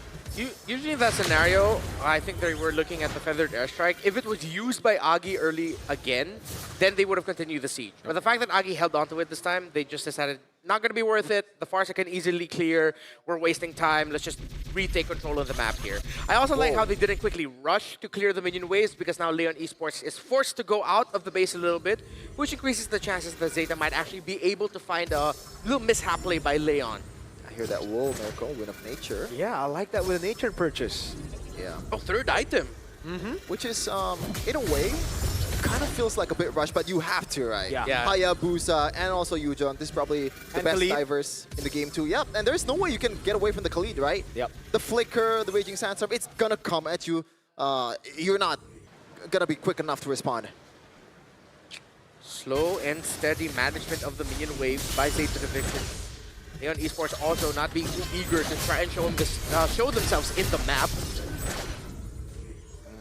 Lamaj hasn't died just yet, despite him on a quote-unquote frontliner here. I'm actually so impressed, but Katsu so far, no DHS just yet. Let's see if he actually decides to build that. Oh, it just makes sense that Katsu would eventually build into it. That's why I was expecting the DHS, but then he went Wind of Nature, so I was like, oh, okay. That makes more sense, though. Yeah, it does. It gives Leon a little bit more time to work with, though, but not a lot. Yeah. 5.5k gold lead for Zeta Division right now. They have all the control in the map here, and also the long lane going in for them. It's a matter of how you execute this Lord Dance, and there you go on Shocker. They're rushing. On the Chaka, yeah, they're just gonna go for the blitz now. Evil 3 is landing on the back line. The Lord has already been taken down, and the traction pulse cancels out the healing. Not a dive to the back, but the Wind of Nature keeps Katsu alive. Lamaj jumping with a point armor, but it's a flicker out the safety as Junichi's able to find the stun. Lamaj in the back, water with a quad shadow, and it's the front-to-back win for Zeta Division. That's a Hail Mary that didn't pay off by Leon Esports. A bit too overzealous that time, but they decided to take the risk. Now, this is the task. Can you defend? Lord charge in the mid lane. Kani gonna try to zone. Junichi now with the Bravest Spider. Agi goes straight to it in the back line. It's Water who tries, but gets caught by the Mountain Shocker of 10 and the damage of Katsu. Lamaj standing strong in the front. Still, no DHS, no shred to deal with the Esmeralda, so they defend. Wow. Another chance to come back here for Leon Esports, but the chances are looking slimmer by the minute with how much item that Zeta Division has stacked up. BOD for 10, that is a big item spike, especially for the squishy members of Leon Esports. Because of the lead of Zeta Division, Agi now had to rush a Divine Glaive as well, just so that they could match somewhat the damage. Par for par, 10, Brave in front of Lamaj's Esmeralda. Another Feathered Airstrike to help clear the minion waves and force Zeta Division back, who are now in full control of this game. Divine Glaive for Katsu. Wow. So Katsu skipped the DHS altogether, went straight for the Glaive instead. Interesting. So he decided to go for, or Katsu decided to go for a more like magic-based kind of build. More DHS could still definitely work, right? Yeah. They can still go. He can still go DHS next. But it's not the DHS. Holy Crystal would have been too greedy, but at this point, I think Katsu is already really fine with, even if he doesn't get to the 5th item, these 4 are already set for them, considering that the Blade of Despair is already locked in. Full item build for the Yisun Shin. That is a big gap in the XP lane too. Especially in the jungle, 3.6k. Like I can't believe I just passed through that. Yeah. 3,600 full item. speed for the Hayabusa and Yisun Shin. Yes, Yisun Shin is a better farmer objectively, but oh man, that's way too big at this point. It's also a big deal that in the last major sequence that we saw, Water tried to go for the back line, jumped onto 10 and Kani, but just quicker hands by 10 with the Mountain Shocker. That kill is actually what gave enough gold for 10 to instantly lock into BOD right after that. So with Zeta taking the slower approach yet again, they're just going to maximize the minion waves. I don't think Leon's going to fall for another Rush Lord. Oh no, what Zeta that's did. in for Junichi. Does he want to go in? No. No wings by wings, yeah. This could be an angle for Junichi, but he will play it a bit safer. That's the way to go, man. Like at this point, you cannot afford to make any small mistakes. A single death of a single member is more pivotal than ever at this point. Yeah. And Junichi is gonna be the one that's solving the Farsa problem, right? Because no one else can get through as easily as this Lapu Lapu. Yeah. Jiju now has a Winter Crown, so Zeta's division needs to watch out for that. Not going to be as easy to take down this Khalid once he dives in with the Raging Sandstorm, while Lamaj now has a Radiant Armor. So now more than ever, Katsu will be full building the DHS as the first opponent is already the no. What's going for Rose Gold? Oh, what for Magic Blade? Interesting. So prefer safety over anything. They're trying to ignore Lamaj, right? Like that's the... Oh man, that's a lot of damage on 10 with the Feather Airstrike. Good cancel by Kani there. But it's not nearly enough of a trade. 10 is very low. Pass and regen. Now the Mountain Chakra as well, but Lamaj is too darn tanky. Minette in the front, trying to hold on. Junichi, no Bravest Fighter is on cooldown for a bit. The traction pulse. Oh, Jinzu gets away, actually uses the heal for a bit. Man. All right. This does not feel like a 7k gold lead game. Yeah. Especially with the way Lamaj is playing. He is so brave against these two marksmen. And that might be why DHS is so valuable to buy at this point. But there's no dragon. He's already used it earlier, Juviana. Does still have the Petrify, can look for a set. Junichi has a Brave Spider back up already as Kani tries to zone to the back with Juviana. Taking a brunt of that damage. Oh man. Middle minion wave, there's a bit of a flow. Yup. But it will spawn at 10, their own minion waves. Junichi has to go Brave Spider. Falling Star coming down with the traction pulse as well. They lock Lamaj down! But he flickers out to safety. Kani goes in, but he's all alone. Has the Immortality, flickers out to safety into the bush for the regen. And Zeta have the waves set up perfectly. Mid and top. Junichi there. Kani keeps. Wait, whoa! Furious down, the Petrify already used up, and it's only onto the front liner now as 10 is still able to cut away. Kani taken down by the Feathered Airstrike. Water has an angle. 1-for-0 trade on the board. Oh man. How the hell did they play this one perfectly? 6k gold lead for Zeta. It doesn't feel like it at all much. Still in the front line. Look at that. Juviana tries to go in onto Juviana. Is doing a lot now. 10 jumps in, able to get the Mountain Shocker, and the CC's enough. Water jumps with the Shadow Kill. 10 buys the Immortality. Water's forced back. Lamaj on him with a Winter Crown from 10. Rose Gold Meteor. But he will burn down to Agi as Lamaj tries to cut away against 3. Minette trying to deal out a bit more damage. It's the chase now. Immortality down for Lamaj. The stun on, but he's too darn tanky again, even with the Bravest Spider and the Shred. It'll take them so long. Lamaj gets out of the stun with the Falling Star Moon. But with the curtain call, Minette finally gives Lamaj his first death. That is too much plot armor for Lamaj. Finally he gets taken down, but what a team fight from both sides. 10 almost barely escaping with his life, but that glowing wand proc and also the magic worship. My goodness, that could have gone south for Leon Esports, but the margins just works out. And that might not be the end of it. We're probably going to see a round 2. Zeta Division still have the minion waves towards their side. Here comes Water. Leon Esports, can they rush it or will 10 make it back in time? Oh man. Too much damage onto Water and Leon has to play the slow game again. But while Zeta Division have played the minion game much better compared to Leon, Sheffin. Yeah, for sure. I mean, they have the waves, they have the turrets. Zeta Division, this should be their game to lose. Yeah. It's a big win for Zeta, though, despite that chaotic trade. They got a base turret up top with the mini wave. So, again, for Zeta, they can play the patient game now. They had to play it chaotic earlier. They needed to take those risks. But now it's all about how Leon needs to take the risk, how they can commit into the fight. They've lost the turret. And the wave is pushing in. Hayabusa's gonna have to be set there. Oh no. And they see him. They see him, 10 sees him, but the Lord gets reset again. The Hayabusa goes for the clear, but already uses the Shadow Kill up top. Now the Black Dragon gets used up 10. Can he go for the Red Tree Waters? Walk it up, and the Petrify will stun 10 in the back for them to steal the Lord away. But Zeta will tear through the members of Leon Esports. It's a classic Lord 4-3 member trade of Lamage. Can he keep himself alive? Muimanet is on a killing spree. Wait, this is endable. Definitely endable, right? They're still managing the wave here. Zeta Division, the Lord comes up. They might be going for the top lane here. No one is going to take care of that. While Water is taking care of the mid lane wave. Jinzu getting cancelled by Muimanet. Only Water left standing. The Lord of the mid lane will be ushered into the bottom lane, and they'll be able to force out our first full series of Wildcard. Wow. Wow. I thought it was a game-winning play from Juviana with the stun towards 10, but unfortunately they lose out on a lot of members to get the Lord. It's all equal, 1-1 for the first time in this wildcard.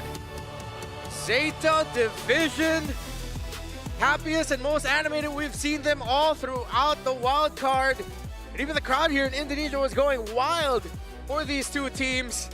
Our first game number 3, Damage wins games. And with this reaction, it is quite a big blow, it seems, for Leon. Expecting to get a clean sweep, but now Zeta are truly back in this series, 1-1. It all comes down to game number 3, and again, beautiful stuff with the Petrify there. Gives Water a free entrance into Lord Evolve. All of that damage. I think going into that fight, it looked like the two members diving in from Leon got stunned up, and then they just were forced to eat up the damage brought about by the Kimmy and the Yi Sun-shin together. Nice. Zeta Division, it is not over yet for them. And I guess that Kimmy getting rushed early on worked out for them in the end. Yeah, and it worked out, right? Junichi on a Lapu Lapu, that's the winning formula, it seems like. Oh, man, but I gotta shout out Lamach, man. He couldn't have played it better than that. The fact that he hasn't died for the whole, I don't know, like 18 minutes or so? Yeah. Out on Esmeralda, against a Kimi, against a Yi Sun-shin, that is, what? Yeah, in the end, that was only his second death at the end of the game. He knew. He knew, even though Zeta had the damage, he's Lamage, bro. He's gonna be fine. He can eat that up, but the rest of the team cannot. Yeah. I honestly feel like it was also because of no DHS being in the hands of Katsu. But yes, impressive stuff. Just bobbing and weaving, as Nice will put it, against Zeta. I'm looking forward to see the stat here on how much damage taken. Yeah. It's not just damage taken, probably damage dealt too. That's the usual perfect Esmeralda game. But unfortunately, even though you played the perfect game, if the composition is not working at you and it's a late game composition with 2 marksmen, it's hard. Whoa. We have to watch out now for what Zeta has else in store, or if after that performance, it seems like Kimmy is also one of the biggest factors of the draft for these two teams. Will any of them ban it out for game number 3? But we still have to revisit that 21+ minute game number 2, where with how many things happened in the map, I cannot recall now the early game because the mid to the late game lore dances were so intense with minion waves getting flowed in by Zeta. And the pendulum swings quickly too, right, in the early game. Like, we were not sure who is in charge of the map. You know, it's a Khalid versus Hilda. Both can actually take damage quite well. And the healing capability too from both teams, you know. Dangerous Grass on top of it all. Dangerous Grass. Dangerous Grass. That could have been the difference maker there too. Maybe that's why Zeta at one point was able to turn the pendulum towards their favor with how fast Kani was getting around the map. Exactly, man. Kani, my opinion, MVP. Same. Yeah. MVP. He played a solid game this time around. And finally, we get to see the pillar in the mid lane, Katsu and Kani. Yeah. With 10 as well. The trio mid finally stepped up here. And it was with Junichi on a playmaker. I think right now, that has to just be the key. He needs to be on something that can open up for the rest of the team. Yeah, it feels like this game number 2 now is that penultimate episode right before the grand finale of whether or not we'll see the main character win the final battle or not. 10 on that YSS, 3-1 and 9 with all of the pressure applied towards him and Katsu. With all of the dive that they were up against, the fact that he only died once here, Chef, it is impressive. I mean, that one, was it the previous game where he just jumped in towards the Lord? Yes. Okay, the previous game. Like, my memories get jumbled up with how insane of a game Yeah, the right? game 2 was. But yeah, 10 actually did his job quite well too. Like, there are some moments where he's forced to take the Petrify, he's forced to get zoned out, but some of his micro skills with the item swaps and all that was pretty amazing as well. But I gotta say, it's still Kani for me, man. And it's been quite a few times so far this wild card that my MVP is not the real me MVP. Yeah. I guess we just don't need to vote next time. I mean, with all of the candidates up there in the air, a lot of possibilities as well for this game. But definitely, this is the most complete Zeta game that we've seen in the wild card. Everything has finally aligned. Even Moy Minette walked away with a 7-2-6 KDA in this game. Whereas for majority of the wild cards so far, it seems like we've been wondering where Moy Minette has been. Oh man, Jinzu with checking a fool there. Oh, They got us. thank you. What moment was that? Which moment was that? Was When that he right couldn't there? get, when he couldn't get the basic attack on the hill. Oh, yeah. That was a remembrance of Black Sentence esports representatives from Latin America actually that got to witness that. Yeah. What an amazing game. Like, but let's just skip to game number 3, please. You know?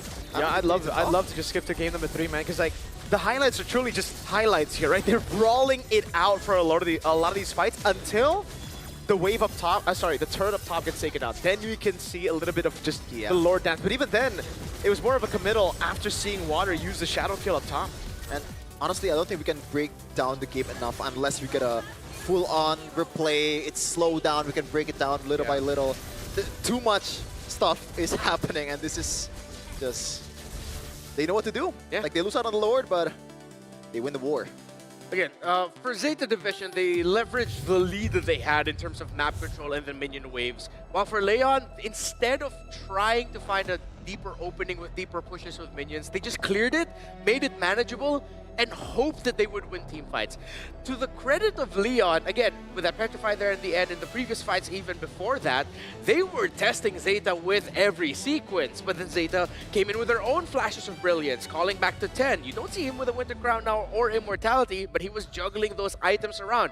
Even Katsu, at one point, was on the way to a Rose Gold Meteor, had to juggle around to an Immortality. So Zeta also were showing off some great micro capabilities. That might be the game plan, right, for Katsu. Like, maybe try to bait some of the skills first, and maybe we can actually strike back.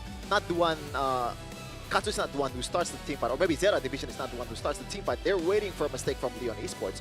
And at that point, like, it's definitely better for you to wait for a forced mistake from Leon Esports, because the waves are just pushing in all over the place for Zeta Division. Yeah, that makes a lot of sense, because it looks like a lot of these fights were Leon deciding, okay, it's time. Everything is set up. We got a Petrify, we got our abilities in, we still have a Shadow Kill, Feathered Airstrike still going to be good. Okay, let's go.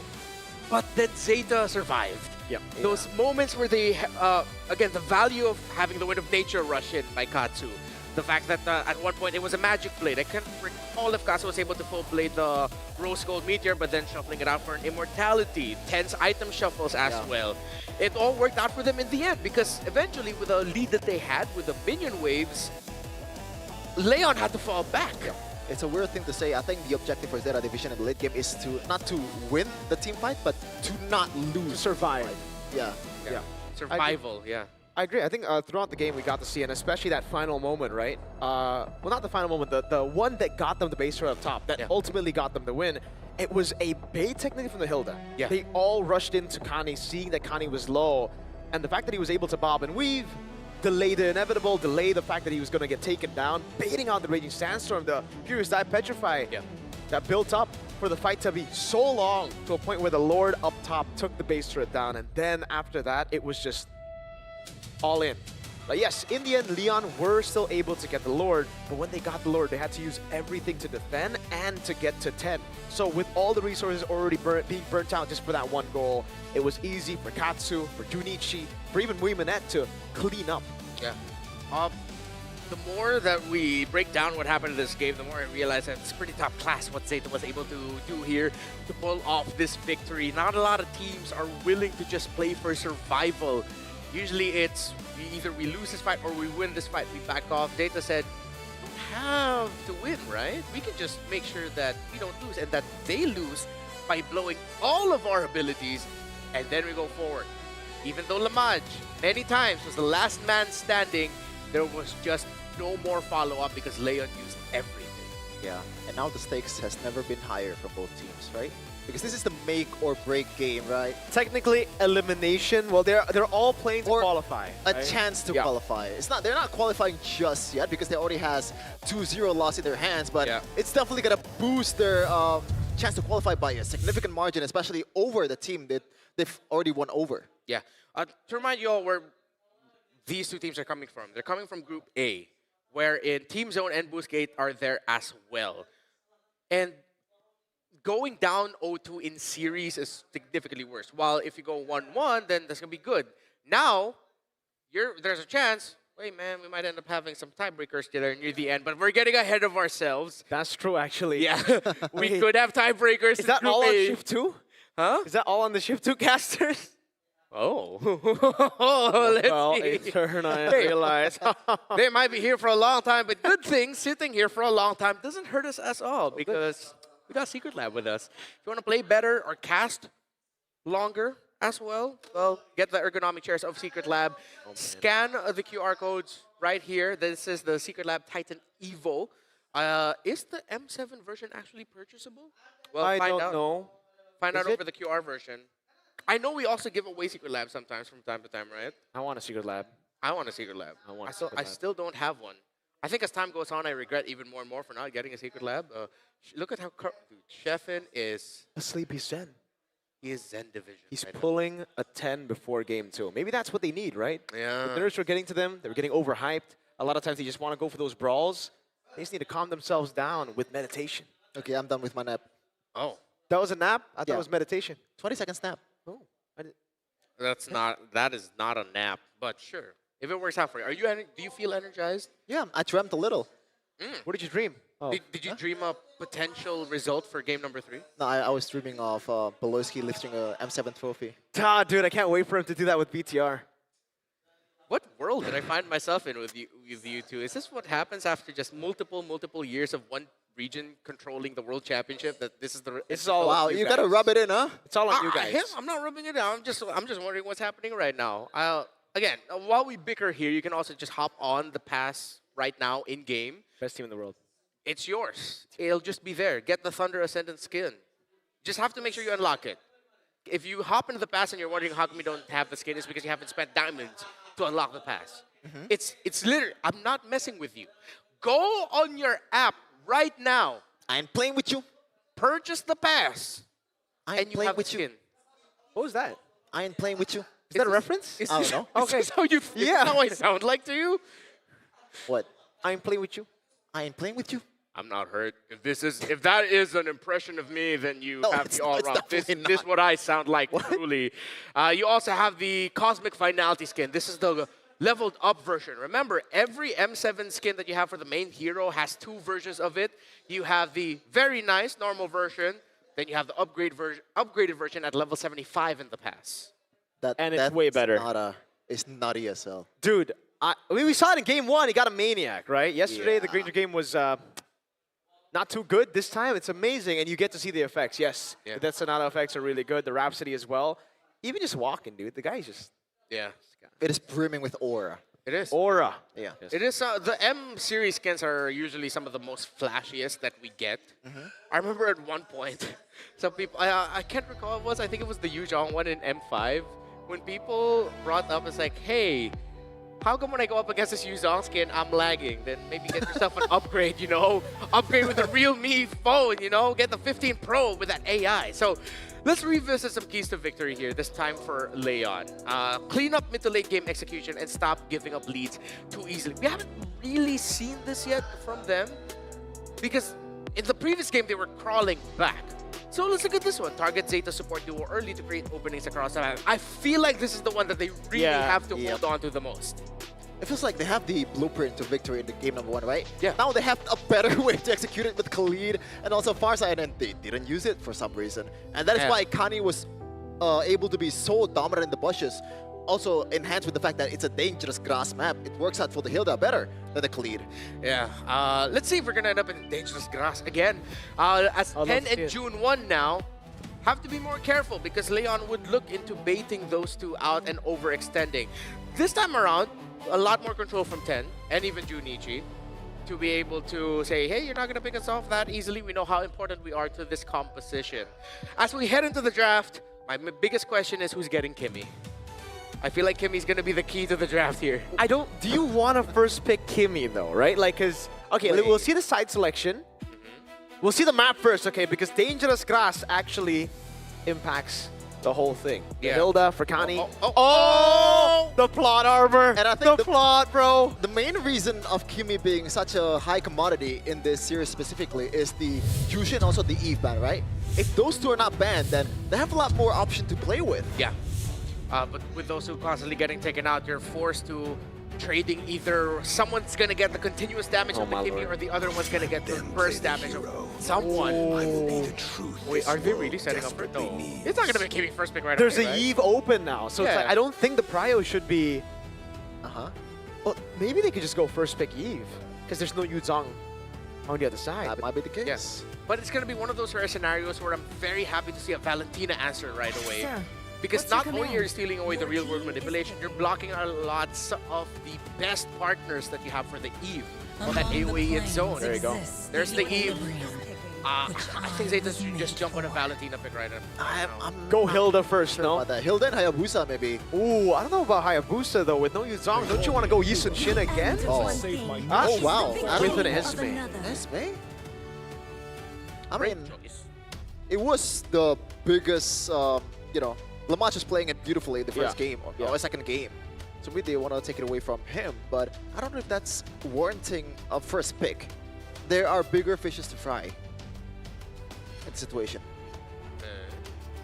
I think with them picking up the Esmeralda, you block out things like the Lapu. That's You can true, manage right? with it a little bit better. Don't have to go up against it. And you can still flex this if ever. Put the Esmeralda in the gold lane, but better proactive pick for Junichi in the XP Relentless lane. flow of time's continuum. Oh, wow. I am the constant that breaks the tide. So this could still be an Esmeralda gold, by the way, especially with the Yi Sun Shin. I think picking up a mid laner will be the best choice right now. Just try to utilize the flex on the Esme, but they go Hylos. Wait. They didn't need to pick up the Hylos now. They Yeah, I don't think it was that. Oh, okay. Leon would not ban it out. My biggest concern is, once again, the mid hero for Katsu. Exactly. Yeah. Do they want to... Well, to be honest, the Kadira here is just slightly better because I don't it's think not you because want of to Eve, And but it's dangerous grass. yeah, there's a lot of caveat to it. Yeah. Are they willing to play a Kadira again after failing in game number 1 in the decider? And once again, there's no proper set. Yes, you have the glorious pathway to catch up, Yeah. but it's still very much telegraphed. Yeah. Yeah, sure. if they're gonna go Khadija again, they have to get the CC because they need that extra little bit of setup that can help tie the members of Leon together. It makes it easier to pull off the combo, the say CC and the Kadita together. I still really want to see the Valentina. This is why I was expecting that they maybe pick it up earlier or in the third pick. Because usually when you see an Eve, it's an Arlo that's going to come in, it's a Gata that comes in. Maybe that's exactly it, Renmar. Maybe they still have the option of either Valentina or Farsa right now, so they don't pick up the mid laner first because they can still go Valentina later. Yeah. Now the Lunox gets taken out, actually. And Zeta can still go Phoveus XP against the Arlet. Yes, Phoveus would be a great pickup too against the Eve. Shevin? Yeah, and there's no way Arlot's gonna be flex, right, in this case. Gacha is gonna be for sure the roamer. Arlot's gonna be the EXP laner, and unless they want to do something crazy like putting Arlot in the gold lane, I don't think that's gonna be a thing. But we'll see though. So for Zeta division right now, I still think they should hide the flex towards the Esmeralda, and that is why they're picking a Farsa. Yep. It's a good counter towards the Eve. Oh no. I mean, makes sense, but it's just like, I'm kind of like feeling a deja vu with RLG. Oh yeah, that's true, that's true. But I honestly feel like the composition works. Yes. Unlike when it was picked up by RLG, it looked like a desperate move or more of like a, alright, it's comfort. And it's also a good deny pick, because the Claude could actually be a really good pick for Zeta Division to try to get behind the Eve during the real-world inflation with a blink. What then does Zeta want to put in the gold or EXP lane? I think right now, Cho? Does that Cho work? I personally think a Harith is okay as well in the gold lane if they want to go Esmeralda XP. Yes, it'll be a lot of damage, especially against the Joy. Ooh, Oh, it's gonna be rough. this has to be... Because they go Phobius, you get the value too. It's more on the early game value. Honestly, I think just go Ruby. That might be the case That's too. a good pick. Yeah, I don't sure. think you should pick a marksman here with the amount of dive and also long-range artillery that's going to come at you. That's just shooting yourself in the foot, but Wiminette, he's known for the Bruno. Nah, Yes, it's a nah. not against it. Well, I mean, against the Cloud is alright. I don't think so, man. Oh! It works against the Claude, but against everything else, I'm not sure about that, brother. I would personally like the Phobius, the Ruby, or even the Harith more over the carry, Well, but... To be fair, in the second game, the game plan was to stay alive, right? That was the whole game plan. We're not losing, and we're not winning the team fight. We're trying to not lose the team fight. But that was also with less movement. Like, they have all-in tools, but it's once you go all-in, you're done, right? This is a Joy and an Arlet. They can constantly dash, and then I got the Kacha. Oh god. And the Claude! It's everything except the Eve. Yeah, I'm leaning towards Leon hard right now. Same. Friendship. I'm sticking with friendship, chat. But I will say this, if Zeta wins this, Moiminette has played the greatest carry game of all time. And he pulls this off. Over Benny? Oh, okay. Maybe I over-exaggerate, but it just goes to show how difficult this will be to really make it work. With all the dive and all the damage and one chance. You cannot get this wrong, Leon. You cannot get this wrong, Zeta. One chance to keep your hopes of making it to the next stage alive. Oh man, I am so tense right now. It really is the decider. Not necessarily qualifying for the next stage just yet because they still have some work to do in winning the next match, but for sure, if you lose this one, I have to say bye-bye to Swiss stage. Just like game 2, it's all about survival. Will they get it? And usually, what happens in game number 3 is in a very high-stakes matchup, things slow down. No one being overly aggressive. Everyone just trying to make sure that they get their job done correctly in the laning phase at the center. No overly aggressive trades between the two roamers and mids until now. Okay, just a bit of poke here, and definitely is going to be a Yeef win for sure in the mid lane. County taking a beating, but no revitalized bait yet. That .2 nerf in range is not feeling... It doesn't feel that great, right? It's just the same as usual. It's an Eve is an Eve. Yep. Look how safe Lamaj and Moiminette decided to play it. Both of them just rushing the warrior boots right away. Not a physical to worry about as well, but I think that just goes to show the mentality of where they're at right now. Survival, maximizing their farm, maximizing the laning phase. Yeah, for Leon Esports right now, I think they have a slight advantage with the Eve and also Kacha in the mid lane with the Trio. But for the laning matchup here in the side lane, I would say Zeta Division is actually winning both of them. You can take a look at the emblem here.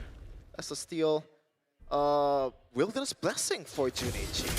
Alright, so he prefers to be a bit more aggressive with the rotation. Katsu's going to go wings by wings out of there. And I like the fact that the put yourself together now is chosen by Katsu, but on a flicker. Yeah. Better this time around. So there's airstrike. Yeah, good zoning now. It's going to be Water who walks over the electrifying beats, able to find it now as Agi dishes out damage. And in the back, 10 gets caught by the final slash. And it will be Junichi and Katsu running away. Katsu caught in the stun. Will be a double for Juviana. Junichi should be able to get away and will get away. It feels too easy for Water. He just came, ult, and just back away with the turtle too. With +2 kills as well. The setup was amazing from Leon Esports, and that is the result of the draft. Oh no. Junichi has flicker, gets away. Juviana also looks very comfortable. Yeah. Arlot, 2 kills already on. How he got to manipulate that situation. Just now to use the final slash to almost set up what could have been a kill onto Junichi. Just shows hero mastery from Juviana. Oh, another taunt here, but I don't think that's going to result too much. And in terms of objective fight too, I feel like Leon Esports has a bit more utility and tool to be able to take the turtle, you know? Zeta Division has the bodies, has the HP bars, but what does that do to help you secure the objective? It still kind of boils down towards like who can cancel the jungle, who can apply more pressure with how much you can gap close, and so far Leon is doing a great job. Yeah, and this is very, very tough for Muimanet in the bottom lane. Yes, you could win in the matchup against the Claude, but even then, it's not even like a guaranteed win anymore just because the fighter emblem. You just sustain out. Oh no. Yeah. Balance out. RWM locking him. Oh my lord! Not even electrifying beats. Water pops and electrifying beats with no stacks under turret. Muimanet's able to survive now. Yeah, I'm not too sure about this. Muimanet's still surviving for a long time, but still, Kani was a bit late up top. It's a trade. At least they get Juviana. Oh man. Read up like a children's book. That rotation is just too, in a way, kind of naive. I guess he took the long route, but you missed out on the wings by wings, and that's an easy punish for Leon Esports. Agi and Water rotating more together in this game, and they've been reading a rotation lineup that has a Joy. You want to minimize all of the kills it could potentially get. I mean, it's not just the Joy. It's pretty much everyone. And Arlen too. Yeah, the Arlot too. Even if you, okay, let's say they decided to go for the double fighter, then this is where we're looking for, hey, maybe a Phoveus could have come in the EXP. You put that Esmeralda in the gold, and then you just play around the Farsa and the Yi Sun Shin again. So a lot of the suggestions we brought up would have been an answer for something. Was Harith banned? No, that's No, why it I was wasn't. saying it's either Harith, Ruby, or Phoveus. We were yeah. Any of those three, you could make a case for. The carry was the worst pick that you could go for. Once again, it feels super optimistic, right? It feels like they want the stars to align for them. Exactly. And you cannot do that in Wildcard, man. Everyone here came to play and also snatch that Swiss stage ticket. And unfortunately for Zeta Division right now, it's getting a bit slimmer by now. Bleak. Yeah, well, with a 0-2 record, with Leon going now 1-1, and then you're also still looking at the matchup between Boostgate and Zone later. Leon definitely still has a chance because now they're going to have to get a winning record up against either... They already lost to Boostgate, so Zone is going to be their last opponent in the wildcard for the group stage of it. While Zeta now are just going to be looking to win with pride, at least walk away with a 1-2 record instead of an 0-3 as they have one more series coming up. Unfortunate, I feel like this is an unfortunate result to what could have been a terrific ending, a much closer ending between these two teams. Yeah. It was anticlimactic after seeing game number 2, you know, how intense it was. But it just shows you that Leon can be consistent. They learned from their matchup against Boostgate yesterday, right? All the inconsistencies, even in the draft, I feel, they really worked on the errors and the mistakes from yesterday. Yeah, that last two picks from Leon Esports just beautiful. Pretty much. Oh, man. But the response, unfortunately, is just, in my words, terrible, Mirko. Yep. You know what that is? Terrible. Terrible? Why terrible? It's a combo of horrible and terrible. Oh, so it's just doubly bad. Yeah. Negative. Bad. Yeah, unfortunately, that's what we got. Revisiting the decisions of the draft again, they closed out with the Claude and Joy. They went Eve as a first pick right away. They decided to throw out that Eve ban that they committed for 2 games in a row. So yeah, that looked like that was a difference maker. But in the end, they still decided to ban the Kimi and the Lunox, knowing that with those 2 gone, okay, let's revisit the idea if it was just a Farsa and the Yi Sun Shin mainly as the damage dealers, that would have been tough. It would have still been tough. Yes, it would have been tough. I think Zeta then decided to bank on the idea of we need more damage. It cannot be just these 2 because really it's just going to be the Yi Sun Shin because Katsu is going to get, it's going to take some time for Katsu to get items and he's going to be shut down, which is exactly what happened. Whatever they talked about backstage to read Katsu's rotations, it was perfect. For sure. Yep. And I play a bit of a Eve myself, okay?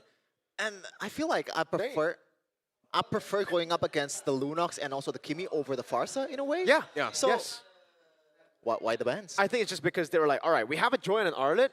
We know this Farsa is going to get cooked. Yeah. That's why I was also on the same boat as Redmar when he said Valentina. I'm like, okay, so that's why it should be a Valentina a bit safer, should be able to deal with it, plus either Ruby or Harith, and then they can play pure front to back with a Valentina to peel and with a Harith, Yi Sun Shin. Yeah, and remember, in the heyday of Joy, Valentino was always in the equation somewhere, usually against it, because you get the Joy ultimate not only as an escape, but it's also your main damage dealing tool when you're a Joy cosplay as a Valentina, which is, I really expected that to be coming in the draft. Even in the first 2 picks, I would not have minded. It would have been greedy, but I would not have minded at that point. many good ults. So many good ults. RWM, AOG, Final Slash, electrifying beats in the end as well. Yeah.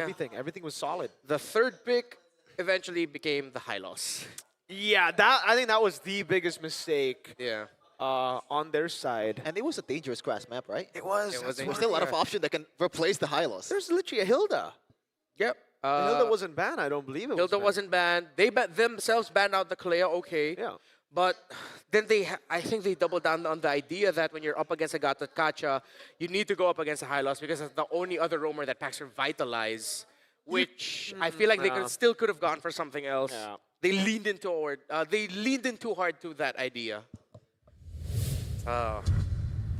It's heartbreaking every time we try to recap a game such as this. The decisions, the little decisions that could have made a bigger difference. But this man, I feel like, in whatever universe we found ourselves in whatever pick that was, he still would have been an absolute menace to deal with. Oh, for sure. A well-deserved MVP for Juviana. Hey, maybe there's a lot of scouts out there that wants to take this guy to their team. You know, he's showing a lot of promise here. Yeah. And from the community also, he was, crowned as the best player in Laos or Mekong region. Yeah. Apparently. Yeah, and he shows. has been in the scene for quite a long time. Wow. When for the majority of the time, if I'm not mistaken, it was Nightmare Esports. Was he a Nightmare? The constant representatives of Yeah. Laos. I'll have to revisit that as we revisit the highlights. Yeah, this is just, they were kind of doomed right from the get-go, man. And Water, somehow, some way, just comes up in the perfect time. Like, I don't know how they always do this. I think it's a testament on how good his teammates were setting him up, and also how easy it is for the Joy to catch up. Like, Yeah. you can be like 10 feet away or something, or 100 feet away, and catch up to the team fight like in seconds. Yeah, that's why for me, again, like the matchup in the XP lane is so important. The art actually... Every time I see the carry in the bottom lane getting ganked, even the top lane getting ganked by Water, I cringe, man, because it's like, women that can't do anything. A lot of people might say, oh my god, he went 0-5 as a carry. Anyone, well, most people would have gone 0-5 here. There's not much you could do. Actually, there's nothing you could do against a Joy if you're behind like this. And you are the main target. Yes. Especially in the late game. I mean, in the early game, you want to prevent the carry to snowball early. By the way, shout out to 10 here. For Intentional or not? I'm not sure, but let's say it's intentional and beautiful losing duet by Lamaj. He actually played this game quite well as well, despite him not really being the main man in this game. He did his job. Yeah. I'm gonna have to revisit the fact whether or not this is fact, but I remember he did mention that is his favorite keyboard. Carry? Claude. Oh, Claude. Yeah, Claude. for Lamaj, which is why he looked very comfortable with his entries and the blazing duet. Wow. And then, yes, to confirm, Juviana was a Nightmare for majority of the Org's run.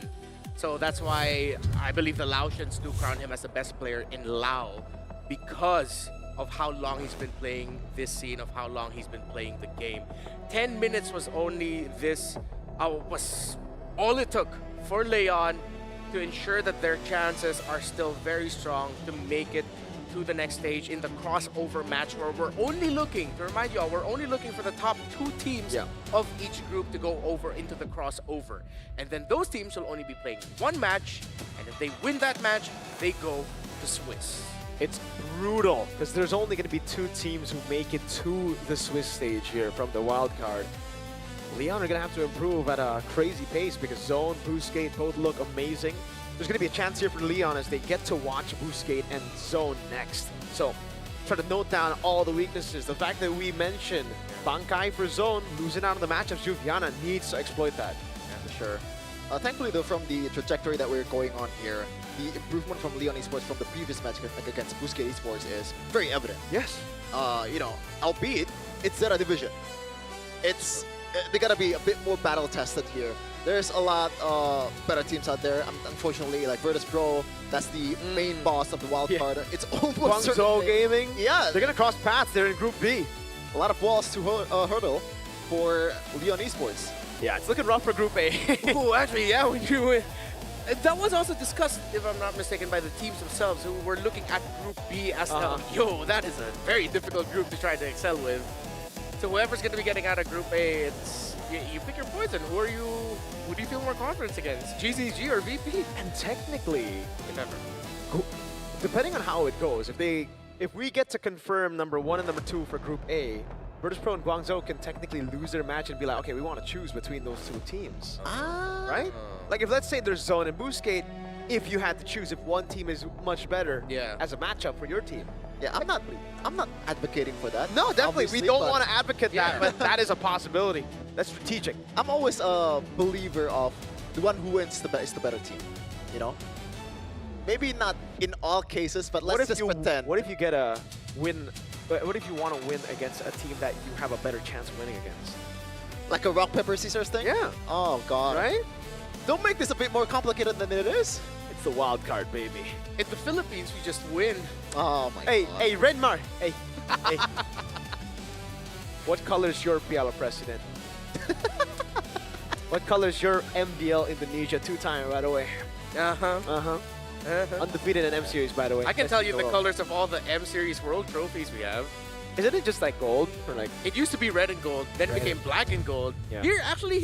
It was an M4 when we changed the design of the shield. You guys saw the trophy already for this M7? Yeah, it's like everywhere in the promotional material. Oh, really? It's in the game too.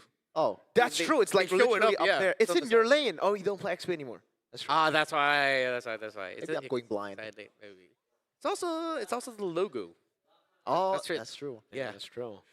I thought it was there's something different about it, you know, from the being presented in the game. Actually, maybe there is a little subtle. Is it literally like this? Not literally, but it is very similar. Ah, Yeah. okay. Well, we'll get to see that. Yeah. Congratulations yet again by Leon. They will be going up against Zone. Zone is the only opponent they haven't faced off in the group stage, and depending on what happens later, we'll see. I believe Zone now has a 1-0. They're going up against Boostgate. If Leon, no matter what happens, they'll be in the same scoring, right? But there's a head-to-head, I think. So right now, I think Boostgate needs to beat Zone. No, wait. We'll revisit that. Yeah. You know who can explain this better? The second shift casters, I feel like. Oh, Yeah. we're closing it already? Huh? We're closing it already? Yes. I don't The know. LAR Maybe. combo. Lofel, Eterna, Realize. Yeah. LAR. They're going to be coming in. And yeah, that is the matches coming up later on. We still have match 3, Boostgate versus Team Zone. That's coming up next on, well, behalf of these guys. Mirko, Chevin, it's been an honor serving y'all. My name is Renmar. We'll see y'all in the next one. There's still 2 sets of matches. Watch that. See ya, man.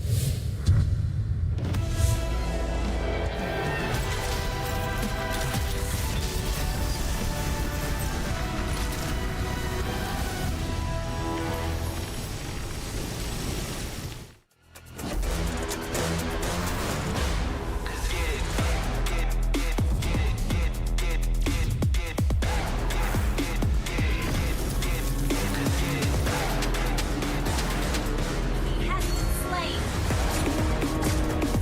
An enemy has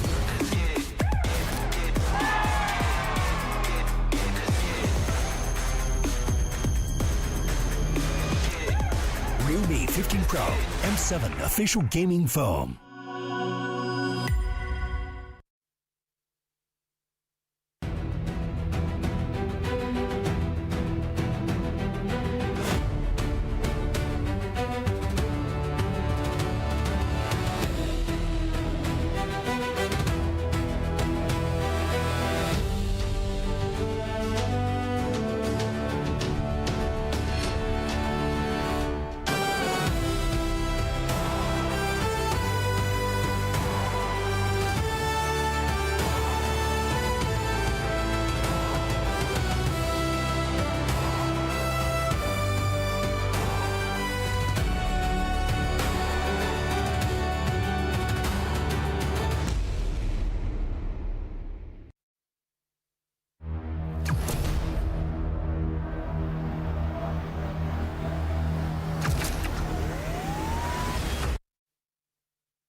Fairy Games. Spend, play, and win.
Nothing can withstand the withering. Against the endless erosion, my strength grew weaker by the day.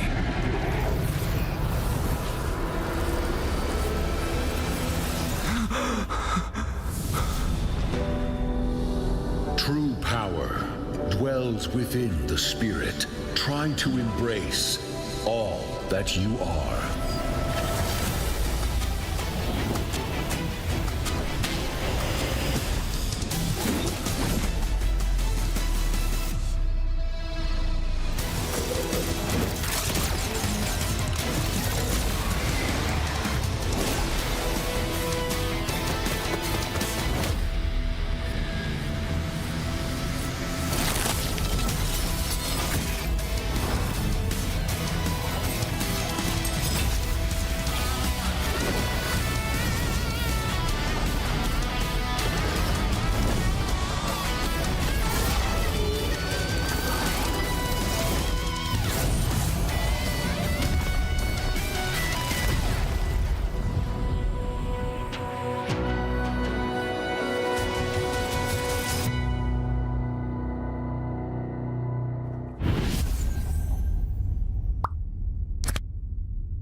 hot, no riddles. It's 0 to 100, no middle.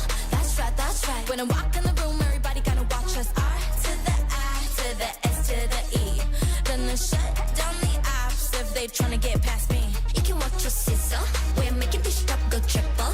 It's 0 to 100, no middle. That's right, that's right. When I walk in the room, we rise as one. Got me wild and free. Now watch us stay fly. Doing it like I do. If you're rolling with me, the best team that unites. When I walk in the room, everybody gotta watch me sizzle. Got a cruise so hot, no riddles. It's 0 to 100, no middle. That's right, that's right. When I walk in the room, everybody gotta watch us. R to the I to the S to the E. Gonna shut down the apps if they tryna get past me. You can watch us sizzle. We're making this up go triple. It's 0 to 100, no middle. That's right, that's right. When I walk in the room, we rise as one.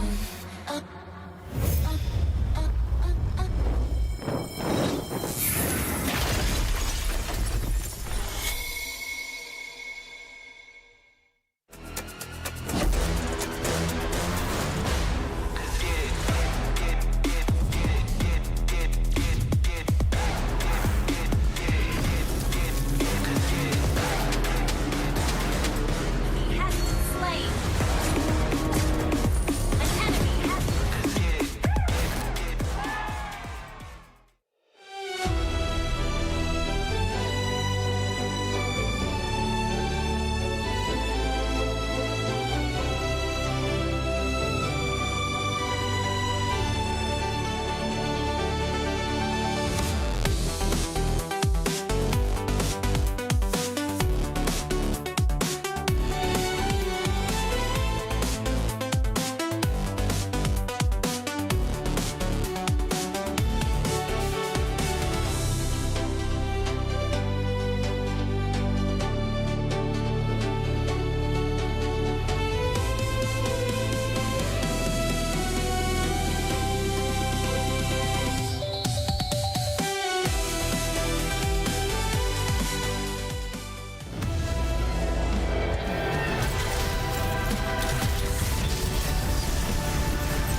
As clever as squirrel can jump, one day he or she will fall down also.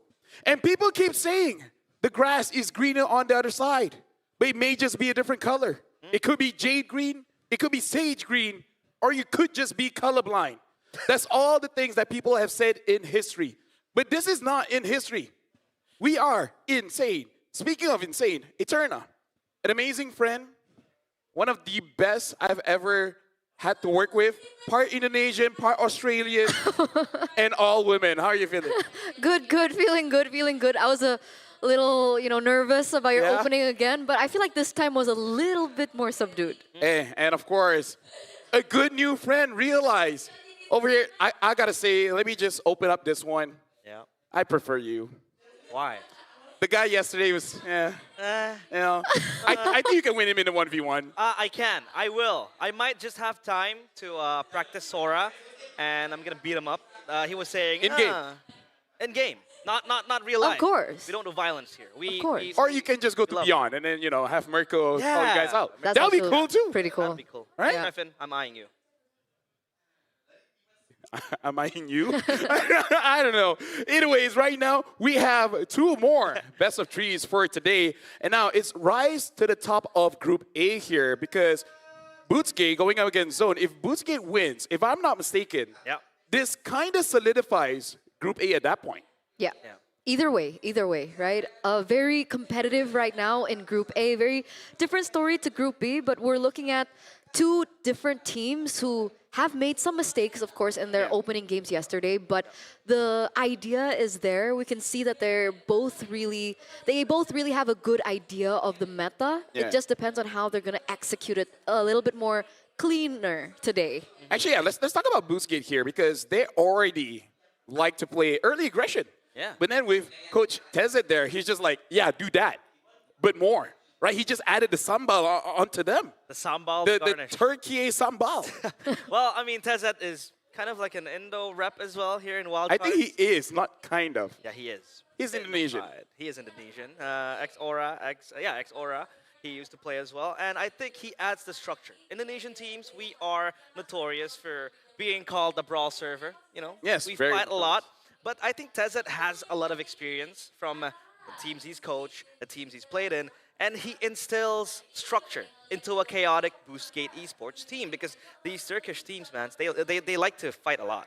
And we got to talk about this story as well. Turkey going up against Mongolia. Both regions have made it out of wildcards, M5, M6. This time there will be two teams, but I don't know. I feel like this game will really set it up to see like who will. And I don't know, based on the games we saw yesterday, I kind of feel like Boostgate might win this one. Who knows? Maybe they both make it to wild card. Oh, okay, bold claim. that's a hot take considering we how call a crazy stretch. Virtus Pro has been Stretch. performing. But you know, nobody knows, right? Because as we get into the later stages of the wild card, it's not going to be a best of 3 anymore, but it's going to be a best of 5. So I think that could really change the landscape of things and how these teams would have to go about each game compared to 3 and 5. It does make sense. I Makes mean, sense. you guys are Yes, makes sense. blowing things up for Boostgate. But I think for me, I have a strong case for Team Zone. Oh, yeah? Because yesterday they did quite commit a few mistakes. We talked about their rookies being maybe a bit jittery on stage, and they were quite boiling with their own blood, but they were impeccable, to be honest. In the second game, it was much more cleaner. Well, we're going back to Boostgate here because we got to talk about XA, Kazooie, Identity, Wactor, as well as RX, where XA yesterday basically keeps on saying, I'm the better EXP. A lot of playmaking capabilities from this guy, basically playing Sora twice. Yeah, technically, right? He picked up the Sora, and then he also picked up the Valentina, who could technically copy the Sora, and people are arguing that the Valentina is the quote-unquote better Sora, so it's a little bit of like the similar story with the Lucas. But here's the next team. Yep, it's Team Zone, obviously. Head-to-head with XC. Yep. It's going to be Bankai, and he played quite a shaky game. We discussed this yesterday. I casted them, and it seems like he kind of is the loophole beneath Team Zone. And again, XC performed amazingly. We got Bankai, Zexora, Kenny, Bright, as well as K. Zexora, of course, I would say is the face of Team Zone, performing very well. But we got to look at K and Kenny as well. Yep. The double K combo here, you know, mid laner, goat laner, you're gonna have to carry. And it's also important to note that they're the youngest right Yeah. now who's ever made it to an M series. I believe that Kay is only 15 years old. Uh-huh. So he's even younger than Zaur, who unfortunately at MSC was unable to attend because of like the regional differences of restrictions, right? He's 16, I think. So this team is founded on just dreams of these young kids who have that same goal, which is to make it to the M7 final stage. Yeah. Shout outs to all the 15-year-olds out there. Respect your parents. So now we got a quote here coming in from Kazooie. On confidence and focus, we believe we're stronger than Team Zone. We have better micro and macro. If we stay focused and fix our mistakes, we can beat anyone in the wild card, even VP. I like it. Virtus Pro, one of the stronger teams here in the wildcards, expected to qualify and make I'm it to scared the of Swiss Virtus Pro. League. Virtus Pro. You're what? I'm scared of them. Oh, you're scared of Because them. they're Yeah, bears. see. 'Cause they have claws and all that. Let's go with that. But now, let's talk about Zexora here. Zexora targets the top spot. He said, I don't know how Boostgate will perform, but we're confident. We can finish as the top team in Group A. We're ready to win in wildcard and advance. Well, I mean, that is possible because yesterday's Zexora showcased that even at such a young age, he's not that mature that much, but he's still able to kind of dictate the tempo that Team Zone wants to play. Here we go. Yep. Oh, we got okay. it out. Can you explain, LaFell, what that is? Okay, so LaFell? you guys are going for zone, and me, I'm just chilling. The Because you guys Okay. have lost the purpose of life. Okay. While I understand, is it really all about winning? You know what's important? Tomorrow. Tomorrow is important. It's about the friends you make along the way. I mean, I don't have that many friends, so I don't know about that, but the few that I have, I cherish. You know, like Eterna's my friend, Realize you're my friend, and then Miracle? Chefin? Your cat, No? your cat.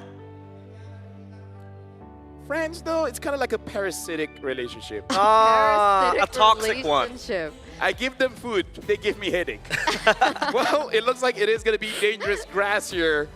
We've seen a lot of dangerous grass for today. Yeah.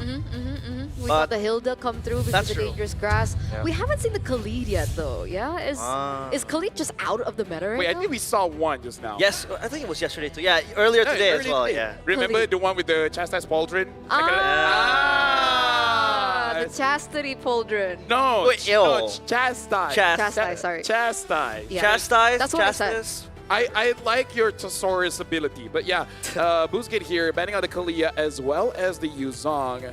Zone banning out the Sora as well as the Grok. I like that they just don't want to risk it. So I wonder what is going to be the next ban here, because Boozgate, when it comes to the first pick, we've seen Yuzong first picks, we've seen Jushin. I wonder if Jushin might be one of the bans here, because I feel like it could be clutch for both teams. Yeah. Could be.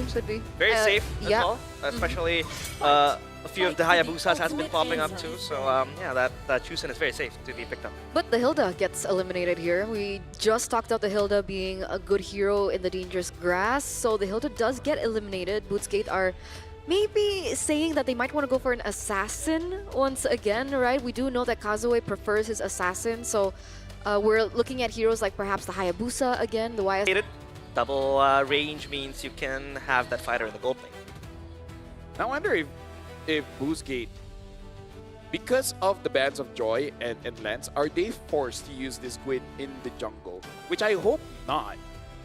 I think the Haya is okay, but it's definitely not optimal, right? You would prefer. Is a Ling usable here? Not really. I don't think Ling is usable, So scary. but they will get my respect.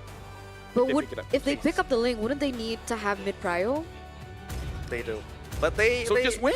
Yeah, they can get it as well with the Chusen too. No? But just Jushin, right now, that we're looking at? Oh, so it is going to be a Guinevere jungle, it seems like. Ranger and Cho. Which I feel like is still okay. It does seem like a very pick-off-ish kind of build, and the Esme does come true. Yeah. So looks like personally for me, Z1 has a pretty easier to execute draft. Everything makes sense. You have a clear A, B, C, what you're gonna do. Whenever there's a Guinevere, there's always that question mark. Can you actually hit your target? And the thing that I don't like playing Guinevere Roam is that compared to other heroes, jungle, whatever, right? The second skill, the cooldown is actually quite long. Yeah. It's double digits, over 10 seconds. I really don't like it. I agree. I'm nervous about the Gwyn pick. I don't know if it will work out. Do they want to go for more pickoffs? If that's the case, that's not something that we have seen for the past few days. Well, it was with RLG, but I don't know. Can they do something different this time around? We'll have to see. Oh, it's my turn? Okay. Ladies and gentlemen, welcome to the first best of 3 for us three here. It's going to be Boozgate going up against Zone 1.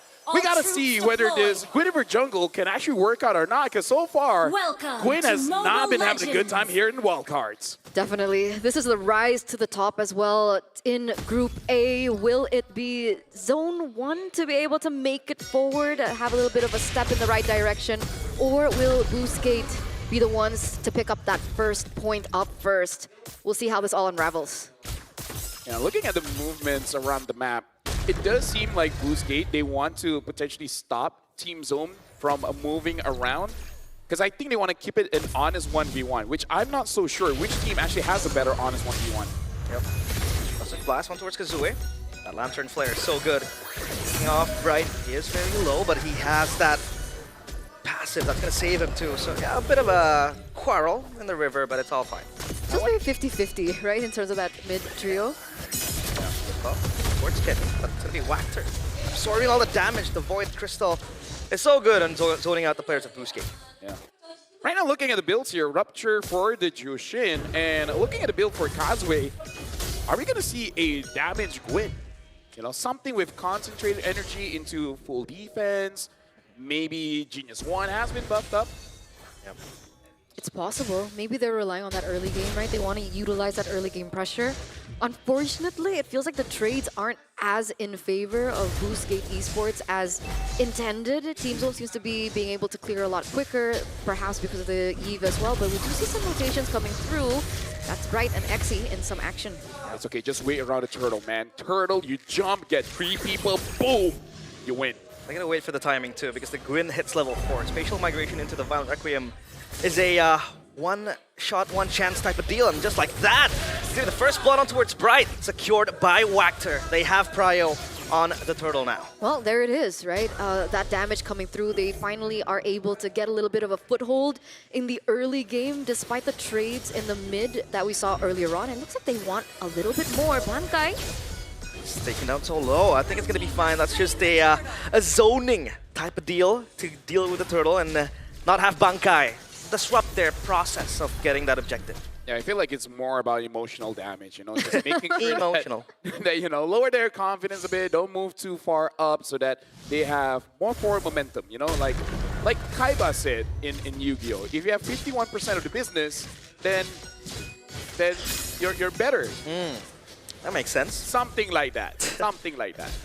Well, look at the movement from Boostgate, though. They're invading the orange side of the jungle. Mountain Shocker connects on towards Identity. That's going to be the Juicin gun. The chessboard wide open for the Eve. Bright pops Revitalize. He's going to be fine with the sustain given. But that is an important kill for Zone. But that kill is given to K as well, the CC. Yeah, Identity was a little bit too forward there, considering her sub-emblems, or his sub-emblems as well. The Rupture, right? You're not as fast, you're not as mobile, and you don't even have the tenacity as well to defend early game with that amount of aggression. But all in all, Boostgate Esports are still in the game. What? Violent Requiem to the Crimson Beacon as well. Gap closers galore in the purple buff jungle. And another pickoff for Boostgate Esports. I like that they didn't... Oh, hold on. Okay, XC takes a bit of damage, but I like that there's no hesitation, right? The moment the Violent Requiem hits, all right. Identity now, with the changes of Jushin, actually does quite enough damage. So I like that they did not hesitate. They just go for it. And speaking of, it looks like Kazui is going to build more defense. It's really just on that emblem setup where he makes a bit more damage. It's the first item Sky Piercer for RX, so I think Boostgate Esports kind of want to brawl it out quickly. He has a Fury Hammer to compensate for more damage. But yeah, that first item Sky Piercer is actually very ballsy, especially after the Granger nerfs that he received. They're banking on that, right? Because as we get to the late game, you see Kenny on the Eve, you know, scaling. You can see YSS as well, scaling. And in that 5v5, when things don't seem as messy, it seems like Team Zone has a little bit more to say, right? Because of the AoE options that they have in their build. That's another pickoff. Bankai, that's going to be the AOG to disrupt the players of Boostgate Esports, but the liftoff is good. XC gets Bankai. That is an important member to be taken out as this objective unrolls in front of our eyes. XC will try to zone out the players of Zone. However, Bright is close by. They're going to jump in from Wactor, misses the kick onto the back. The Mountain Shocker towards XC, but he buys time, and the eyes of the prize is going to be that turtle. Second one for Boostgate. Yeah, look at Wactor trying to get one. Right, able to get away, but gets pulled back in. Oh, the damage is good. Kazue, good traceless from Zexora. Now they're going to turn him around in the back. The engage coming in from Team Zone. Oh no, Boostgate, they might bit off more than they can chew. It's going to be K arriving just in the nick of time to try to take down XC. But so far, Boostgate, they will have to back off. That is a slight loss for them. Yep. Having the Malaysian playstyle, after getting a major objective, you go for a fight. A little greedy. Just a little. Just a little bit. But we can definitely see the idea from Boostgate here, which is basically to constant pressure everywhere. It doesn't matter. Even down here. Yep, that Mountain Shocker will not quite be enough to take down XC. Yeah, so right now, I really want to talk back here because RX does have the most amount of damage at this point, right? And I feel like even with the nerfs onto Granger, as long as Granger gets 40 stacks on that Sky Piercer, it's going to be good. Boostgate at this point really does seem like they just want to create as much space as they can, allowing Identity as well as RX to get those items. But again, it's really about controlling yourself. Yes, you get all this adrenaline, you're feeling good, the dopamine hit is there, you're moving forward. But sometimes, like a good friend of mine once said, pull it back in. You don't want to get fired. No, I agree. Because even earlier on, no, I was agreeing about something different. Wait a second. Unbreakable into the RWM. It's going to zone out the players of Boostgate Esports. Identity has to lift off. That's going to be a good Jeet Kundo, but no follow-up. So that's going to be it. Back to the earlier point. I agree, because even earlier in that match that we saw with Zeta, that was like a 7,000, 8,000 gold lead, and they completely threw it, right? So at this point, Boostgate Esports, despite how dominant and how aggressive they've been playing for the past 7 minutes, there's no gold lead yet. So it's still very 50-50. It's still anyone's game. This is going to be more important with how they execute it, because there you go. That's a move. Oh, misses the fun. Requiem the mountain. Shocker! On towards Wactor. He is gone and whacked. However, K gets deleted, and now it's going to be Team Zone turning. The tides are around. They get 3 kills. All for themselves as the Traceless chases down XC. Zexora has to read Traceless again. Back to a safer place. XC tanks and eats all the damage, but that is very worth it for Team Zone. And I think this just shows how simple of a draft Team Zone really had. They have very, it's very hard for them to make a mistake. We saw Cho Wactor there basically botching the kick, not having a good angle. So, and then going back old school, right? The combo between Gato Kacha as well as the CC, the Gato CC, the CC Kacha. CC Kacha. I pull you in and then my guy jumps on you. It's a good and easy combo. So Boostgate at this point, having this 5v5 team fight is really not working out for them. They need some kind of pickoff. They're forcing the Lord as well. This is just going to be an invitation for Team Zone to crawl out, shrouded in secrecy. The mountain shocker again on towards XE. He has a consecration to reposition. The RWM zone's out. Team Zone as well. The left off is good. On towards Bankai. He's going to run around with Purify as well. Repositioning. Revitalize Pop. They're going to resustain to prepare themselves for a second round, but everyone backs off. So to talk on that note that Lafel just mentioned, I agree. It's either they don't go for a full 5v5 or they find a way to utilize the team's resources to bait the resources from Team Zone first, right? Maybe that's something similar as to what we saw earlier on, just right now happening. But if Wactor goes in and commits, it will be very difficult for them to look for anything, but it seems like they still want to go for it. Yeah, Wactor is just taken down solo. The kick connects, but that's going to be Zexora connecting onto the Lord. But they go even deeper to the purple buff jungle. Xe repositioned, Violent Requiem not committed. Bankai has to run away. That's a win for Team Zone, a slight one at that, but Identity gets Bankai as well. 2-0. And my, oh my, Team Zone walks away with the Lord. That's a 2-for-1 trade though, right? I don't think it's worth it. You want to know why? The kill didn't go with the Granger. Oh. Right? If you gave him that Sky Piercer stack, 100% worth it. The fact that you went over to Identity, it's kind of nothing. What you did was delay the game. If they were able to give the kill over to RX, that's a win condition. So it's one of those situations where it's like, yes, it's good. You know, beggars can't be choosers, but you really wanted those kills over to RX. But Team Zone, they couldn't push with the Lord. Can't. I mean, XE is you're just being a nuisance. But is it just like economic advantage? Because technically they lost a turret instead in the top side. But look at them go up top. It's going to be the lockdown towards XE. He's taken down, but he's going to survive. A Uranus, as beefy as ever. Crimson Beacon popped. Identity wants to re-engage. Kazue watches the jump into the back line. RX is here to gun down the players of Team Zone. But look at Zexora in the back, just dancing. On the verge of death, Boostgate Esports are losing their grip of this game. The jump in with the falling star moon. Bankai eyes the prize on towards RX, but Wactor with the kick onto the back. Pops the Purify, is going to be Bankai. Zexora again, unstoppable. He is insane, but Boostgate Esports completely confused on what they have to do. Xe has to bite the bullet, but thankfully, he saves himself. Let me just say, Gwyn users are not having a good time now, right? Because even if the jump connects, you're put in a very dangerous spot. And Boostgate, they committed a lot over to Kenny in that previous fight.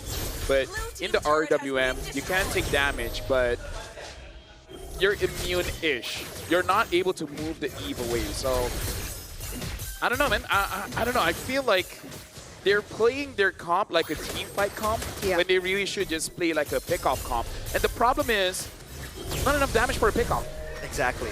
Not enough damage as well because the Guinevere has that tank build, RWM open, RX has that Rhapsody, or rather the that Sonata connecting. But yeah, the lack of damage, right? The Granger has no kills, has no stacks. The Guinevere opts for a much more defensive build with that brute force breastplate. K looks for the assassination, but that's gonna be Zexora taking down XC, his first death swallowed bitterly. So what's the idea now for Boostgate, right? Because they were banking on a snowball, right? For sure, right? With the way that they were playing in the early game, with the way that they picked up the Sky Piercer very early for RX. But at this point, does someone need to shift in terms of itemization? I think what they need is for the Gato Kacha to just randomly ult inside the base. And then you kick someone towards a turret. And then give those 2 kills over to RX. And then by some kind of miracle, he gets 2 more kills. That's 4 stacks. Okay. And then... And then? And then what? And they just don't throw. I think it's too late to kind of like, you know, I mean, we saw re-itemize. We saw Gatot like ulting the mid lane twice yesterday and twice. And that was died. Wactor, by the way. Oh, right. Well. So that's what I also wanted to talk about, right? Earlier on, I was like, you know what? Wactor on his show, he looks pretty good, because he was able to win on the show yesterday. Oh. And then we see, you know, this happening. So I couldn't bring that up as a point. Poor Wactor, man. Not having a good day either on the Gatot or the show. Well, they're going to siege down bottom. It's all team zones for the taking. BOD and Divine Blade completed for both the Yi Sin and the Yi. Otherwise, we'll just give team zone that inch. Push into the base. That'll gun down the players of Boostgate Esports. Up top, the Lord is pushing in. Traceless back from Zexora to play and approach this in a bit more safer way. But I think for now, Team Zone, they want to take a breather. Yep. RWM used and RX gets caught. Gato jumps in. Can they get a kill? Probably not. Yep. They won't, but XC will bite so much damage. Verified buff by Bankai. They're going to siege onto the bottom side turret as well. Zexora, one last hit. Not enough. And now they want to go in. That's going to be the Violent Requiem. It's a turnaround. The left off as well. They get one, but that's just it. It's a trade for Kazue and Bankai. Boostgate Esports, they keep the crystal intact. Like, you can see it in a way that they kept the crystal intact, or like they lose all inhibitor turrets. Are you half full, half empty type? Whoa! XC just died kind of type. For me, I just buy a new glass. They'll buy a new glass. Yeah. What about a jug of water? You know, it kind of like contains all of it. So not half, not full as well. You know what I mean? So next game maybe? Because I mean, we're 14 minutes in. They have almost a 9,000 gold lead. We're getting to that point where Exora is starting to hurt a lot more. Kenny's starting to hurt a lot more. Is Bankai building a damage or like the usual Esme build? I can't see. Yeah. Well, Bankai has a talisman, so yeah, you have a bit of a cooldown reduction and that magic damage too. Ooh, RX is 7th in terms of player damage. Yeah. Nice. Yeah. Lucky number 7. Yeah, maybe next game. You know, maybe next game. I think it's over. If Wactor can kick someone into the crystal, they might still lose, but they can get 1 extra kill. So stat padding, basically. Yeah, because you know, a wise man once said, you know, never give up sometimes. I think you should give up when the damage is that big, and there goes Kazue. Goodbye. The AOG will not connect onto anyone, but Zexora jumping in aggressively with the Traceless. The RWM opens up. It's saved by Kenny, but look at the players of Boostgate Esports scampering away to the base. The crystal is exposed. Falling Star moved onto the back. RX can't do nothing but watch and probably play his violin. It's over. Team Zone gets game 1.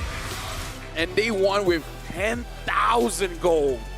That was a dominating win. Not something we expected coming in from, honestly, Boostgate, because yesterday they looked amazing, but this time they look pretty shaky. And personally, it's draft. It's hard to apply the draft.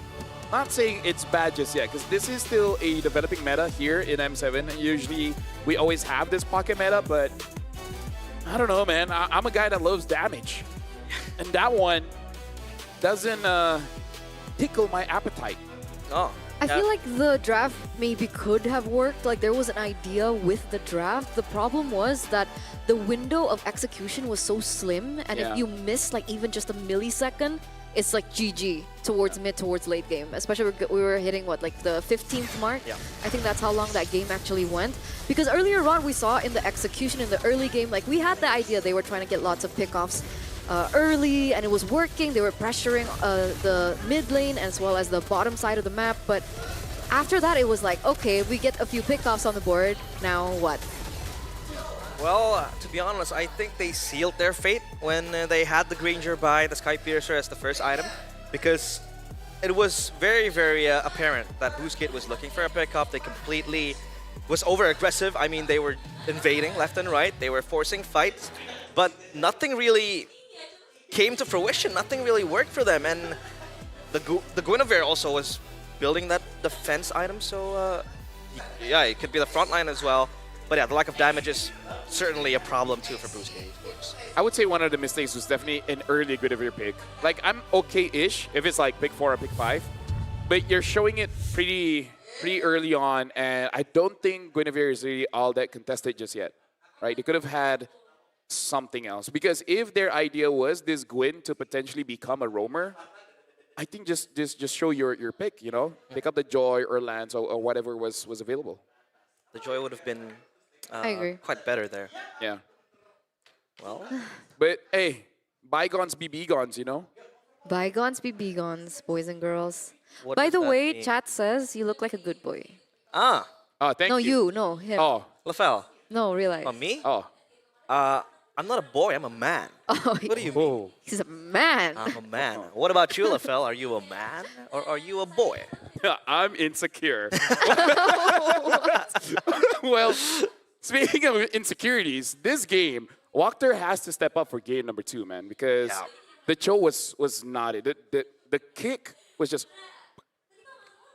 Who is the MVP in your eyes? I voted for Zexora. You know what? Let's go with that. Yeah, Yeah, I'm okay. Zexora. I think Zexora deserves the MVP, man. he was very aggressive. You good with that? Yeah. All right. With that, seal the deal. Production, it's Deal sealed. Zexora. Yeah. Zexora. But despite Let me help you whatever guys. MVP would be pulled out later on, I do think that, Bankai did a pretty good job in this game, right? I think a lot of people have been talking about Bankai being, a little bit iffy when it comes to his performance. Yeah. And if they did that head-to-head against Exy, that Bankai would be Exposed.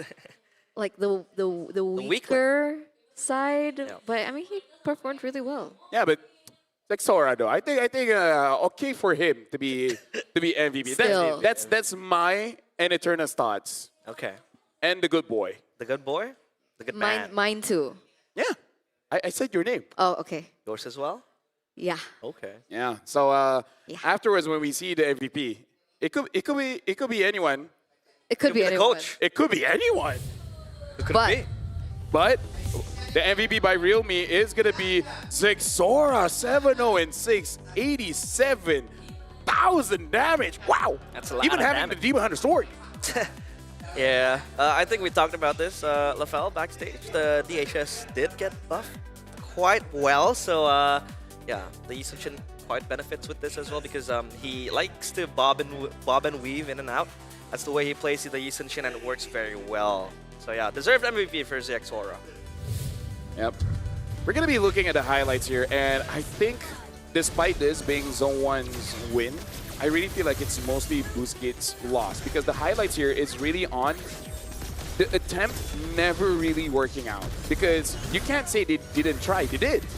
It's just not enough firepower or not the right target. And that's one of the more difficult things with this draft is you're hoping you get the right target, and you're hoping whoever the damage dealer was is going to be there. Like, let's even talk about the fact that the Granger did not get a kill. Because maybe it could have been so much different if he got at least 2, and then maybe they could equalize it. And you portrayed it for us perfectly, hoping look at that this. Granger gets 4 kills. Look at this. But yeah, He was trying to get it, and he just couldn't. it was the Juicin mainly dealing the damage. There was once where RX fell to number 7. I think the damage dealt. So yeah, the Granger was, sorry to say, quite irrelevant when it came down to minute 11 and 12. It was just Zexora, man, farming the bodies. Okay, I'm curious. If, as a Gwyn, you jump on the YSS, Yeah. are you supposed to be able to get the YSS? If you're traceless on time, you won't. We saw that multiple times. That's for why. Zexora I'm as like, well. why does Gwyn just keep going for that same method though? Maybe she hopes that he's not hovering the traceless. Yeah. Maybe. Hey, Sometimes. I mean, You third miss time's all the the charm. shots you don't take. Exactly. That's true.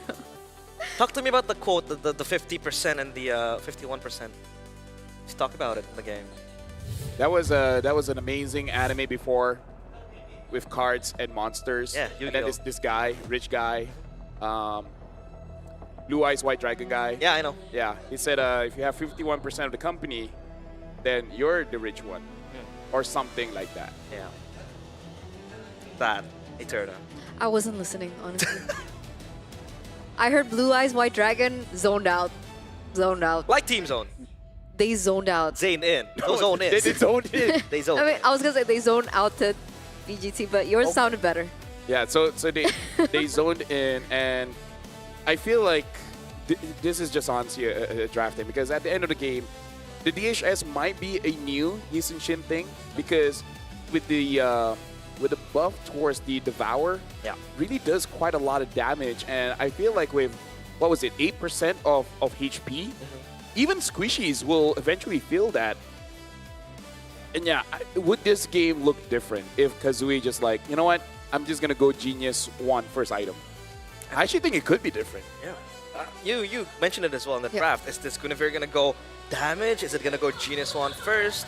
But he went for the Brute Force Breastplate as one of the core items. So yeah, lacking damage is indeed a problem for Boosgate Esports. Maybe don't pick Gwyn again. Maybe. Maybe. don't. Well- Just a suggestion. We'll see if we can see like if the Gwyn gets picked again, we'll quickly look at the win rate and see how she has been performing here in wildcards. Maybe later on in the Swiss stage, she could be better. I don't know though, but let's say they didn't pick up the Gwyn. Yeah. What would be a better jungler in your opinion? Akai, Fredrin, Akai. Alance, Joy. I think the Like even into real world manipulation? Better than the Gwyn. it's better. Okay. Because yeah, I think Taken. Lafel mentioned it. If you jump in with the spatial Right? Am I- Point taken. Am I right? Like, like- could you go higher in that position? Well, Haya, I think is better compared to the Gwyn in this scenario. Every time you ask me a question, I'll just answer, why not? Why not? Because I don't know. Yeah. Never say never. I might even take this Uranus jungle and just put like a Arla in EXP or something. Fair enough. Uranus jungle hurts. Fair enough. It's all about mindset, it turns It's out. all about the mindset. It's all about the mindset. We learned that yesterday. Yeah. Yesterday. Oh. I just want to see a shift when it comes to the draft. What do you think? Well, I think, yeah, don't pick Gwyn. That's number one. And even if you want to pick Gwyn, you know, compensate it with more damage. Just and also ensure that the Gwyn is able to kind of set up. I think they did that with the Cho, but yeah, Wactor kind of botched a few setups. So nice try. It's okay. Speaking of 51%, cards are cool. And you one guys can said get MLBB cards. 51%. There's a new way to celebrate esports highlight. Official MLBB M Series tournament trading cards bring premium design and modern tech together. Available this January. Head to play.com for early access.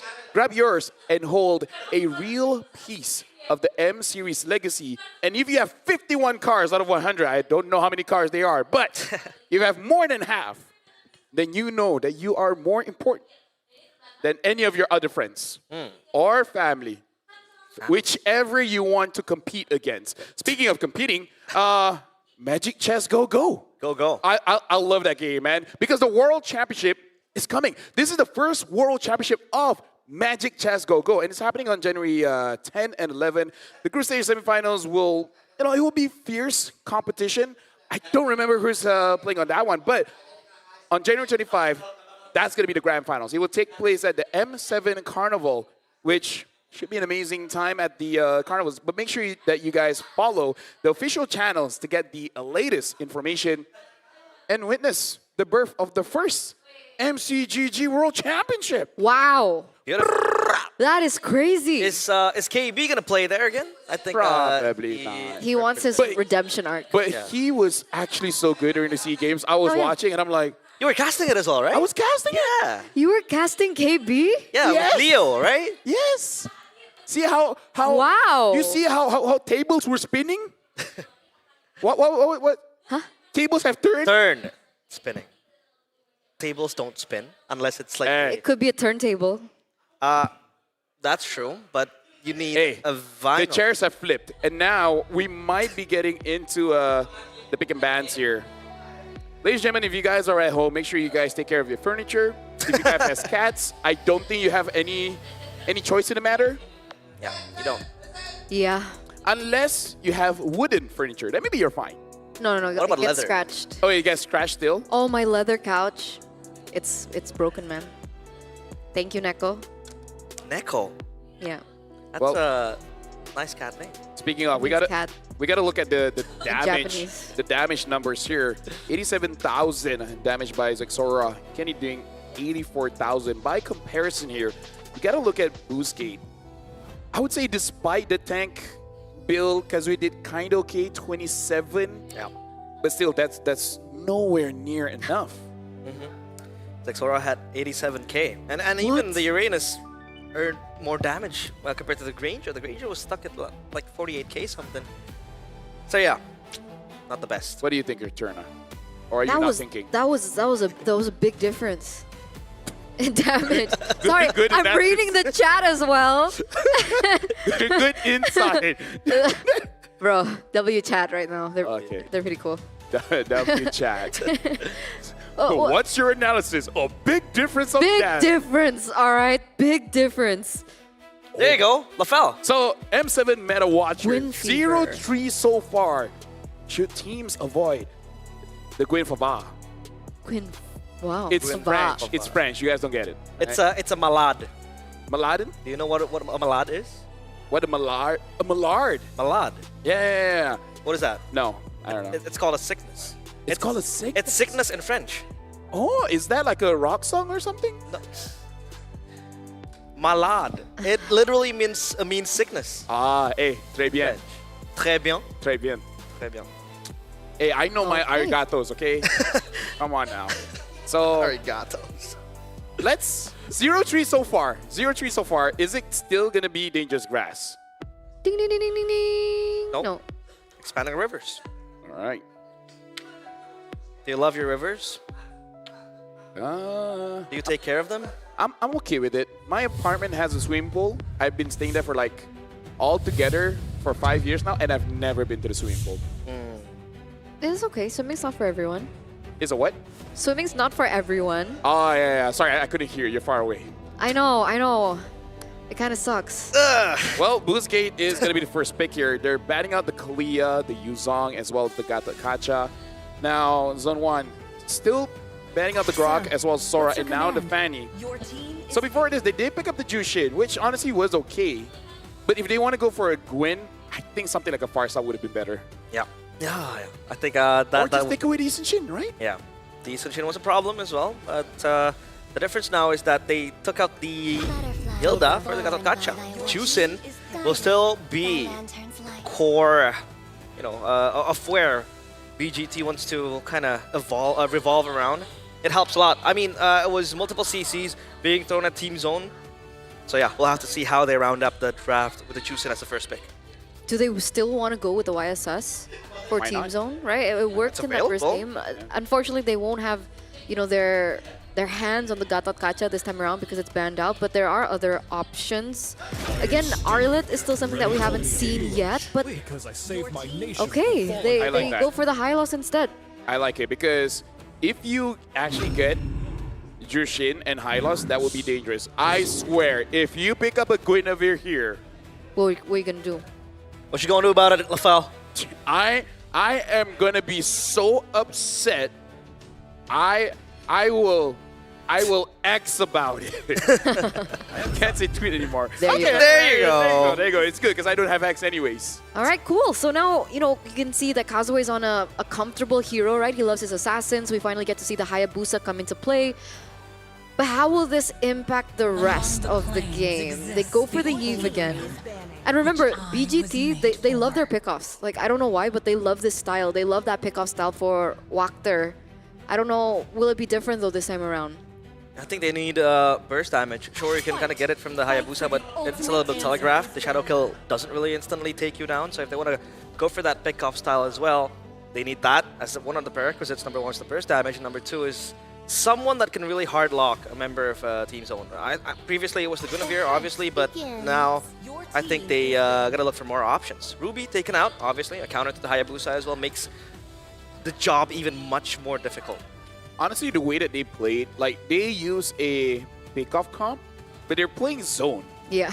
Right? So I feel like instead of trying for those pick-offs, something even like a Minotaur might be a bit better for BGT because with their lineup here, I think they have to go for a marksman. Because if they go for double fighters, I don't think that they will have enough damage. So I'm looking at the claw, I'm looking at the carry, maybe even a Harif, right? Either or, I think it will be okay against Zone 1. Even though Zone already has the counters towards most of the marksmen as well as the Harif, sometimes you just gotta bite the bullet. Sometimes you just gotta be better.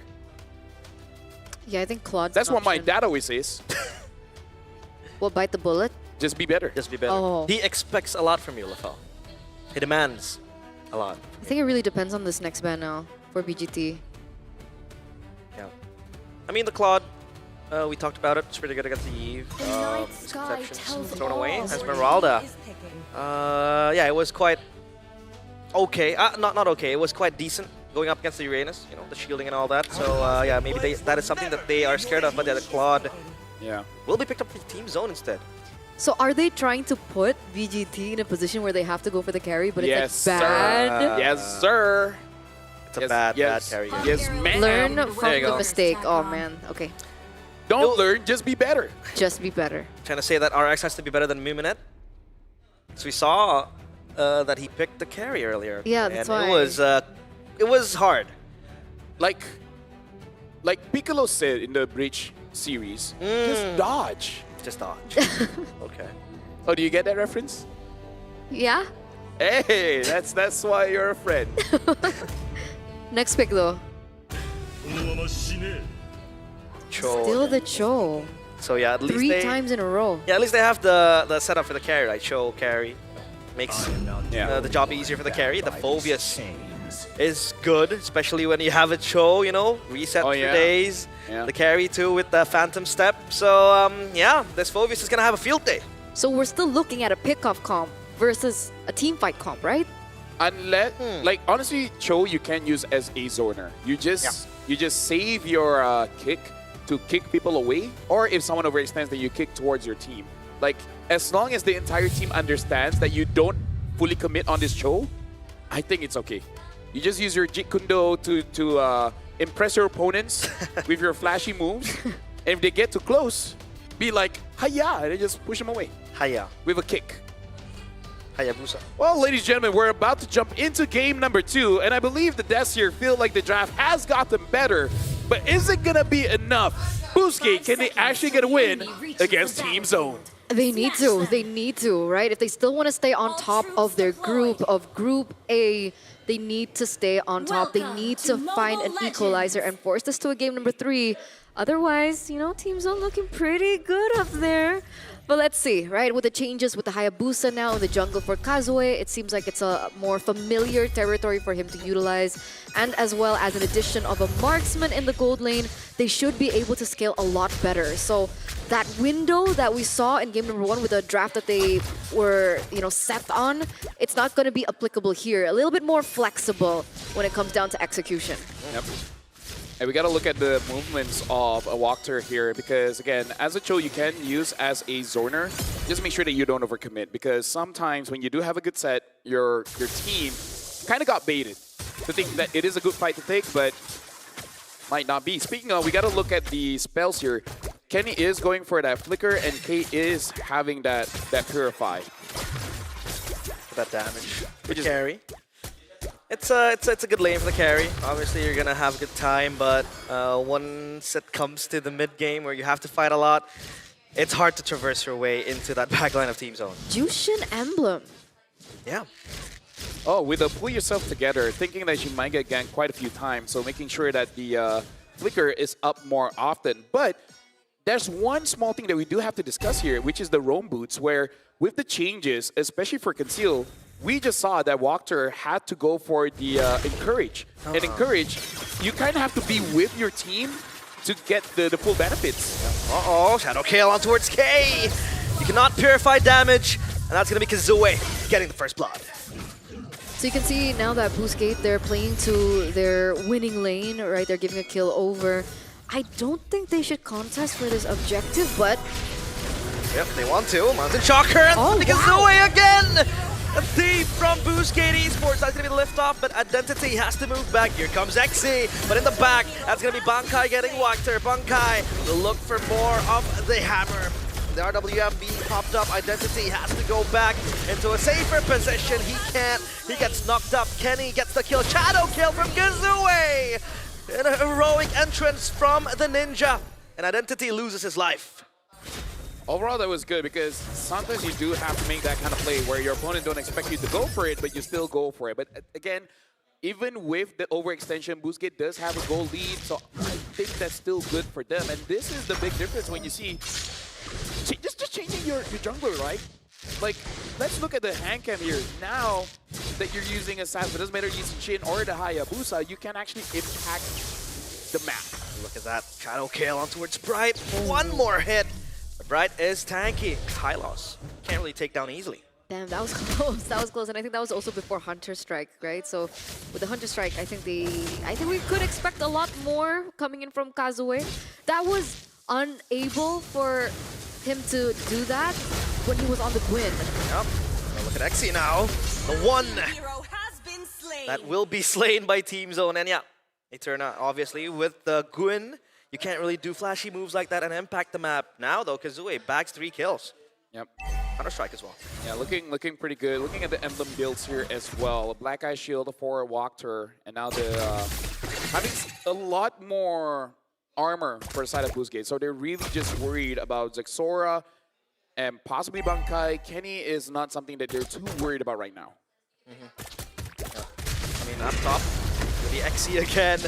A target of operation for Team Zone pops the Consecration, and he's gonna be fine. XC will be able to try to sustain it, but the blazing the wet on towards RX. He flickers away into safety. The carry will still be safe. That's gonna be 2 resources spent, and now they're gonna focus on the turtle now. The back line, that's gonna be Zexora bobbing and weaving. Good knock-up with the kick as well. Kazooie gets Zexora. It's a mega kill for the Hayabusa. The objective in their eyes. Bankai screaming for help, has to flicker back. XC enters the fray. Another good knock-up from Wactor as Bright gets taken down. Bankai deleted as well. K is late to the party, and Boostgate, they feast on Team Zone. That was so worth. Right? They got the kills, they got the neutral objective. They're still at Perfect Turtle, by the way. And they were able to layer in an additional kill for RX. So now RX has a little bit more resources to work with up against K. And a lot more shield, gold shield. And they should be able to get that turret down as well in the top side of the map. How are they doing this when they couldn't do it in Game 1? I would say they look much cleaner now because when they actually go for an engage, they can actually get a kill, enough damage there from Kazooie as well as RX, which is different from the previous game. They can set it up, they just could not finish it. So I think this looks much better because there's balance in the draft. And I gotta say, shout out to Wactor as well with the changes of the Joe using the Encourage. He's actually staying around his team just to make sure he gives the extra defenses to his team, because usually as a Joe, you want to chase after the back line, but this time, even if you do, you're still close enough to your team to have full value of the Encourage roam boots. So yeah, that's why they're playing in close proximity, especially for Wactor. Golden Staff completed for RX. That's going to be a Swift Trinity, I believe. Not yet. One more. Lacking the DHS, excuse me. Well, still, it is very quick. And Kazooie picks up the Sky Piercer. He is warranted to get that item. He really justified because he has 4 kills to his name. Now the kick towards Bright. Pops to revitalize. He goes in the back. XC trying to zone out Bright. Opens up the ultimate to run away, but that's going to be the Sky Piercer. Again, cutting down the Hylos. Check. 1 check, 2 check, 3 check. Like, even if Kazooie gets killed out and he loses the stacks on the Sky Piercer, they still have RX to fall onto. Like you mentioned, only a little bit more away from that Swift Trinity. That's a flicker already burnt out there by Kenny. They're feeling the pressure, and I think Boostgate, they're gonna be on the way to that Perfect Turtle. Team Zone can't contest. Yeah, they're maximizing all that they have, the resources, and yeah, obviously Team Zone, they have to concede. This turtle will be free. I think that's 2, that's 3 even. Perfect Turtle for Kazue and for Boosgate. Right now for Team Zone, they just got to play around K. And play around doesn't mean that he goes for the skills, but actually making sure that he gets the farm. That's the biggest problem. As long as his quad gets farm, and I feel like he needs... I'm hesitant to say Wind of Nature because, yes, you can deal with the Haya, but true damage, man. True damage from the carry makes it quite difficult to itemize against. Yeah. That Wind of Nature will quite possibly be in vain, especially with the passive that the carry Look has. at that goal difference. 2,000. Yeah. The goal difference is insane. Oh, Hexy again? Should be able to get out though. But yeah. Goes back in? No, no. Okay, it's fine. It's fine. Oh, Kazue goes in. Okay. No. Block there. He's taunting. He's taunting the players of Team Zone. Revitalized Pop as well. The lift off towards Bankai. That's just going to be it. Look at Boosgate Esports. Able to get all the resources from Team Zone in a very, very confident way. Zexora sent up top again to just clear the way. Yep. And this is one of those situations where you just got to talk to each other and say, Sheila, don't be extra, right? Because they're in a very good position here, Boosgate. They should not be forcing fights and possibly getting throws. So just do like this. Take easy, clean objectives. RX now with the Demon and the Sword. They should be very confident. And just play at their own pace. Don't force things out. Jangan maksa. Jangan maksa. Nice. Jangan paksa? Yes, paksa, maksa, okay. It's the same. It's the same. It's the same. But with an A. I know my Malaysian. Oh, cool. I know my Indonesians. Beautiful. Uh-oh. Gets away. Obviously with the shadow, quad shadow, excuse me. Very, very agile, very mobile. But Zexora wants to lock into identity. Has the Crimson Beacon popped in the back. Blazing Duet. But where's the damage? XC will eat up from the inside. That's a kick on towards Bankai. One less to worry about. Shadow kill. Finally gets Bright only. I thought it was going to jump into the back too. But yeah, that's going to be it. Boosgate, 2 kills and possibly the Lourdes.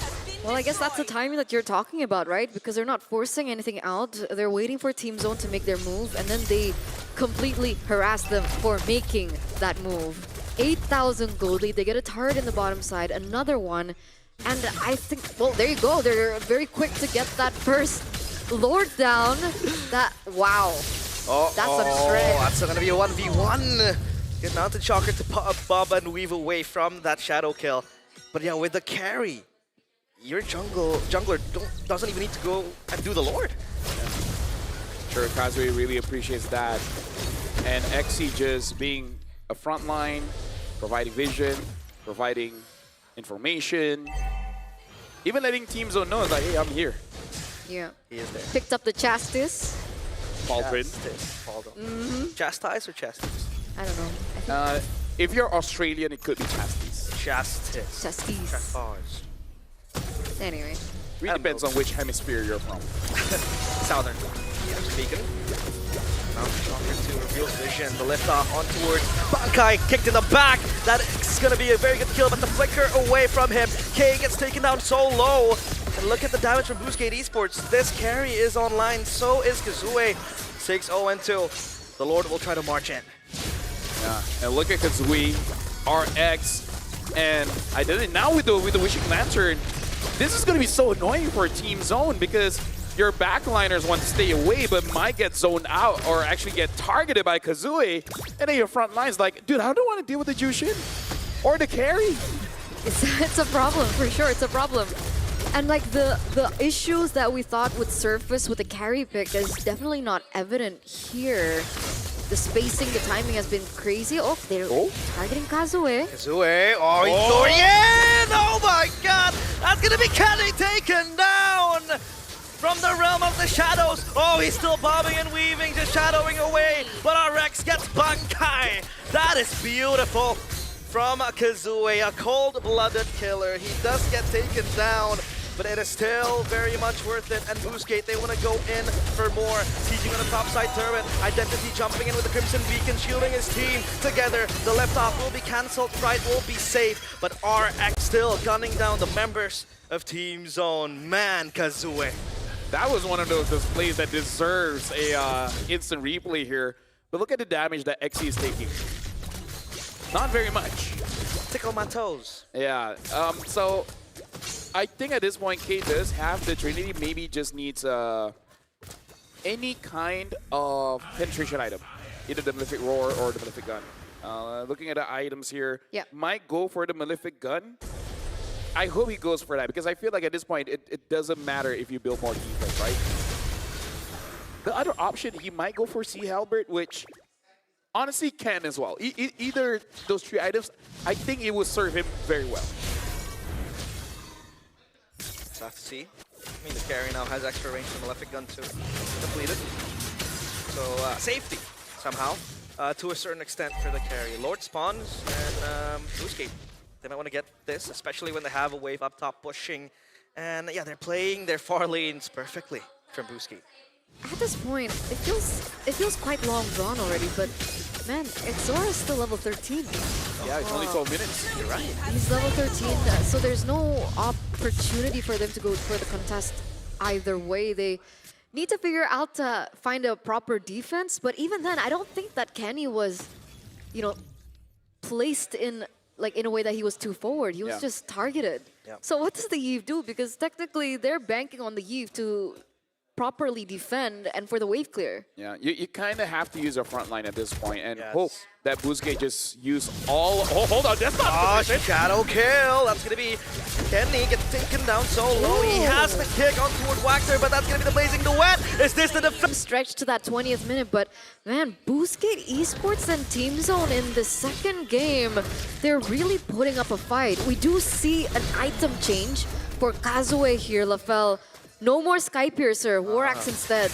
And again, he can definitely do that. Oh, Zexora! Whoa, Zexora! The wind of nature will save RX, and Zexora gets deleted. Identity will come in, but Bright so low. Shadow kill in the back. Waxter looks for the kick, and Bright gets deleted. K with the Blazing Duet, but is it enough? It is not, and Kazue will put him down. It's just Kenny and his broken base. His friends taken down as Boostgate Esports, they farm the bodies and prepare their graves. This is the end, right? It's gotta be. It has to be it, Kenny. I don't think you can hold on, brother. The crystal wide open and Kenny bullied around in his own backyard. Boostgate Esports will not let slip of game 2. It looked quite close there after quite... I would say like what, 2-3 times? Amazing defenses coming in from Team Zone. But eventually Boostgate, they were able to do it. And unfortunately for me, 19-minute game, 19-29. But I feel like there's one mistake that I just gotta talk about, man. Zexora, that was quite an overextension. Like maybe you could get a kill. I don't know if it's worth it. I really don't know if it's worth it. I think it's the adrenaline rush. Yeah. Especially as a youngster, you know, you kind of want to be the game changer. But yeah, I do agree that that is a stretch. That's an overextension. That's what we call in the business overheating. Overinvesting. What else? What else? Bite more than you can chew. Bite more than you can chew. Were you drinking? No, I was so... Now that's the only highlight. I was so Team Zone, man. What happened? The winner nature saves RX. Don't cheer on anyone. That's why they lost. Yeah. You're cursed, Eterna. No, I'm not. You are. But my predictions yesterday were right. So... Well, I'm already wrong. I said I no. mean, yeah, that's true. Either way, I'm wrong. All right? But big shout outs to both teams because really... I feel like for Boostgate and Zone, doesn't matter who they're going up against, they know how to make it interesting. And I would say, yeah, I can understand why you're more for Team Zone in that one because it looked like it was over by 10 minutes. And yet they're able to add another 9. Yeah. And honestly, if it wasn't for that one mistake, it could have been longer. I agree. They were so close for a comeback. Oh, man. But yeah, it's good that we get to go to full best of 3. We love 3 games. 3 games is where it's at. What are you looking at, Lafel? I wouldn't mind going to Madrid, but you know, we'll see. It's okay. We'll see how it goes. We'll see how it goes. But yeah, going back to that game, do you guys feel like if Zexora didn't overextend there, that there would be a chance that Kenny gets a good RWM, K goes in, they could get a few kills, and maybe eventually win the game? Well, I think this is obviously not guaranteed, but if RX did not have the win in nature there, that would have been a True. very good play from Zexora, and that would probably orchestrate a comeback right there and then, right? And then they would just go for one final push, clear the waves. But I think if he did not overextend and they have to kind of like turn around and fight again, well, I think they could still hold the base. My only issue is that you know how to go in, but you know how to get out, right? Because I feel like he used every single thing in his kit just to make sure that he's able to get RX. But you're the jungler, you know? Yeah. Comes to a point where you might be contesting for the Lord, and maybe your team really needs you there. And you also provide vision, right? So there's just a lot, you know. It feels a little naive that he would think that he didn't hold the Wind of Nature. Was it like a miscall that they thought that the Wind of Nature was down? Or honestly, maybe, yeah. But now we got to look at the MVP by Realme here. And it looks like it is going to be RX. 9-0-5, 103,000 damage. RX ever since yesterday, man. Doesn't matter if it's carry. We might even see an X-Borg later on. He's popping off. He is. I mean, we talked about the carry pick being, you know, especially... Punishable.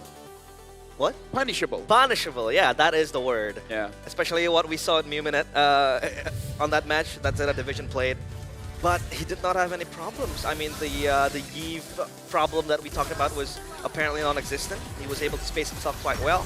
And I think, shout out to Wactor as well. He landed quite a few good sets to kind of give space for RX as well.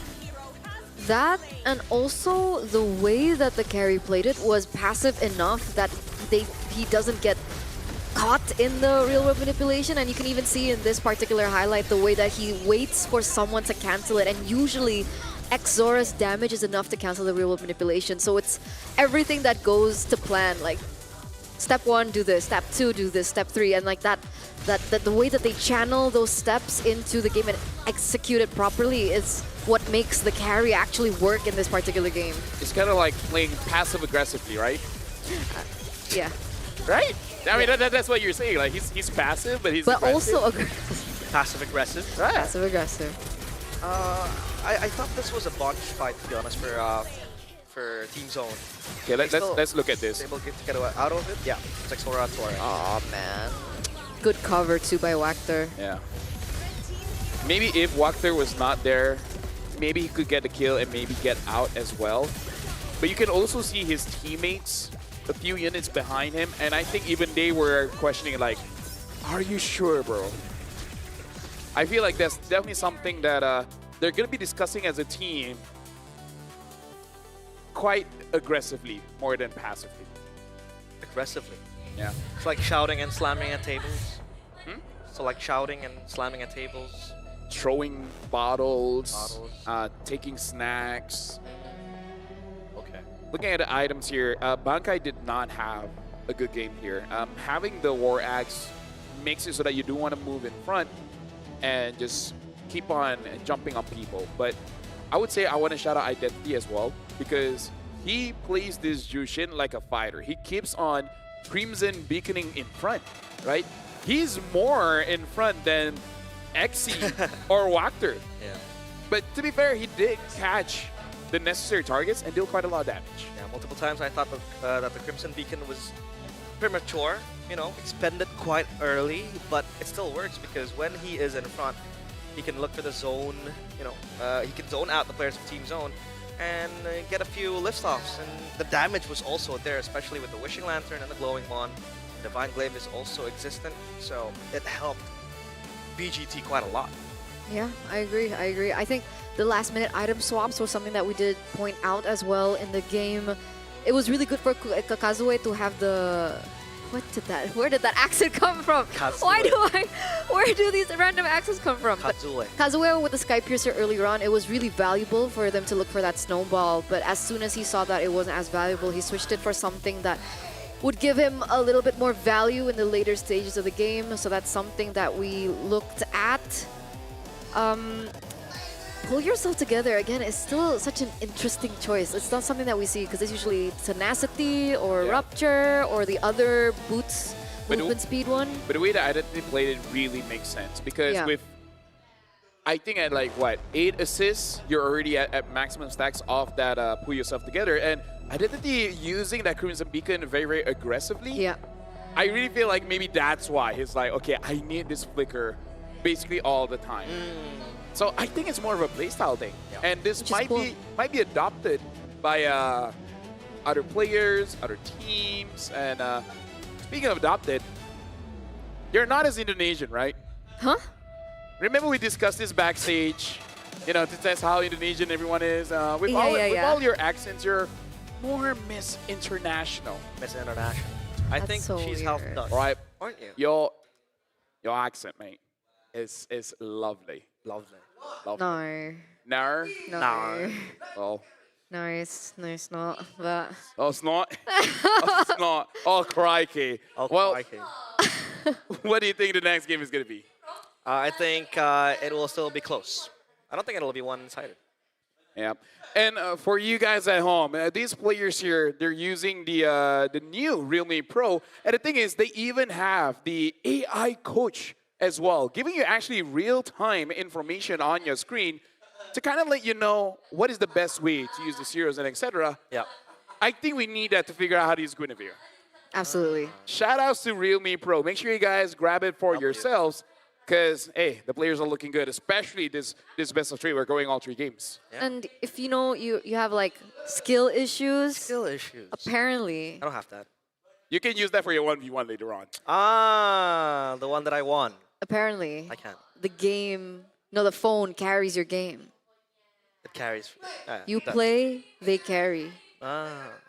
Yep.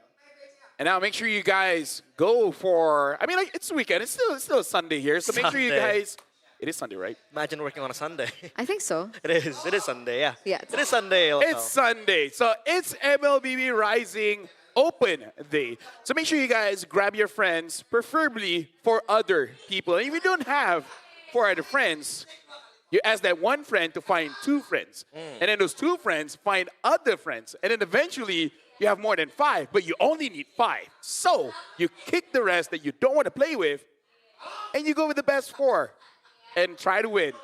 Good luck for the Rising Open. So, a friend. Beautiful. My friend. Beautifully done. Thank you My very much. friend. Thank you very much.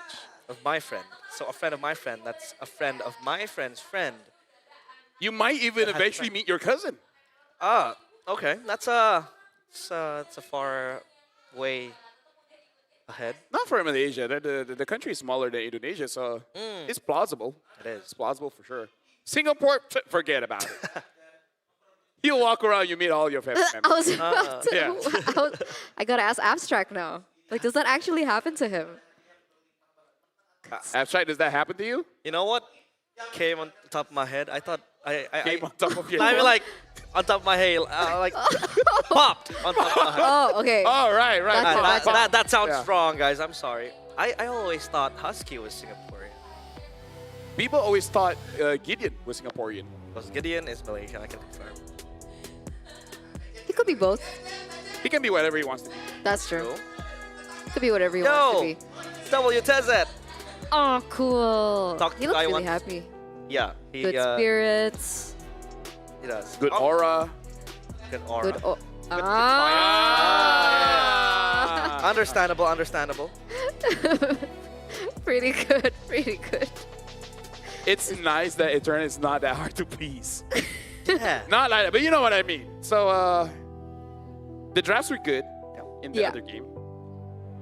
I don't even know if Zone really has to adjust that much. Maybe they might respect the carry this time. But other than that, I'm not sure what other adjustments that they should make. I'm wondering about Wakter's hero pool. Okay, let me hear it. Let me hear 'Cause the he's- wondering. I mean, technically, like on paper, he's used heroes like the Kaja, and then what else? The Cho. Kaja. But like his significant hero, like his thing Cho. hero is Kaja. The Cho. Yeah, but And got caught. yeah. Yeah. Tapi, wait, Yeah. but what Very happens if you Indonesian. take out the Cho? Because his Gatot performance was kind of, it was not as great as when he played the Cho. If I was a coach, easy. I'll give you the God thought, but But don't use your ult. you can't Only do that. only use it when they're not moving. or defensively. Yeah, there you go. There you go. Okay. Because I think Gatot is kind of hit or miss. Because like I think he overthought his ult. No, because legit, I play Gata and you really don't need to use your ult all the time. Like, of course, if you hit your unbreakable, especially with max range, so you're locking it down for like, what, 1.5 seconds, then yeah, you can use your ult. That's a continuous lockdown where you lay it by yourself. You don't need anyone else. But if you're jumping in blind, it's really not all that worth it. Just play more macro. People tend to be very trigger happy when they play Gatot because they think, I need to land a 4-man AOG. Unless you're playing with an Alice, yeah, then you have to be actively seeking, looking for a 5-man, 4-man AOG. But other than that, yeah, just use your unbreakable. Plus, it's a cool ult.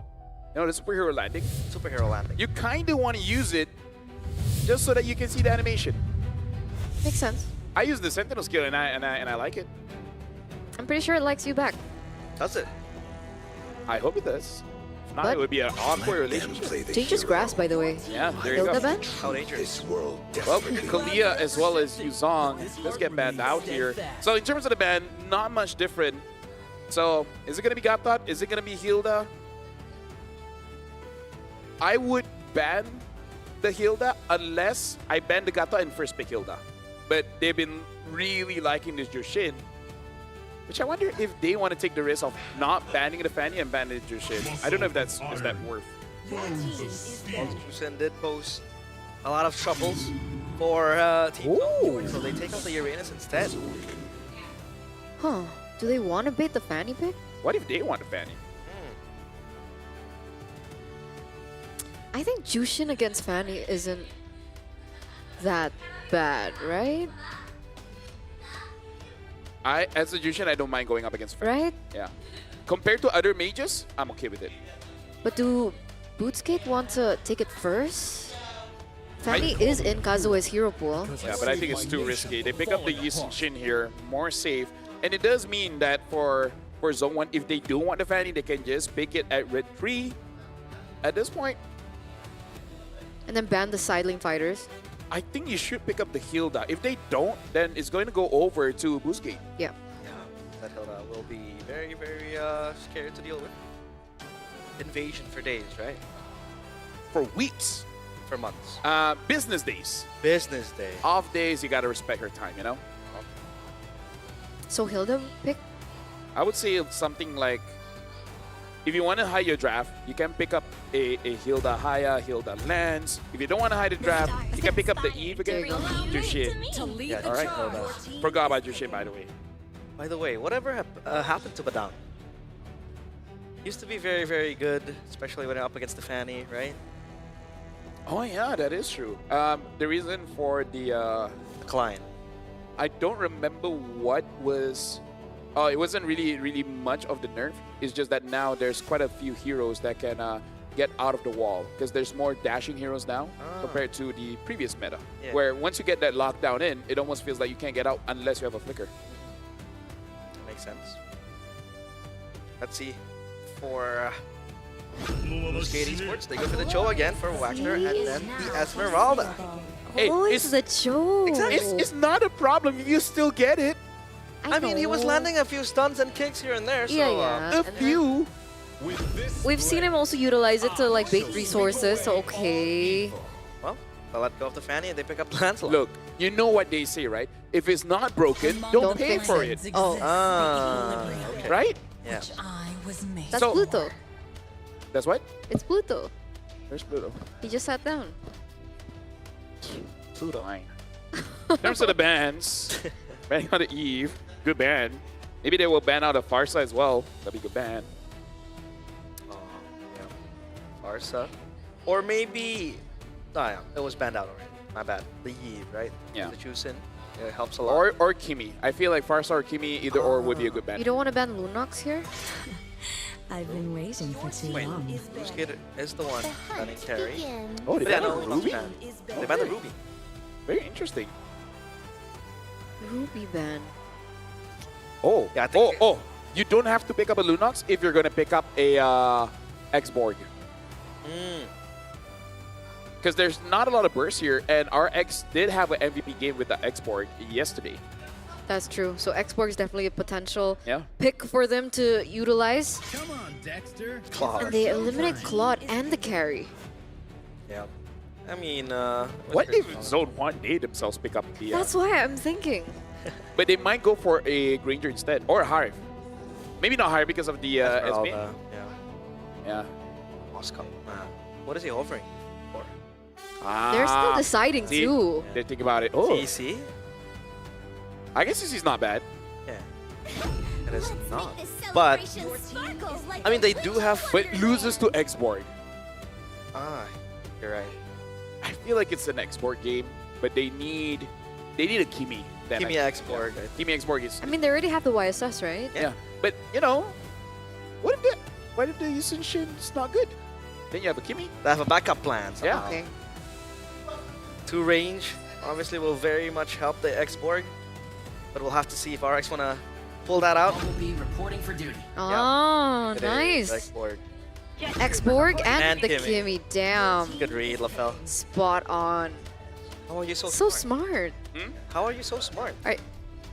I live in tomorrow. That's why he's the GOAT. A man of vision. Yeah. And I'm colorblind. And I actually have to wear glasses, but I want to look cool, you know? It's okay, LaFell. Best caster in the world. He is. Team Zone. Last pick. What to pick up to deal with the Esmeralda? They can still go for the Granger. Probably not the best if they want to go for an other fighter here. Honestly, the Lapu is not bad. If they want to go double fight, I don't think they should, but that's an option. Flow of time's Harlan. So CC Gold. Constant that breaks I guess it's fine because they do have the Jushin and the Hilda, so there are stacking of crowd control there. And I would say it's a very forced fight kind of draft coming in from Team Zone. Well, with the Hilda, with the Arle, with the Jushin. It's kind of like you can fight at any time. Yeah. Does make sense. I mean, the Arlet obviously good setup. We did see a few Arlet games in the wildcards where it was kind of like the main catalyst for most team fights happening. And on top of that, you have the Jushin, the Hilda, like LaFell mentioned. So yeah, it does work. But man, the freedom that I think Boostgate has with this composition is quite scary, to be honest. Well, ladies and gentlemen, Boostgate as well as Zone has proven to us this wildcard.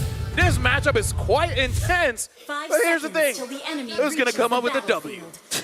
Yeah, whoever goes down did not go down seamlessly, right? They had to lose a point there as we get into the wild cards, but only one will be up on top of Group A. Once again, that name, that question echoes for Group A as we get into the Land of Dawn, the final game here in this best of 3. So now looking at the movements here, it does look like, at least for Team Zone, they want to get that early pressure. Because I really feel like if they can get an early rotation, I would say preferably in the EXP, because the sooner you let Arlet out of his lane, the better your rotations is going to be. So I'm really looking at Team Zone at maybe 1 minute 20, start moving towards that EXP, help out Bankai, and then just get a sustainable movement going in. Well, RX loses his Faraga armor just like that. Yeah, obviously it's still the early game, so he is going to be fine as of now. And if that goes according to what you mentioned there, LaFell, then we should be expecting Team Zone to have a little bit more control over the neutral objectives. Granted that they do have the Lancelot as well to aid in that venture. Because it looks like now Boostgate Esports, they're caught in their own jungle. You can see Bright being as aggressive as ever. Very, very difficult for Boostgate Esports to look for anything or any opportunity on the map like they were able to in game number 2. Yeah, I really feel like they should. And if I were them, punish Walker as many times as I can. Make sure that for a good 6 minutes of the game, he doesn't get his items. So there's no one to really open up the map unless Yusichin has his ult. Yeah. Now we can talk about the Jushin as well. I think it'll be quite different. The playstyle compared to Identity last game, right? Because no pull yourself together, it's a rupture, extra damage, and you also have to go for the Purified too, because yeah, the choke kick will always be available. So that is a threat for Kenny. They want to go for the turtle. Mountain Shocker opened. The vision. also expanded. However, Team Zone still dancing in the pit. Final slash, I think, is committed quite early there. Yeah, I think this is just a mistake coming in from Team Zone because they did not help Bankai out at all. And he's kind of crucial for them to win this fight. Whoa! Zexora, beautiful retribution. You thief in the night, and he gets out with that. Phantom execution, retribution. So that was revenge, right? It was? In game number 1, it was actually Kazue that was able to steal it, right?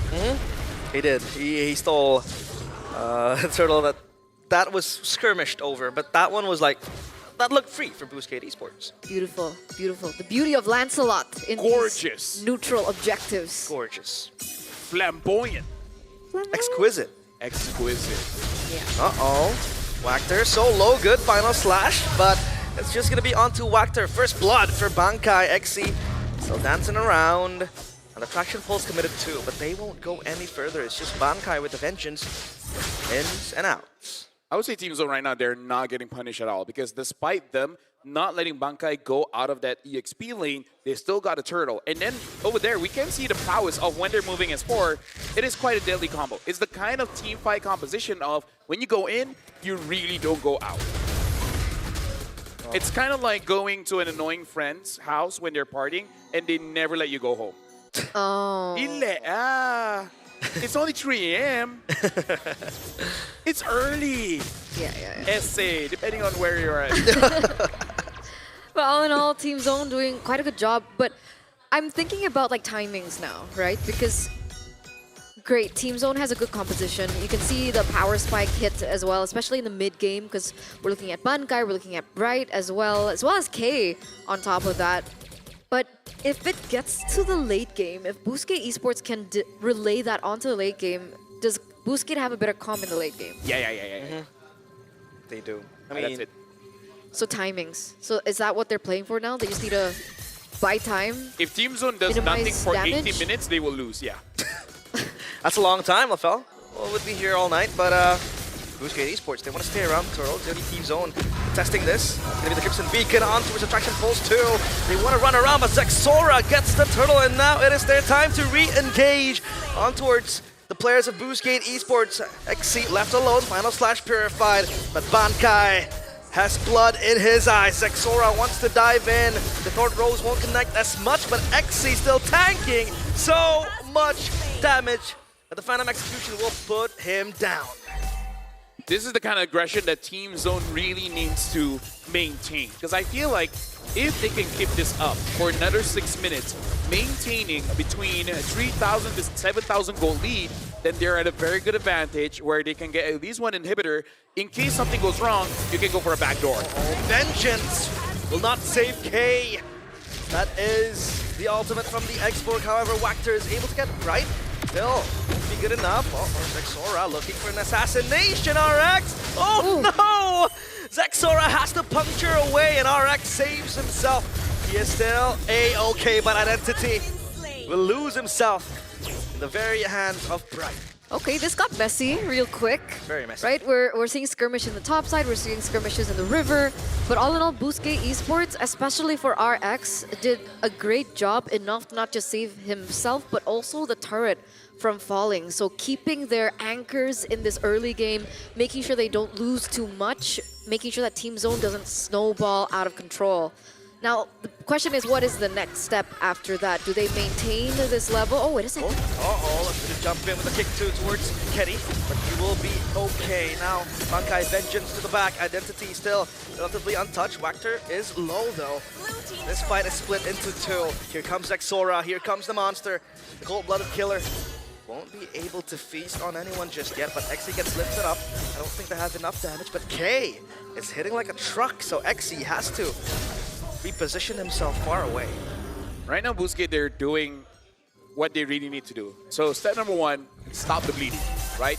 You stop the bleeding, wait for Identity, Kazue, as well as RX. RX, after he gets 2 items, he can really start to influence the game a little bit. But before that, it really is all about staying safe. I would say especially Identity. As long as Identity survives, it's okay. They're gonna go in. That's gonna be Bright in the back. Final slash kind of misses, but the Traction Pulse and the Mountain Shocker combo gets Bright. Here comes Zexora with the Phantom Execution, the puncture away. That's gonna be a loss, slightly, for Team Zone. That is reflexes, right? Identity got caught in the final slash, no? Yeah, but also this shows that Boostgate is reading Team Zone because they understand that Identity is the clear target, not really Kazooie. And that's why we see Walker just hovering around Identity, knowing that someone will commit, and then he can use the way to drag it to punish. Yeah, Purify, Crimson Beacon, safe passage for Kenny as he gets taken down slightly. Low HP, but he's going to recall back to the base. So now it's going to be resets for Team Zone. Looking to clear out the lanes up top and down bottom. Because Kazooie is also doing a very good job at catching up, right? Despite the 4,000 gold difference, Kazooie is only one level below of Zesora. So if it gets to that point, there it is. Oh, nice. Wow. Beautiful. He knew he was spotted. Final slash, dashes towards the final minion, and then flickers away. Beautiful. Yep, but RX though in the mid lane, he might meet his demise. However, he has the Viraga armor. What? Bankai, after a beautiful play, gets himself killed in that process, and now it's gonna be evacuation for the players of Boostgate Esports. Identity gets spotted out. He recalls just in time. Bright loses vision of him. So close. If only he didn't hesitate. If only he just went in. I think it was face checking the bush. You know, Identity was holding his breath there. Yeah, he was. I mean, we were too, a little. I was clenching a bit. Yeah. I was holding my breath as well. So about 4,000 gold here. XC jumps forward. And again, it's all about just stopping the bleeding, wait for... Because I think the Kimi only has one item, only having the glowing wand. So definitely not enough damage at this point. Yep. Well, let's just see.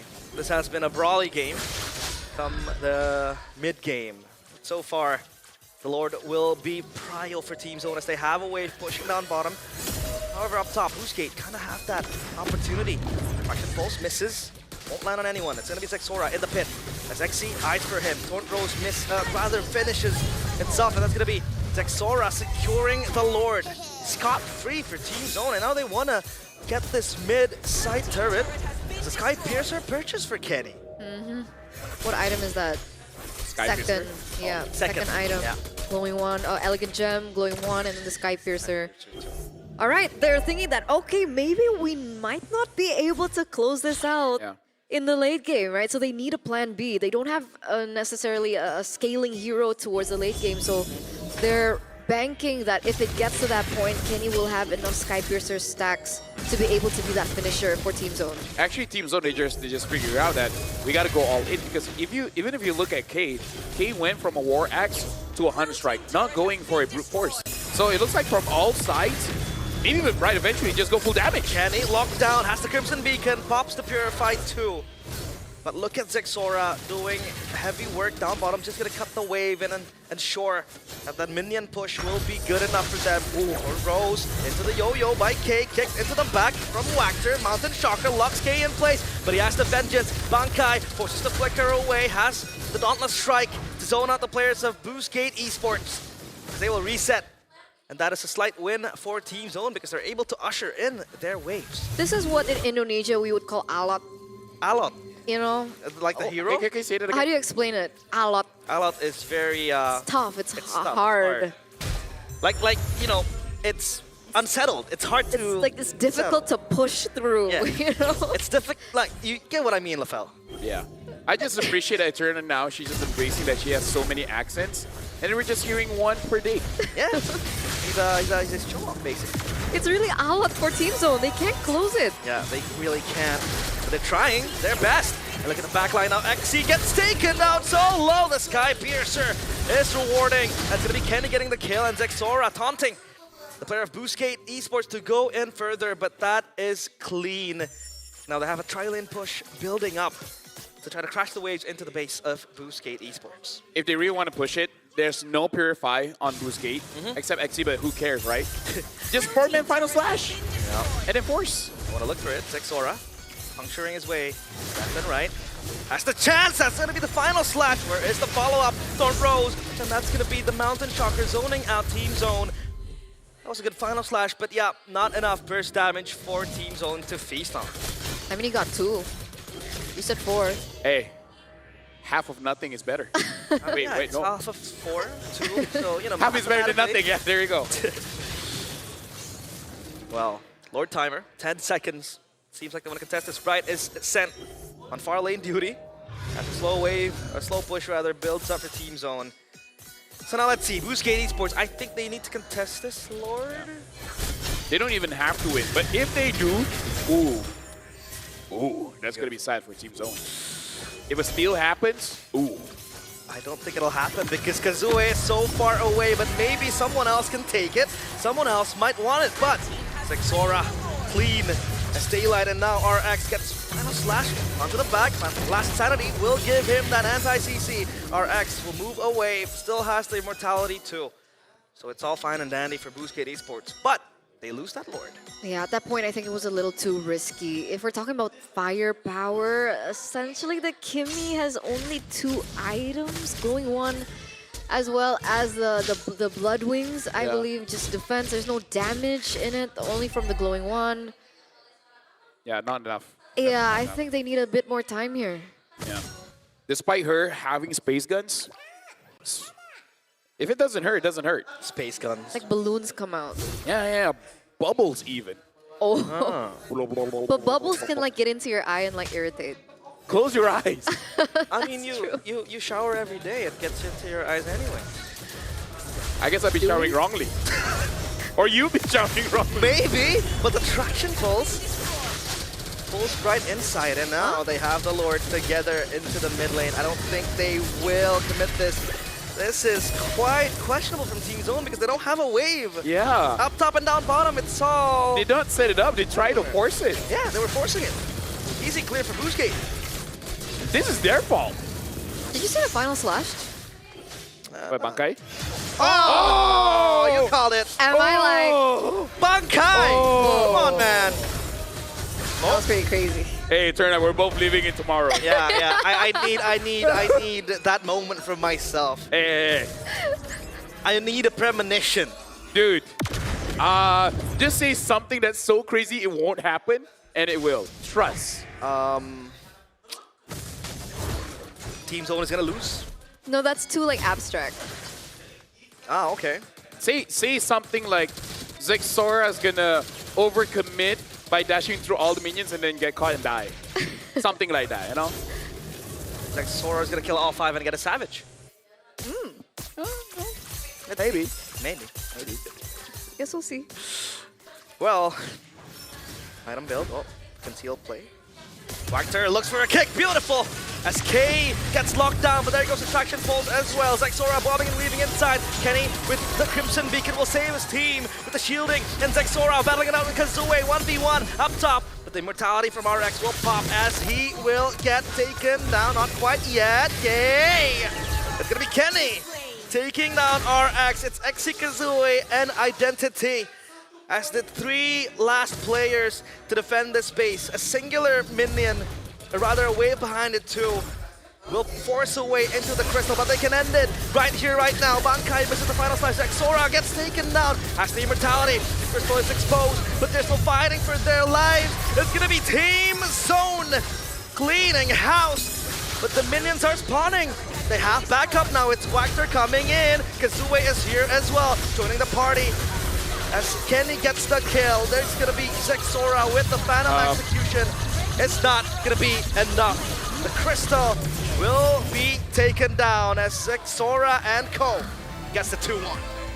Not a Savage, but we can definitely see the vision there. Zexora at the end there really dealt a lot of damage and chased after the right target. So I like the attempt, going for a kick, getting the CC, but the follow-up from Team Zone was just too much. There were 2, and I think Boostgate was quite, they had a gap between them.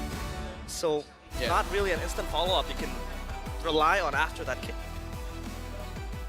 But congratulations to Team Zone. Oh, yeah. Number 1 in Group A. Nomor 1. Nomor 1. Yes. Number 1, man. So wait, who's in Group A? Let's double check. Well, Boostgate, Zone 1, Zeta, and Leon, right? Ah, yeah, you're right. So they should be a shoo-in for like the next stage of the wildcard. Yep. Well, there's still quite a few matches for them to go through to eventually be top 2, because as good as a time that you have in group stage, that's the first step, right?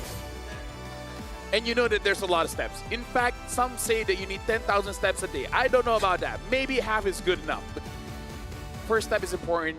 Getting this win is important. There were a few mistakes, but over time, they're just going to get better. Yeah. Baby steps. Look at the So proud. cheers from Team Zone. Look at what it means to them. Again, the rookies, man. I'm very happy to see them prosper. Very happy to see them bloom as internationally experienced players, and yeah, they're able to prove they have what it takes. So will this be a repeat of history, Lafel? I don't study Which history? No, I mean like a team from Mongolia makes it out of wildcard. And to be fair, they have more chances because we got 2 teams this time. All throughout wildcard is just 1 team. But if you had to choose between like Guangzhou and Team Zone, who would you choose? Ooh, I choose Team Zone. As much as I love Guangzhou game. Guangzhou. Because I feel like whenever a China team is here, my Mandarin gets better. I can say Tiangfeng Yaguai. Do you know for the voiceover they had me say those names? Oh, like with the correct pronunciation too. Because out of all you guys, I say the best Mandarin. That's true No, though. I have a better one. What the hell, Peng Yo? Yeah, Toy. Toy? Toy. Toy. It's Toy. supposed to be Toy, no? No. It's Toy. 我不知道. Toy. 我不知道. What the hell, Peng Yo? Tai Tian. Show off. Well, we got to talk about this game Polyglot. because I would say Zone 1 going for this very heavy skirmish kind of lineup, it works well because they know that Boostgate, they want to fight as well. So fight fire with fire, and then whoever has fiery fire wins. Speaking of the MVP, we're going to be checking out the MVP by Real Me here, which is going to be one of the players. Yeah. I think I'm it's saying Sora. Kenny. It has to. Oh, Yeah, I think it's Kenny too. was Kenny? Shing, shing, shing, shing. That was useful. I think this time around, yeah, we mentioned it as well in the game. Different I play think style. POTG, yes, but POTM, Do we also The have Zara. OTMs here? I don't know. I think it's only the MVP for each. so it's just per game, not per match. Yeah, it's per game. 我不知道. 我不知道 too. 谢谢. But yeah, so do we then agree for Kenny? Yeah, I think Kenny. Well, we'll see. Do we really have a choice? Bankai for that final slash flicker. No. Please. Just for the memes. No. Can someone No, clip that, no, please? no, By no, the way, that no, was so no. weird. You guys know those TikToks where they do this thing over and over, and then at the end you get the payoff. Like for the yeah. SEA Games, they did, Yeah. and then eventually, right? So he's just like, and then grand finals. You did it. He's setting up the TikTok clip. Yeah. You gotta think in 2026 it's For the have plot. Need good logic, brother. It's for the plot. It's definitely for the plot. But that escape though, I rate that highly. It's a Which one? Bankai's escape down bottom. Final slash The one- Dominions. Yeah, when the turret was still there. Yeah, that was cool. That was good. That was cool. I've seen a similar clip from Sanford in one of his streams. Yeah. But this time he's not escaping. He's diving to an enemy, chasing him down. That's Arlet tech right there. Yeah. That's so Predator. Well, right now we'll be looking at the MVP, I believe. Yeah. And we're going to be looking at the MVP by Real Me here. Kenny. And it's Kenny. Shing, shing, shing, shing, shing. So which Xing Xing? Well, actually, yeah, that's Yeah, not like two. a landslide. But Yeah. yeah, I really feel like despite people looking at the patch note and thinking it's over for Jushin, Jushin persists, saying like, hey, if I don't do utility, I just do damage. This is what it means to be a true gamer. You don't care what happens. Nope. You adapt. You evolve. You overcome. You just play the game and you win. Now that's a gamer. Gamer. That was so inspirational. Are you a gamer, Eterna? I guess I will be after this. Well, highlights though. Yeah, so far, I think a few win cons that LaFell mentioned, like, I was hitting to the XP lane, helping out Bankai to get out, did not really show for Team Zone, and that was some sort of a concern that we had, but I think they were winning most of the objective fights, right? They were making plays in the other side of the map, getting pickups, and getting that turtle. I think Zixora stealing that objective in the very first place kind of shifted the tempo for Team Zone, and they were the ones dictating it as far as the game goes. I really believe that was huge momentum, right? Because you could see that it wasn't set up in that way. It looked like rather BGT had a better foothold on that first neutral objective, but at the end of the day, it was actually Exora and was able to get that perfect turtle, right? I think it was perfect turtle. Yeah, it was. Yeah. All three. Yeah, and in this game, it's really just they're trying to scale up, but the opportunity was not there. And Identity, it was a good choice and a bad choice at the same time, going for the second item, Blood Wings, because yeah, you need to survive to deal damage, but as we saw, the damage was just not there.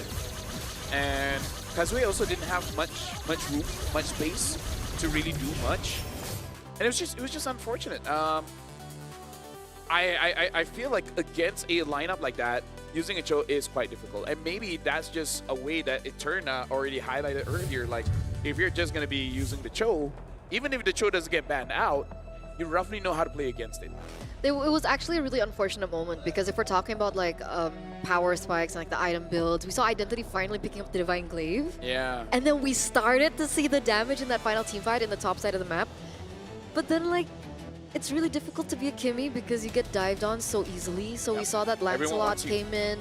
Everyone wants you, exactly. It's like you're a really hot girl. And why am I playing the Lafel thing? I think that should stick for Lafel. But my point being is that even if Identity got to the point of the power spike, unfortunately, because of how much dive there was in from Team Zone, that damage was really like rendered kind of useless. I gotta say, I did not notice much of XC in this game, which is, I would say, quite uncharacteristic because usually he is the playmaker. We always see his presence. Even though the Uranus doesn't have any kind of crowd control or whatever, you know that he's there zoning people out. But on this Esmeralda, unable to do so. And that's, I would say, partly how Kenny really was the MVP. Because both Kenny as well as Wright and Bankai, they made sure that this front line couldn't do much. Actually, even looking at the item support for Kay, there's so much threat for the front line that there's nothing that Kimi can do. She has no protection. Yeah, exactly. It was quite non-existent. I would say a few times did appear to zone out or open up some choke points for BGT to play with. But yeah, the fact that you don't really have someone who can soak up members, right? From like what he did with the Uranus, I think at the end of the day, gave freedom for Bankai and Kenny to just play around. Yes. That's my signal for you to talk. What was that? You did this to me at MSC. I do this to you all the time. I remember my first international. And then I remember that brought back memories. Can you do that again, Lafel? That brought back. Do you want to do that on broadcast?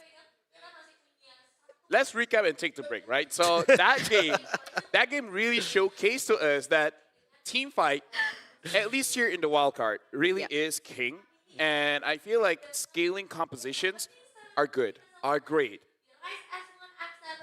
But so far in this current meta, it's kind of hard to balance. Kind of hard to balance of how much late game that you have. And I would say how much frontliners or zoners that your team really needs. Because I would say like the Kimmy is not a late game hero zone. Like I feel like Kimmy has like a really good foothold in like the mid game, get like 2 or more items a little, but like the way that the enemy team was able to play just really didn't allow for that to happen at all. And I guess she went a little utility in her build. So that's true. But I think the Kimmy is late game because I think an ahead Kimmy, or rather a Kimmy that can easily farm Skypiercer stacks, would be very scary in the late game because then you have like 80, but you can like take down people from afar just shooting your gun, right? And then Jushin's like, why not me? Why not me? Shing, shing, shing, shing, shing. After this, we do have Virtuous Pro going up against Axe Meta. That is going to be the final best of 3 for today. So we're going for a short break. And we'll see you guys then. Bye-bye. Broop, brap, broop, deep, wah.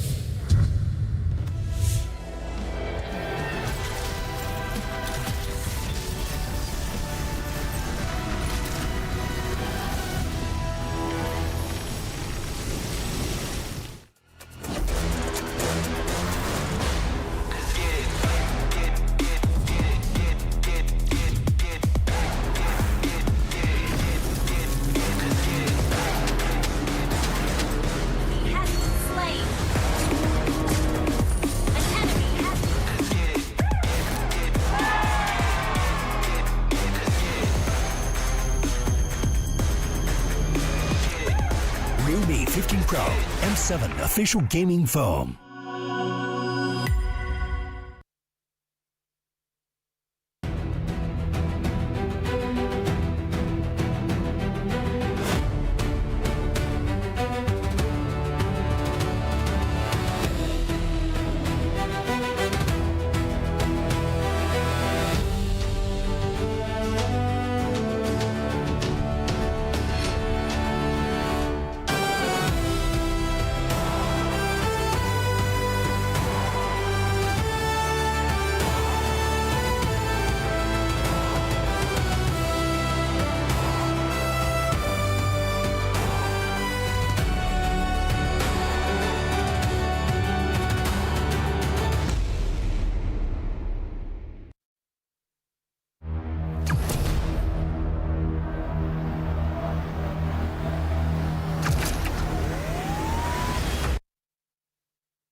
Fairy games. Spend, play, and win.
Nothing can withstand the withering. Against the endless erosion, my strength grew weaker by the day.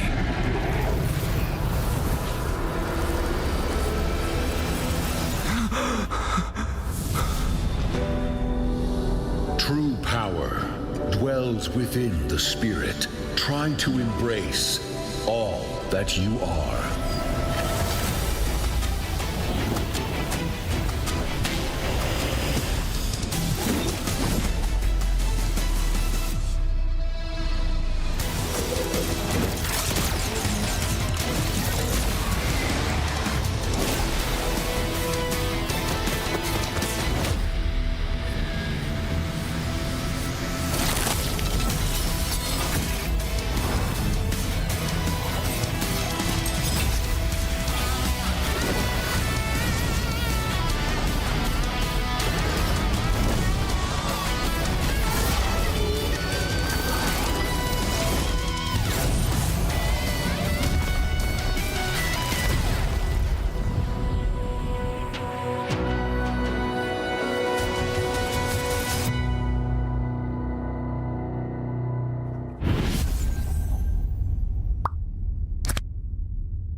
Just sizzle, got a crew so hot, no riddles. It's 0 to 100, no middle. That's right, that's right. When I walk in the room, everybody gotta watch us. R to the I to the S to the E. Gonna shut down the ops if they tryna get past me. You can watch us sizzle. We're making this drop go triple. It's 0 to 100, no middle. That's right, that's right. When I walk in the room, we rise as one. Got me wild and free. Now watch us stay fly. Doing it like I do. If you're rolling with me, the best team that unites. When I walk in the room, everybody gotta watch me sizzle. Got a crew so hot, no riddles. It's 0 to 100, no middle. That's right, that's right. When I walk in the room, everybody gotta watch us. R to the I to the S to the E. Gonna shut down the ops if they tryna get past me. You can watch us sizzle. We're making this drop go triple. It's 0 to 100, no middle. That's right, that's right. When I walk in the room, we rise as one.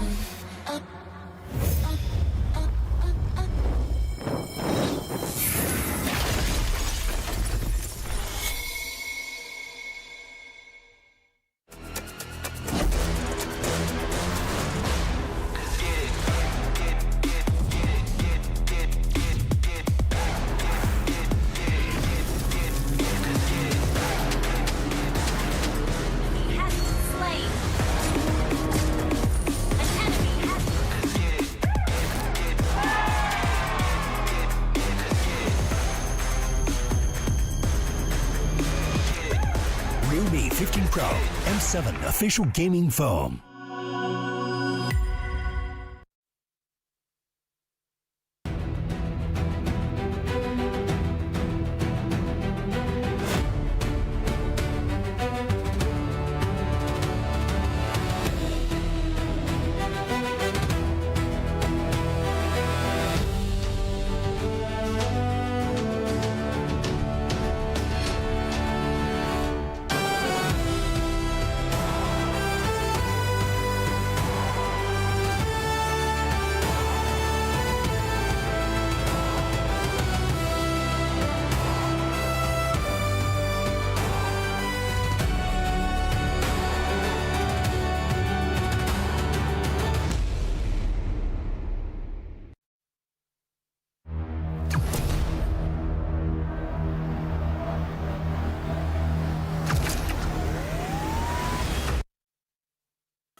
Fairy Games. Spend, play, and win.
case anyone isn't aware, it's already 2026, and hasn't it come to the question, why hasn't the aliens visited Earth yet?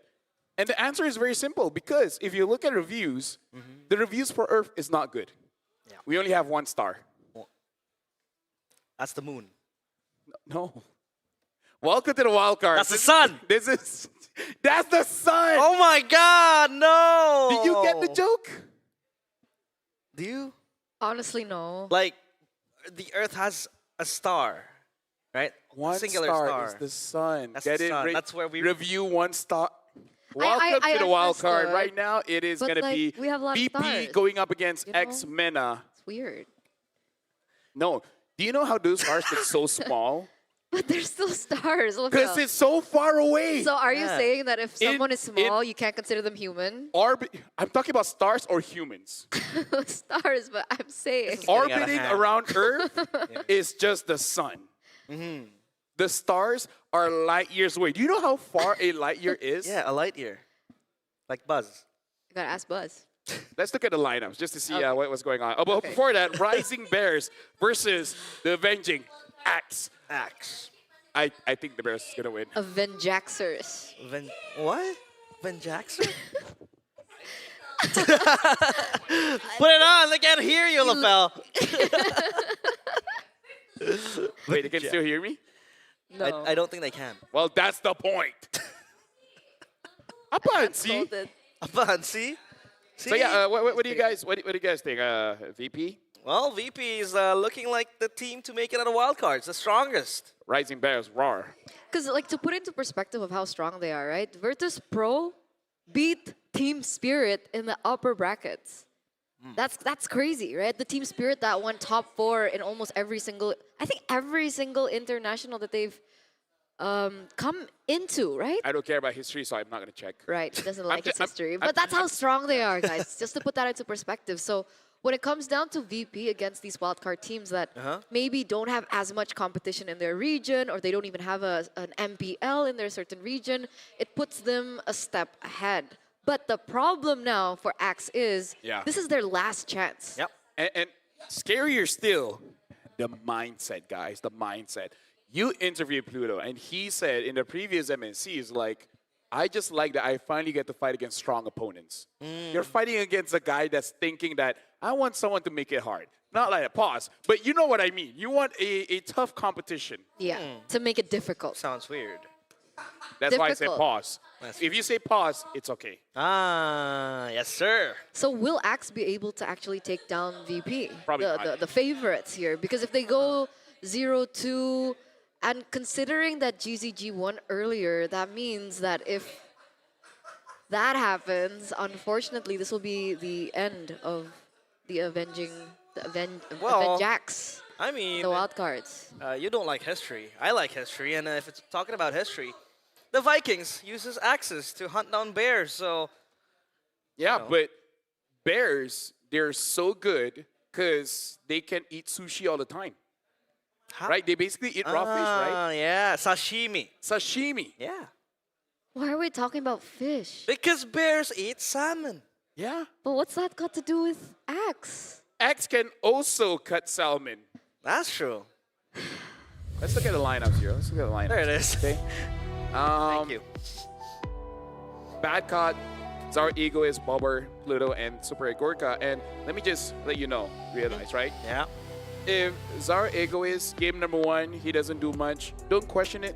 Okay. He might get upset. In game number 2, he's gonna, what we say in this industry, put out a slobber knocker. Slobber knocker. Yeah, don't Gonna do go a all out. Don't do a chef in today. Okay. Okay. I like that. Slobber knocker. Yep. And we have X-Mana here with Alpha, Trollboy, Quanok, Rice Cream, and Speedy. And honestly, their games is honestly okay. It's honestly respectable. But again, going up against VP, man, it's a bit of a too high of a hill to climb. But hey, if they can do it, that's impressive. Habibi. I mean, yesterday against Guangzhou Gaming, it went the extra mile. We had a long game too. They were controlling the game. Yeah, 19 minutes. They were controlling the game up until minute 14, where a single final slash from behind Guangzhou Gaming took them down and just swayed their momentum. They were holding on to a lead. I think it was a 10k gold lead or something, and then they blew it all out. So I think it's about closing down your leads, right? That's gonna be the name of the game for Axmena. But I think that was because Guangzhou Gaming was also giving it to them. But up against VP, a structured team that knows how to punish her mistakes, I don't think that'll be that easy for Axmena to get that lead. By the way, Redmar just confirmed there is just 1 star. There you go. He's on my side. Yeah. I think it's distant planets that she's seeing. Okay, you know what? Eterna. What do you mean? Eterna. Listen, You look up into the sky. Do you see Eterna. 1 star, guys? Eterna. Dude, you live in Jakarta. You really see a lot of stars. No. You do in Light West pollution. Okay, so. All right. Okay, Eterna. Let's set this, okay? After M7, Okay. we're gonna grab a ticket, Okay. go outer space, just to double confirm, Okay. and then come back. You're paying for that, right? Hey, M7 money, baby. But yeah, top 5 pick heroes so far. Yi Sun-Chi with 13 bans, with a 46% winner, which honestly is still okay.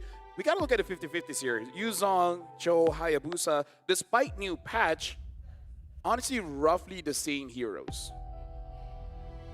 I mean, the win rate isn't really that good, to be honest. I mean, 46% for Yi Sun-Chi and Chusin as well, slowly rising back to the top. The Yuzong, we haven't seen that much in the previous match, so I mean, hopefully at least, if anything, this shows us that there's not that one dominant hero. Yeah. Because sometimes it's annoying, whoever gets that one hero always wins. It's not the case so far for wildcards. No. And also, we had a lot of chatter about, you know, some nerfed heroes like the Lapu Lapu, nerf items like the War Axe, or even the Glowing Wand.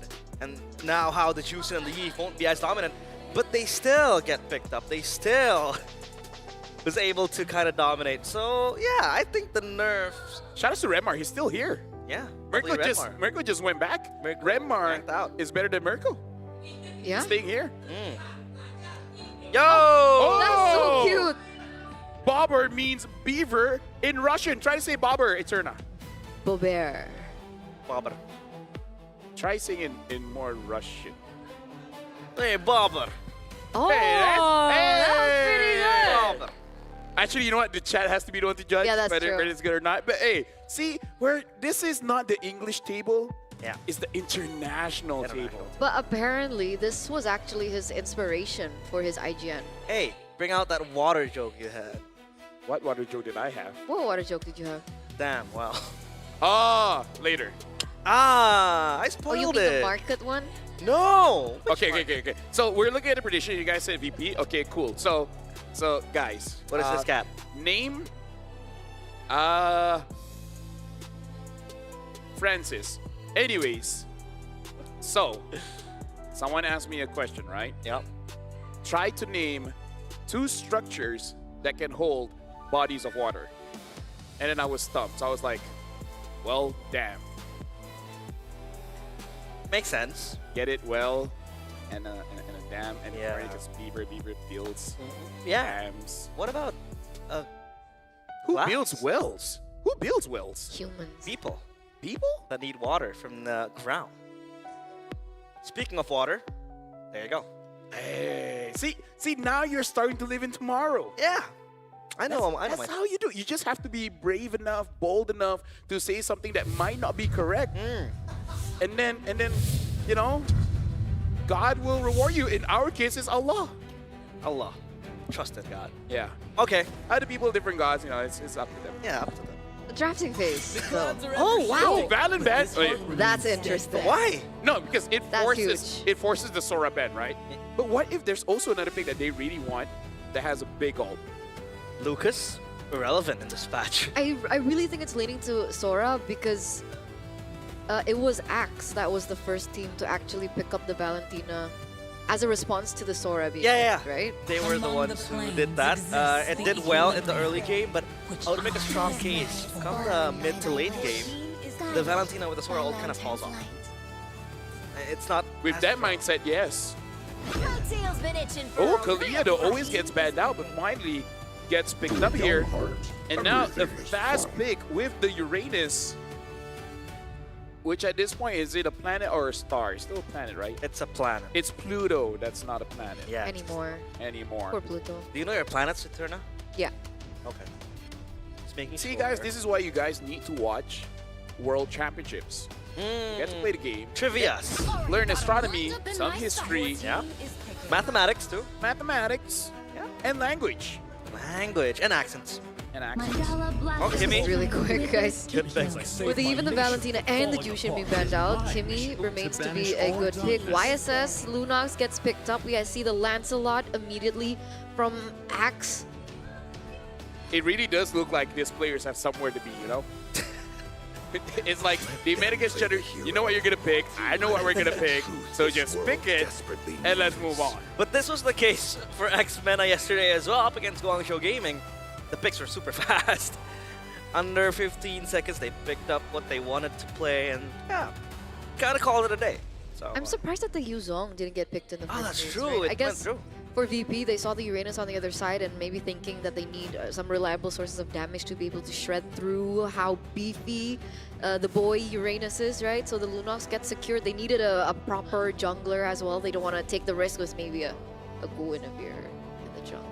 Oh, I like the way you say that. But yeah. they have the Ludon, so also maybe the reason why they don't have to think about their EXP right now because they already have the answer towards the Uranus, especially this Kalia. So now the Ruby gets banned out as well. So in terms of the roamers, the EXP laners that's still available for VP, I'm seeing the Esmeralda. So unless Axe picks it up, it might be an Esmeralda pickup by VP if they want something more tankier. Might even go crazy. Like a Terizla or something. You know what? What happened to Glue? Oh yeah. Because I thought with like the Patrick skin and how popular he was in that previous tournament, that we'd see more Glues in the wildcards. They forgot. I forgot. But I've been playing Glue and I'm having a blast, even as Rogue. There you go. Patrick. I think it's not Glue. It's Patrick. Yeah, it's Patrick. So is there no value with the glue in the meta game right now? There's value. There is a lot of value with the glue. We saw once where it was able to zone out the players quite well, and it's very quick to get into team fight. You know, when you have your grab, and a lot of CC too, like mini CCs that kind of throws you off, and it's very super tanky as well. So for objective takes, it is very good. And yeah, that is a question to be answered. Why is the glue non-existent, non-apparent? I mean, there's so many fishes in the sea. In the sky. There's so many fishes in the sea. But you can only eat one at a time. So if there's a Yuzong open, we can pick up a glue. Probably not. It's our showtime. Claude. I wonder why the Claude pick here. Yeah. Is it because they can bring Purify? Is that the only reason? Yeah. But I mean, Carrie can pick up Purify. I don't. Could be comfort. Could be comfort. Carry kind of needs that flicker. Yeah, that forces a carry pick as well for VP. No last pick. They need to run out the XP. VP has a lot of combo, right? Yeah. They can combo with the Lunox, Lunox Kalea, Kalea Carry. If you want damage, they can have CC. Oh, Alice! Forgot about the Alice. It's been a while. Tig. This is, by the way, a comfort pick for Ice Cream. Ah, I see, I see. Multiple times in MPL Mena and yesterday as well. That Tigreal is, it's scary. Yeah, in theory, you can counter the Kalia. Like, Kalia tries to jump in, either you push her towards like a turret, or if she catches someone, use the implosion to make sure that the follow-up is not there.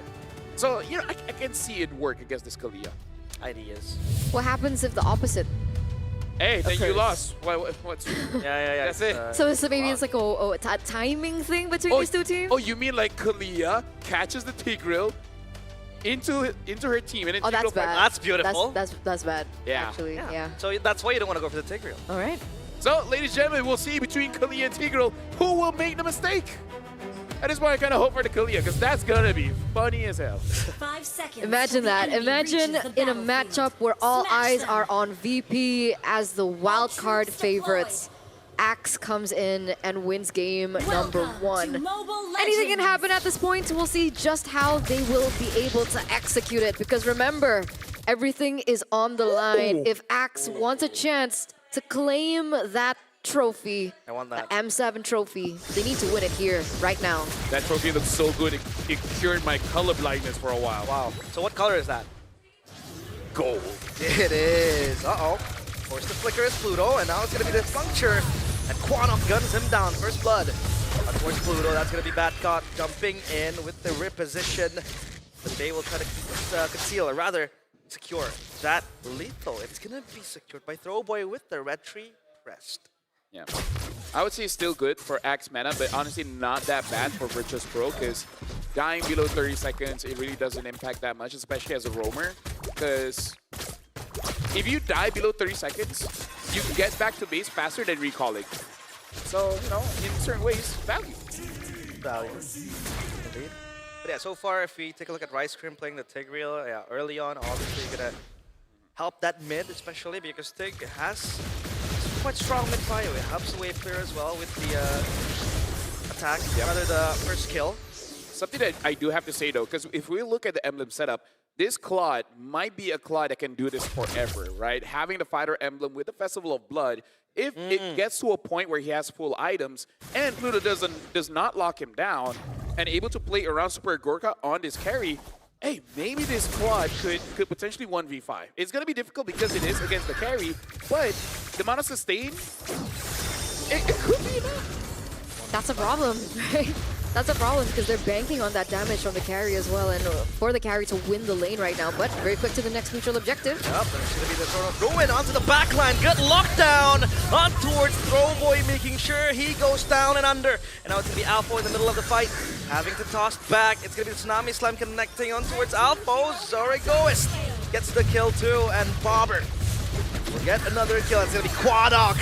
Assassinated, triple kill. Virtus Pro partying. That was just so clean. Bobber the Beaver. What? The execution was so clean. Like, you'd think that Quanok would have an edge in the early game because of that kill over in that under 30 seconds, but Bobber says no. 3-0-1 already. Zaur doing Zaur things, being able to take the neutral objective and then claiming a kill for himself. 2 minutes and already a 2,000 gold lead just with one exchange between these two teams. And I love how Badcott and Zaur really played around that turtle, right? The first stun came from Badcott. Zaur waiting for that stun to finish and then follow up with the turtle boat. Chain CCing Trollboy, making sure that he's not able to do anything, grabs the turtle, and then just keep on moving on. Like, I like that they're not panicking in any situation. They're layering it in a very clean way. I really like the execution. Yeah, good layering. And the discrepancy, though. Ice Cream is still level 3. Pluto is level 5, and that Tsunami Slam will be very, very crucial. As people go back, Tsunami Slam, potentially. No implosion, so it's going to be fine. Ice Cream still has Sacred Hammer, has to flicker away. That's going to be Bobber, who's possibly getting taken down, but it's going to be the Blizz order to save him as Pluto gunned down by Quanok. The Bobber is okay, and Virtus Pro escape a near death. But finally the Tigreal gets to level 4. So we might see what we were talking about during the drafts unfold. But as it stands, Virtus Pro still have that much stronger combo coming for them, right? So if they still commit to another 5v5 around this next neutral objective that will spawn in under 2 seconds, I still think that Virtus Pro have a larger edge over Axmena. Yeah. I'm gonna dance it here. Pulse committed. Alpha in the back. Good lockdown on towards Bobber. Forced to flicker, or rather move away. Action Pulse. None other than the implosion in the hands of Rice Cream. Throwboy gets the turtle, and this is going to be turnaround for X-Mena. The blazing duet as well. To add insult to injury, 2 kills and a turtle. X-Mena is on the clapback. I hope I don't jinx it, but this is like a game that I'm going to enjoy. Right, we see traits here coming in from both teams, and Rice Cream already showing off the impact that his trigger really has. So both teams trading turtles, turtle 1 for Virtus Pro, turtle 2 for Axmena, and both off of big sets. One from EXP, one from the Roamer. This is turning out to be quite an exciting game. The Pendulum swung hard too, right? 2,000 gold. Remember, in 2 minutes for VP. Was shrunk to 200. We're now looking at 400 maybe because of how efficient the farming pattern has been. They were able to push in the top side as well, but Axe Mana, I didn't expect that from happening, especially if we're looking in terms of like combo and burst damage. Wait a second. Oh, okay, the Purify was utilized there. There's not much going for Axe Mana compared to Virtus Pro, especially in the early stage of the game. That could be the re-engage, but Throwboy does not want to commit. At least the Purify blown. Hands of Quano conceal. Are they looking for Rice Cream? Is this where the Tigreal becomes very strong? They need to defend this top side turret. Sacred Hammer saves him. And the BMI as well gives PD time and space to reposition and take that turret down close to 1 HP. And right now, I just want to talk about a tech that Virtus Pro really has here, where X Mana, they cannot lose pressure at all when it comes to the maps, especially these bushes. Because later on, when the Lord does spawn, Carry and Lunox, the moment you have no, oh, hold on. What? The pushback onto the backline. Pluto will be okay, and Rice Crim might be trigger happy, but the blazing duet from Speedy is enough to take down Pluto and Super Gorka as well. Bobber wants to save his teammates, but he can't, and Virtus Pro lose another member. That was almost bad, but as a roamer, those are the kind of plays that that makes you proud, right? Those are the kind of plays that you show your boss. But either ways, again, like having this Lunox as well as carry, you can take down the Lord very, very fast. So X Mana, they cannot lose pressure, because if not, they can just take it away. They need to get this turtle. Vengeance popped by the Uranus. And the backline, Zone of Ruin will lock down Throwboy in place. Good follow-up. And Zaur will get that kill. They will jump into the backline. Rice Cream gets taken down, gunned down by Zaur. As Speedy, blazing duet committed. Bobber is so low! Oh, the turnaround from X Mana. This Batcon is super duper low. Super Air Gorka still stands in their way. But Alpha will be a-okay. Super Air Gorka will be pushed back. The clapback from Axe Mana has been quite insane, right? You'd expect a Claude in the early stage to not be as, you know, as active as that, but he's been roaming around, participating in these team fights a whole lot. What is his item on? He only has 2 items. DHS. But he has already that much of an influence in how these team fights go. So despite Virtus Pro being able to take that neutral objective, the fact that they're able to take down 2 members, they're trading very well. I feel like I can make an entire podcast here, but I'm going to give a summary. Number one, the added buff to the gold in the gold lane helps him get his items fast. And we got to look at his build. Fighter emblem with that Festival of Blood, making it so that he can stay in the fight for quite a long time. And the buff towards Demon Hunter Sword, 8% of your opponent's HP. So even with this one item, with the help of the set of the emblems, making it so that he can deal consistent amount of damage. Not super scary, but enough. It's relevant enough so that the Kimmy, as well as the Lancelot, has enough help for them to finish things off. They're so brave on Implosion. Will follow up onto Batcot, but he has the healing. As Rice Cream has to be taken down, the sacrificial lamb, and now Super Air Gorka gunning down Alpha. He is now online. Uh-oh, Speedy in enemy lines. He's gonna pop the blazing duet. He still survives for so long. Look at that lifesteal from Speedy. He is very brave. He trusts his gut. And X Mana lose Rice Cream and Alpha. And that's why he picks the Claude over the carry, man. Even if they lose, that's impressive. Wow. Speedy. Oh my god. This Lord, so important. Throwboy dancing around, prancing.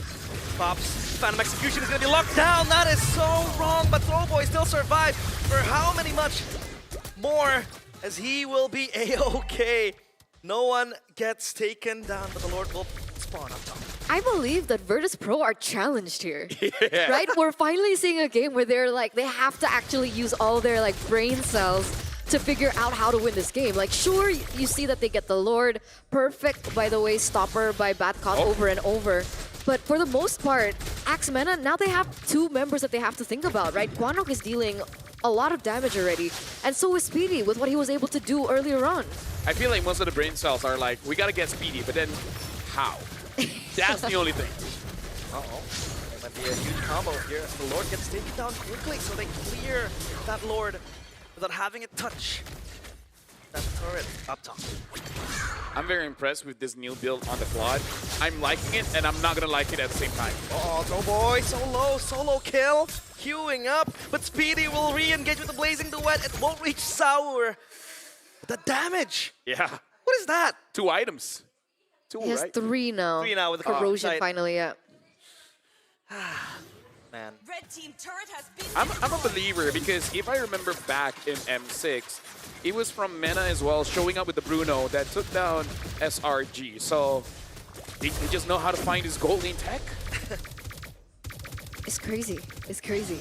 And then, like the way that they were playing Speedy, did they funnel resources onto the Claude? Did he Not clear really. mid lane too? I mean, I think so, yes, but they didn't give it to him. He just took it. Yeah, he was pretty active, joining the team fights, you mentioned it. The damage is there, but the icing on top is the fact that he got a few kills when that skirmish happened. But look at the carry too. Evenly challenged with the same items. Yeah, the only big difference is just in the jungle here. Yeah. Zaur having a much better time. 2K, gold up with the endless battle too. That's Bad Cot's fault.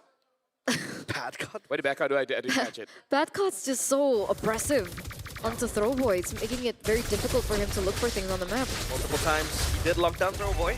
If they're trying to contest the objectives, neutral ones up top. been destroyed. Recall for Super Gorka. If I'm Trollboy and I'm like, you know what? Backup is always going on to me. Speedy, you're having a good time. Can I just be tanks a lot? Tanks a lot. What's he building now? He does have. Oh, hold on. Tsunami slam onto Alpha. The vengeance will be good enough to help him escape. But look at the back line. Oh, Batcon with the throne of ruin, but Speedy gets deleted instantly. And now they want to re-engage, but no way. X-Mena is able to do just that. Throwboy, this is the puncture. He has no resets. And X-Mena, this is the first loss in a few team fights they've had. Well, he answered the question, right? How do they take Speedy down? It turns out it was as simple as Batcot looking for a proper setup and everyone else being able to dish out the damage afterwards, right? Super Gorka got him, and now Speedy won't be here for this neutral objective thing. Whoa, Bobber almost gets taken down, and now it's BP moving forward. Good Tsunami slam onto Alpha. That's gonna be the frontliner gone. Throwboy repositions with a puncture, and now their focus is shifted onto the Lord. Zaur will get that for free, but Batcot is taken down. Throwboy goes in, goes out safely. Rice Cream is jumping in! A 3-man implosion for Rice Cream, but Bobber will be able to bob and weave out. Zaur gets Quanok. X-Mena, an axe to their head, it seems like, after what was a heroic play from Rice Cream. If Speedy was there, they might have gotten 2 more kills. Hey, I didn't thought I would get hyped for this game. This is amazing. X-Mena really showing up, going up against Virtuous Pro. But we can also see the weaknesses if Speedy does get caught. Because you can imagine in that Lord fight, if Speedy was there, even if Virtuous Pro does get the Lord, they might have gotten way more than that. Yep. Zaur also wouldn't have stood a chance there, and we can see how comfortable Rice Cream is on the Tigreal. And you were the one to mention it, right, in the drafts. It popped up. It's not something that we see too often, a Tigreal as a roamer, but the moment that he was able to get that 3-man implosion, now, that was huge. Luckily, Bober still had ult, still able to get out of that, but if they were able to follow up properly, no resources, that would have been disaster for VP. Yeah, he was also the one to make the plays in the previous game and the match they had up against Guangzhou Gaming. So yeah, we'll see if he can deliver another big implosion, because that's also a winning condition now for X-Mena. Yep.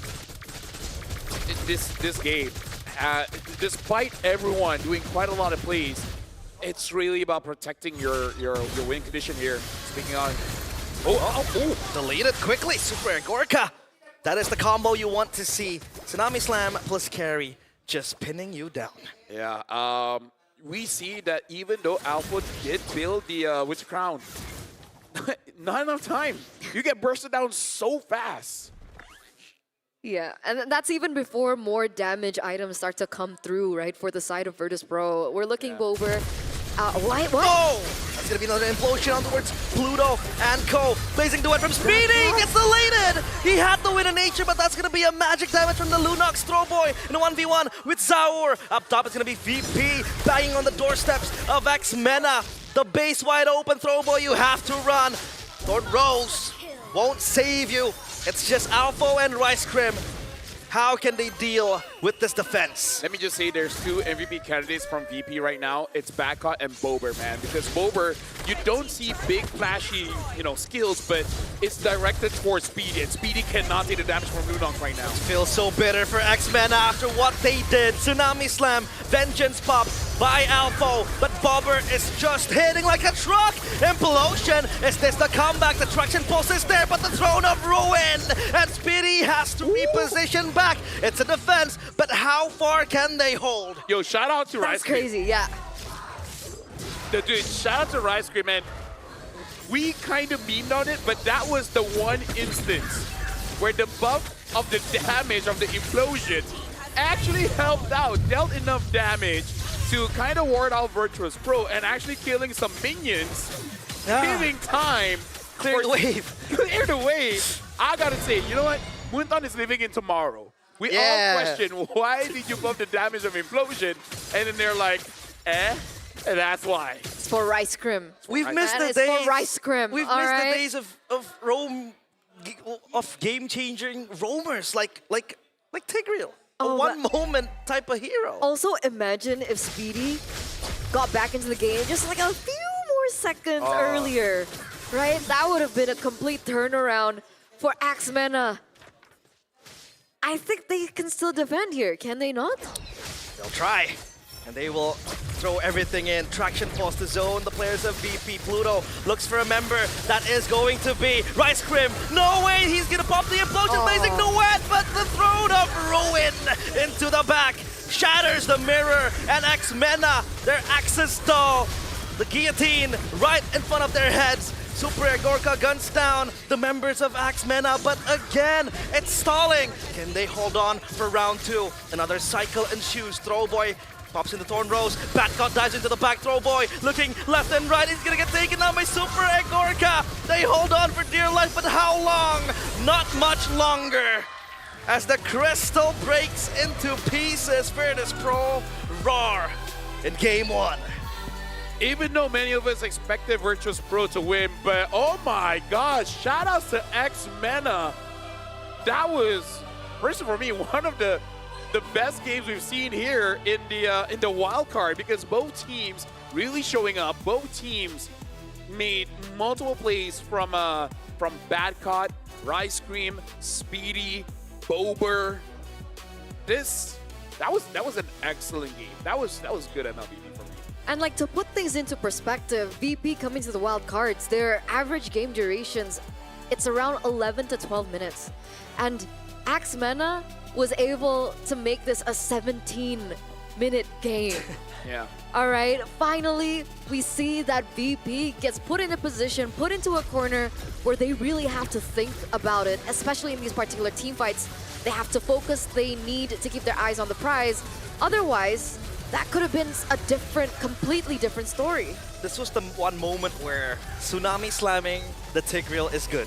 Yeah. Because we talked about, having the Tig into the backline will cause problems because of the implosion window that opens. But the fact that they were able to chain CC the Tigreal before he pops the implosion means that there is no implosion for the rest of the team fight. And he just died, right? He just died straight away. So yeah, no combos and no nothing for Axmena. Here's the thing. If I have one word to describe Xmena, it's fearless. Fearless. Because the way that they played, they really don't think they're going up against VP. They're just going up against another team. And they made plays, right? The thing that I don't like when teams going up against a strong team like VP, they're like, we're not going to make mistakes, so we're not going to do anything. Yeah. Xmena did the opposite. They keep trying, they keep trying, they keep trying. And sometimes it did work, right? Sometimes it did work, but unlucky here and there, your teammates is not there and etc. It didn't work out, but still good composure coming in from VP. Despite some good plays coming in from Xmena, they didn't lose composure. They set themselves up for victory, and then everyone just basically did their job. I agree. What a game. Again, props to Speedy. Yeah. Oh man, props to Rice Cream. I completely forgot Xmena really loves Tigreal. And every time there's a Tigreal, it's a game bound to be enjoyable, no? Especially when, I think a few times in the early game, Rice Cream kind of missed a few implosions, especially up top, but he made up for it. And yeah, it was, I think, a stroke of unlucky moments where Speedy wasn't there, and it's Yeah. just over. And now we're looking at the MVP by Real Me, man. Bad caught on this Alice. Yep. We haven't seen a lot of Alice here in the wildcards, but he's a good reminder to us on what Alice can do. And annoying, big AOECC, kind of unkillable. And even if she does die, you got to do a lot. And like the thing about having like an Alice is that sometimes you don't expect the ult to come.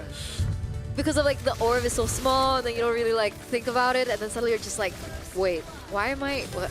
I'm dead. I'm dead. And unfortunately, Throwboy had to feel the bad end of that stick there, unable to get any neutral objectives, even though they were able to set up a lot quicker. We saw it even from first turtle up until the very end. Just poor Throwboy, man.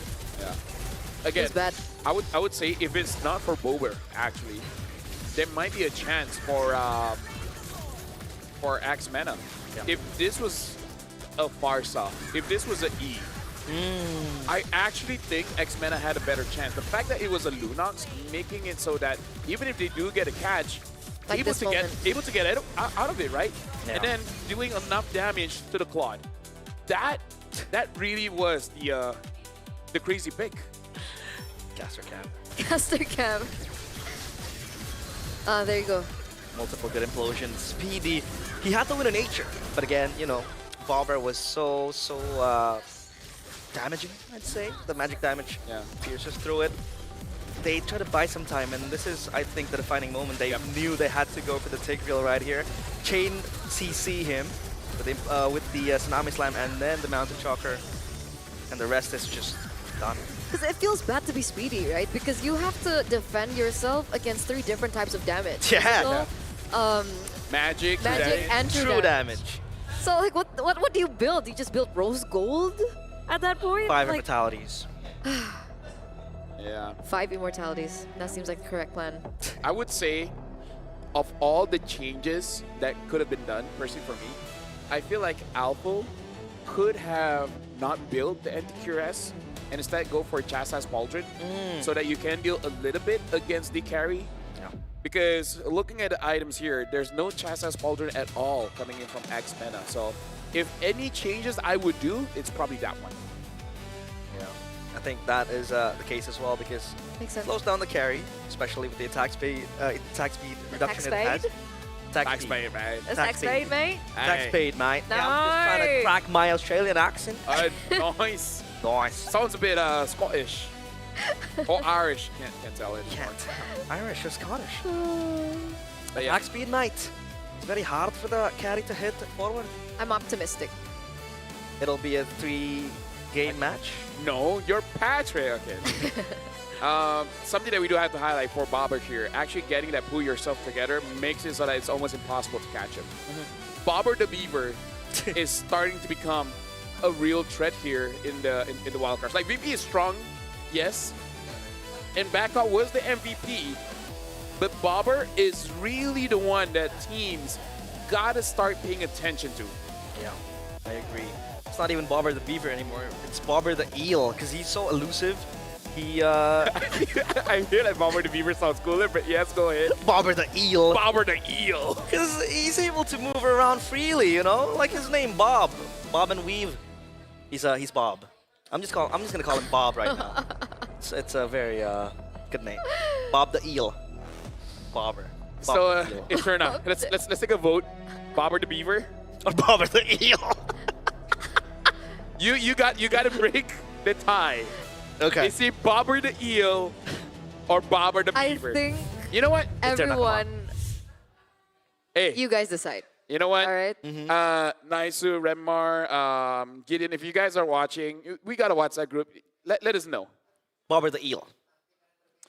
And here's the thing. I would say that game is amazing to watch because of all the details, right? Yeah. How they set up their emblems, the Claude, the sustainable Claude. Yes. And then with the with pull yourself together from Bobber, all these small details really leads up for them to get a lot of profit. And that's what Visa can really do for you because Visa also pays attention to those details. and really helps us out a lot, especially me as a Malaysian coming into Indonesia. I'm able to spend my money happily. I'm going to snatch that from you, Eterna. Where's the card? Visa. Here you go. Oh, he has a number behind. What is this? Security code? I don't know. Read it out, maybe? Read it out. I'm not supposed to say this one, right? I don't know. Well, anyways, we just have to say all of this is brought to you by the official payment partner of the M7 World Championship, Visa. Visa. They pay attention to the details, just like how our players pay attention to all the details when it comes to items, the emblem setup, and it can really help you guys out. Again, official payment partner. And we got to talk about Acecraft. Hold on. Gotta make sure that the lighting is all good. Check out Acecraft. I just showed Eterna how to play, yeah. And it was cool, right? Yeah. Are you gonna demonstrate it to us? I can't because it's on the other side. Is it safe for me to? Let's try it out. You can try. Yeah, you can try. Whack it. Oh! It flew. Acecraft. There you go. Random skills, bullet deflection mechanics, retro cartoon style, amazing game. Jump into Acecraft now for some nostalgic fun. Hey, I love the is it the graphic? Yeah. Yeah, you Or can like say the art style. Yeah, the art style exactly. It's Pretty cool. I like just showed Eterna my Tom. Tom? It's a pretty strong Tom. She asked me to use the ult. I didn't have time to use the ult. The boss just died. It's too overpowered. Acecraft. It was 15 waves, and I try to show you as much as I can, but Could have Tom's used it on the big boss, but he's like, save it until I die, and then he never died. By the way, people are saying Bobber the Eel is crazy. What do you mean crazy? Like crazy, like bad crazy, I think. Bobber the eel. Bobber the Eel is crazy. Remar said beaver, so Bob the beaver. Bobber the beaver. Bob the beaver. Bobber the eel. I'm Bob the team beaver. Bob the Builder. What? Hey, beaver builds dam. Exactly. Makes sense. Bob the Bob the builder. Will we have IP issues? I think we I will think have. we're not supposed to say that, but like We'll check with our lawyers. we But will. We will. Lawyers. I don't have money. hey, shout out to chat. You guys can say whatever you want. Yeah. Here for us, we're gonna talk about what changes do they really have to make. I almost feel like not really, because I feel like that Lunox, there's nothing they can do because it is third pick, right? The only other change, maybe ban out that carry if you're second pick and then you can pick up that quad. Other than that, I think for both teams, they drafted well.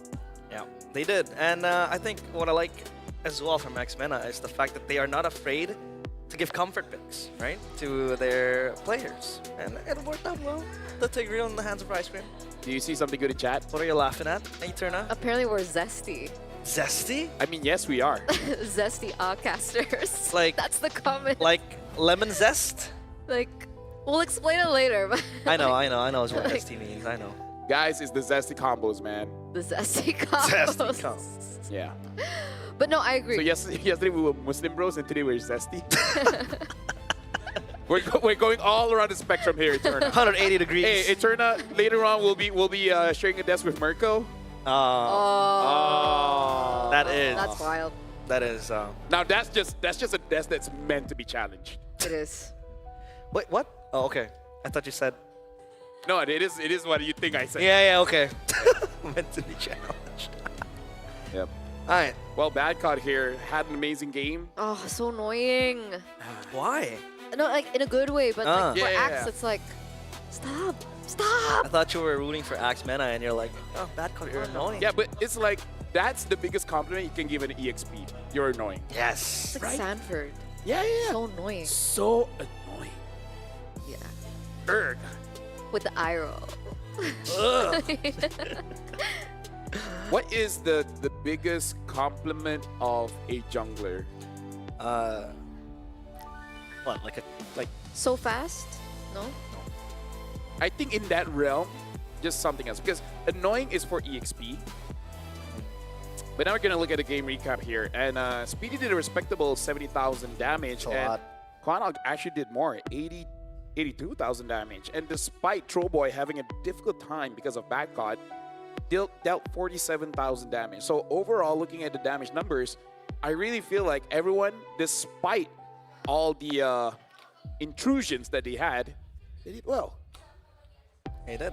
I mean, still not quite enough to pull them into the finish line, but yeah, the gold, especially, Zaur was quite farmed. He was filled with gold.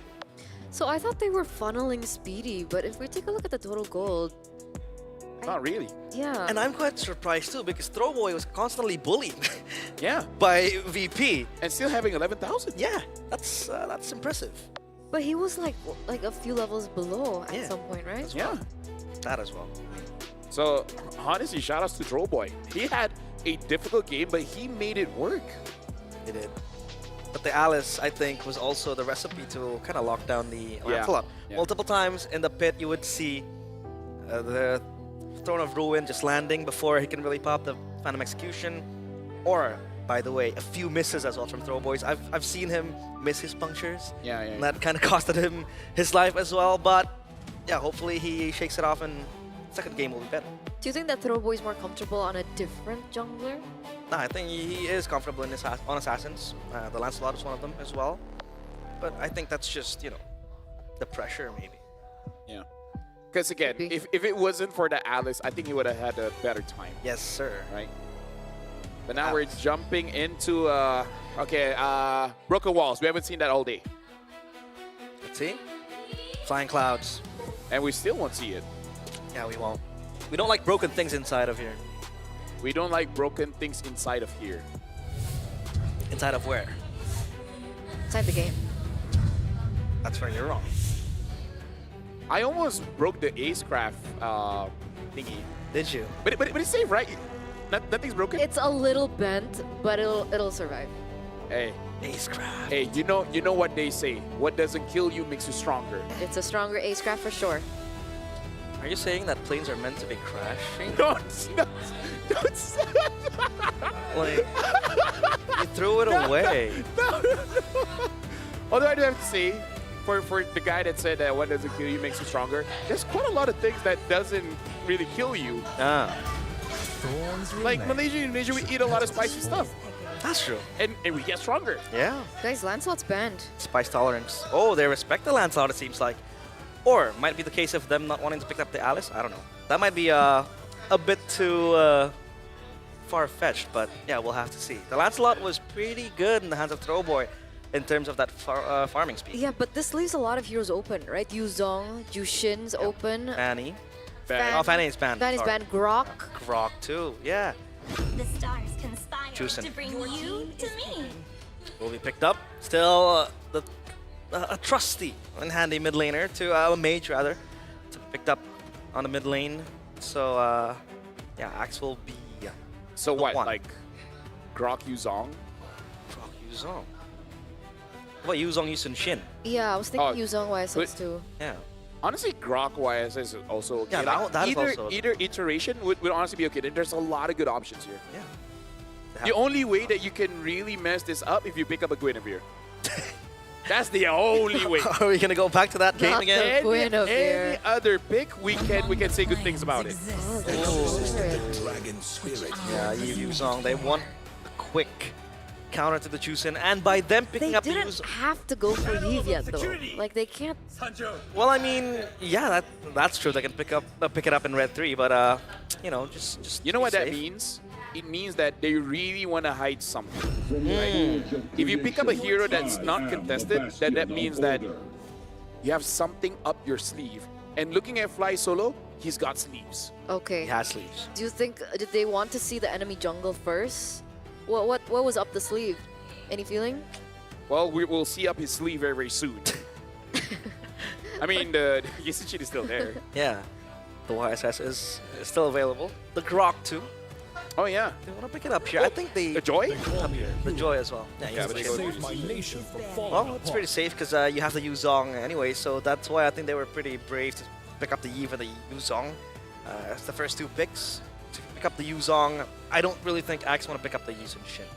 I wonder if we will see a Claude and Carry ban Because I feel like for VP, they don't want to fight against a Claude. Yeah. And I think X doesn't want to fight against a carry. Wait, is the Claude and carry in the wildcards in M7 the equivalent to what a Bruno was in M6? Or is Not this, there yet. Is this just a wildcard thing? We'll have to see. No, I feel like it's an X VP thing.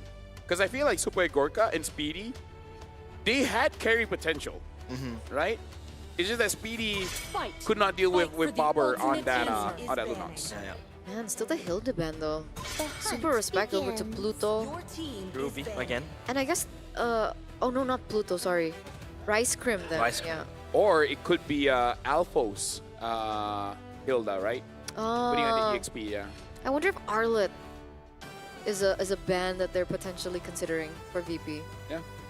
Good call. Good call. Good comp, especially when you have the Kacha as well, who is prevalent on just jumping on towards the Eve. Gatot, Arlet, Zushin. Beautiful. The Eve will have a hard time to play. And then you add a Claude in there, oh my god. Or they just take the Claude. Yeah, that could be the case. They have first pick after this. Because Axe can take the carry, but you already have the counters. My life. Oh, but they have Harith. Harith. Harith. It's kind of an interesting thing where it kind of feels like carry is aura farming. Because carry is so strong that despite that, this is the meta that counters her quite hard. She's still playable and she can still carry the game. Yeah, you know? Exactly. Like that's aura farming when all your predators are there and then you're like, I can do something with this. It's fine. The Grok band does come through. And yeah, VP.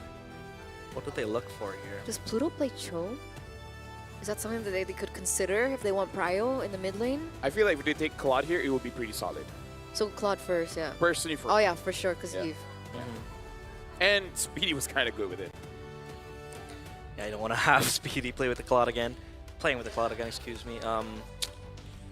If he goes the same route, I think the Claude will be very scary. You have quite a couple of AoEs to combo it with. They just need a good last pick on the roam if they want to really make it work into their favor. So let's see if the Claude comes in. My mission is to protect lives. I was thinking high loss because it is Pluto's kind of hero, but against Jushin, it's not that great. It's not a fun time. The end of one thing is the beginning of another. Is that gonna be on XP? I believe it'll be on XP. Yeah, they don't really have extra range. So now they can go Claude. Claude to carry. Oh no. Prefer Claude, of course, but you know.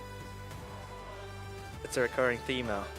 Claude carry. I mean, like, why not? What's VP have right now that makes you feel like I should not pick a Claude here? Yeah, exactly. Like, they counter-ish, but you can just play around that. What's the decision? I mean, they're taking their sweet time there. Moskov. Moskov. Okay. Interesting, we haven't seen it so far. Maybe with the emblem setup, same as the Claude just now, fighter emblem with the Festival of Blood. Maybe, oh, okay, I can kind of see something. Two things. Number one, fighting against a high loss and Eve, higher chances is a front to back. So with the penetration, you can actually heal up much more. And you need some kind of way to protect yourself from the Yuzong. I feel like Claude can do that too. You know, Moskov can as well. And you kind of unlock the side lanes as well as Moskov. It's very, very fun to play a Moskov and you're split pushing up top or down bottom and you get the waves going. So yeah, that Moskov is surely for front to back. And it's going to be mainly a front to back composition for VP. Yeah. For Axe, it could be anything. It could be a front to back too. It can be a dive as well if they want to commit to that. So yeah, multiple options for Axe to play with. I see the reaction in your face, and I do agree.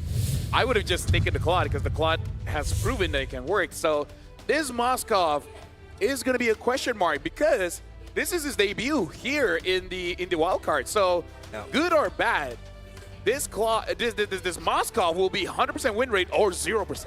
0% and also 0% for Axe Mena to make it forward out of the wildcards if they lose this game against VP. This was a risky choice.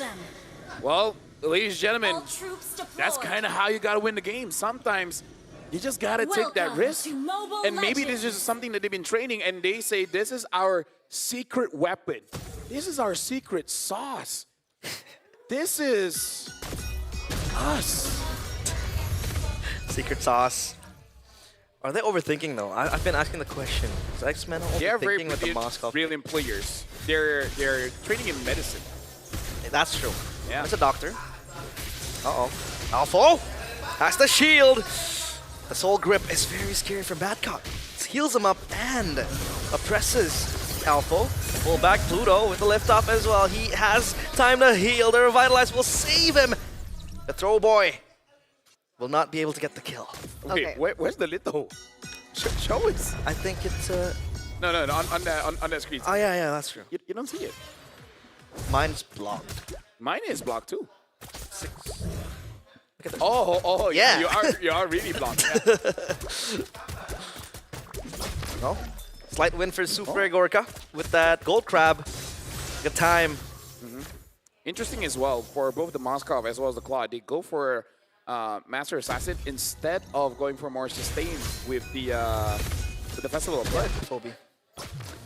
So it feels like a little bit more standard marksman lane, no? Yeah. Oh, Speedy flickers away with the step away as well, the TP. So that Moskov is going to be fine, but still susceptible to ganks. Okay. I'm going full reset. I really do hope to be proven wrong here by Axe Mana. So far, it looks okay. And the fact that, again, like you mentioned, oh, there we go. Kwanak is on the Jushin. It is making Pluto's life a little bit harder. You can see him setting up a lot more difficult. Pluto's not level 4 yet here as we get to the neutral objective. Black Dragon form just to zone out the players of Axe. Rather, the RWM as well. Zaur, good pick off. The Petrify connects to Quanok. He is so low. The Crimson Beacon won't save him as Alpha will run back to his turret. Rice Crim in the neighborhood trying to save his XP laner. But VP with a win. Another one in their pockets. Vatcot wants to jump in. Why are they overextending? As Axe Mena gets cut down pieces to pieces. Batcott with a double kill. The Yuzong 3-0. That went from not bad to very bad. Pretty bad, right? You trade a neutral objective, that's okay. Cody? But why did they look for something else? Did they feel like they had enough firepower to look for a proper trade against Virtus Pro? But either or, that did not pay off at all. Wait a second. The AOG on towards Bobber. He's so low. That's going to be the poke. Connecting. Throwboy gets Bobber. And now Quanok is next on the menu for VP. 1-for-1 trade, but it's worth it for X-Men. Again, like I said, if you have one way to describe X-Men, it's fearless, man. They go for those fights, but you gotta be a bit critical as well, because in that previous sort of fight, it's either Quanok being in a very bad position or he made a call and the entire team just did not agree with his call. So it's either or. It's either miscommunication by the chance of you just not going with the call of whoever your shot caller is, or it's just Quanok just in a bad position. It's like flipping a coin. Yeah. Because that really costed them. Because the call looked like don't contest, but Quanok was let's contest. Let's contest. Maybe he thought he could get out. But he didn't. Oh, maybe he used his flicker. No. The thing is, he Crimson Beacon forward and then flickered out. But because he was in that position, Alpha had to back him up, which kind of put them in a bad position again. Yep. Here goes the turtle.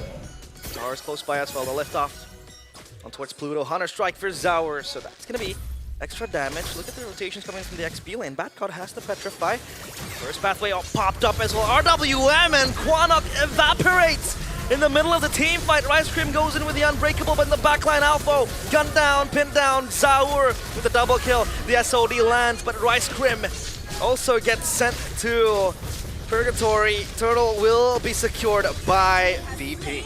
2,000 gold lead, 2 neutral objectives taken. Throwboy going back in. Okay, he's just going for the clear, not wanting to overcommit. And this time it feels a little bit different. See, I don't know if it's because of the difference in the hero or not, but the Moscow's been quite, individualistic, right? Sticking to the lane, that's normally what we do see the Moscow do, right? He sticks to the far lane, jumps in when he has his items or when he's able to get that ult down. But because of that difference maker, can Axe come back in this mid game? No, I'm actually 100% with you here because Blazing Duet and Throwboy Deleted quickly. Good layer of CC. Pluto. Glorious pathway. He's not gonna kill the Esmeralda. I think they overthought it. Like, it's one thing with the Moscow, but you look at the entire composition, it's much different. There's no Tigreal, there's no Kimi. I guess Jushin and Kimi can be interchangeable. The Gatot kinda interchangeable as well, but even though the hero kind of works the same, it does the same job, but you were talking about comfort. Yeah. This does not look comfortable for them. Yeah, exactly. This video looked very much comfortable with the Claude and as well as Quanok here with the Chusin. Heavy questions to be thrown at the players of X-Mana. Throwboy, I don't like that.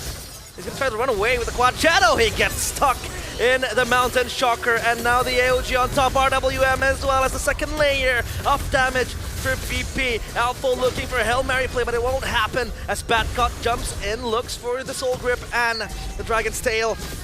But VP, they run rampant. This is absolute plunder by the Bears. Okay, so at this point, and I hate to say it because it's technically still early game, right? We're 6 minutes, almost 7 minutes in, and now we're in a position where Axmena needs to look for either more stacks on Jushin for Quanok to look for a comeback, or they buy enough time for Speedy to come back into the game. Now, we were talking about the item builds for the Claude in that previous game where the DHS was a big item for him. Is that the same case for a Moskov now that he has that corrosion scythe?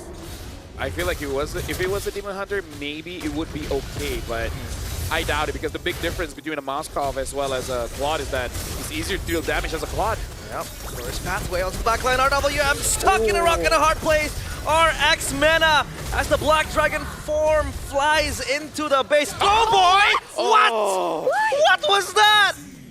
He TPs back to the shadow. Looks for something, finds his own death, the maker of his own doom. As Quanok with the Crimson Beacon gets deleted, godlike is Zaur. X-Mena, I don't understand. Was that panic? Did he think he could shadow kill? I don't think he could shadow kill anyone. I think he misclicked. Oh man. Flat fingers. Like, let me just say, I believe that names kind of shape your future. And hey! No, I've been saying this for a long time. I really want him to change his name. Throwboy. Throwboy. It's a cool name in rank, but in tournaments, man, with casters keep saying tro, it's just bound to happen. I'll say it. Throwboy throwed. The last fight. First pathway again. Look at the chain CC. The RWM purified away by Alpha. 1v1. Shadow kill onto Zaur, but that's going to be food for him. And that's going to be X-Mena again losing Throwboy. At this point, I think X-Mena is completely tilted. Eterna, you want to know how bad this is? Your team has a Jushin, and the Hylos has never died. That's how bad this is right now. Yeah. Yeah, I feel it. I feel it. I mean, Zaur was also waiting in that bush for a long time. He wanted to go for that V1, and he was able to win that V1. Look at this Dragon. King 2 zone out the players of X-Mena. Throwboy again looking to look for an angle, but oh, the Blazing Duet into the backline. Throwboy under the fountain still survives, and Super Gorka has to BMI his way back to safety. Golden Staff completed. Rice Cream will be gunned down. It's a mega kill for Batcot. It is so depressing as Virtus Pro confidently gets the win, and X-Mena will have to stumble. That's officially the fastest game we've seen in the wildcards, I believe. I think the previous one was around 10 minutes and 11 seconds. 9 minutes and 29 seconds, ladies and gentlemen. Not the best way to end the series, and also not the best way to the wildcards. Yeah, unfortunately the journey basically ends there. And I feel like it hurts because there were opportunities that they could have drafted a way that it would work out for them. After an amazing game with a Claude, I don't know why they didn't pick it up again. Like, if you think it didn't win game number 1, so you're not going to be picking up game number 2, I don't think that's the right direction, because you gotta look at the game objectively and saying, like, why didn't it work? Was Speedy bad? No, it was just Bobber on that Lunox where, you know, you just press your second skill, hit on the Claude, and then that's it, lights out. In this game, you're going up against an Eve. It's a better matchup. So, questions, man, questions. Yeah. Well, nice start for X-Mena, but VP, there was a slight scratch and a dent on their performance in Game 1. X-Mena tried to make it hard for VP to win the game, but Game 2, it was completely flawless. Only a kill dropped, and that was on towards Bobber with that AOG dive in the mid lane. 4 members completely untouched, completely deathless. And this seems to be a recurring pattern now. 2 matches for X-Mena. In the first match, they have a long drawn-out game with insane moments and insane engages happening. And in Game 2, they completely just lose it all out, and it ends quickly. It was the same yesterday against Guangzhou Gaming as well. No matter what happens, and we're gonna take a look at like the results, the official results later on. Yeah. But like I heard like the crowd earlier on as X-Mena were going outside of the venue, and there were a lot of cheers, you know, a lot of support from the local community here. That's what we want to see. I mean, like, here's the thing. MLBB is big here in Indonesia, and I think even they know, like, okay, Game 1, that was a good game. And like you guys said, maybe some tilt was coming in. Yeah. So just cheer them on. But with the win from VP, I believe X-Mena as well as RLG basically cannot move on to the next stage of the wildcard. But again, we'll talk about that later on. For now, we're going to be looking at the MVP for Real Mia very soon. And it could really just go on to anyone, because everyone from VP did so well. But Zar, 8-0-7. Honestly, everyone from VP played flawlessly. But can I just say it was more on X-Mena losing? Yeah, I would agree onto that to an extent. I mean, yeah, for that second game. In the second game, yeah, completely outclassed. I mean, you couldn't say much because they were only able to get 1 kill. And that was a setup on towards Bobber. But for Zaur, he completely dominated the jungle. He was able to farm up quick. Objectives were all taken relatively safe. Thanks to, I think, Badcott as well, with the Yuzong. Very good spacing and zoning against the players of X-Mena. Makes Zaur's job easier. I feel like the difficult thing to fight against VP moving forward is, in a way, the star players that they have right now. Bobber the Beaver, as well as Badcott. They really showed up here in the wildcards. And it's not like they're carrying Super Gorka, because he's an amazing gold laner. And Zaur as well. Pluto on this high loss fighting against the Jushin and did not die. This is looking superstar potential here coming in from Team VP, but out of all of them, Bobber and Badcott really stands out for me. Yeah. I think it was contested, right? Would have been the MVP. It was either Badcott or Zara, excuse me. It's one out right there, but let's take a look at this. This was Throwboy. Oh no. The thing is, you Come on. No, because as I was like, wait, is that live? Same. Or highlight? Because it's going in my head. It's like, I see him standing, and I'm looking next to me, and he's sitting down. And I'm like, am I living in 2 different realities?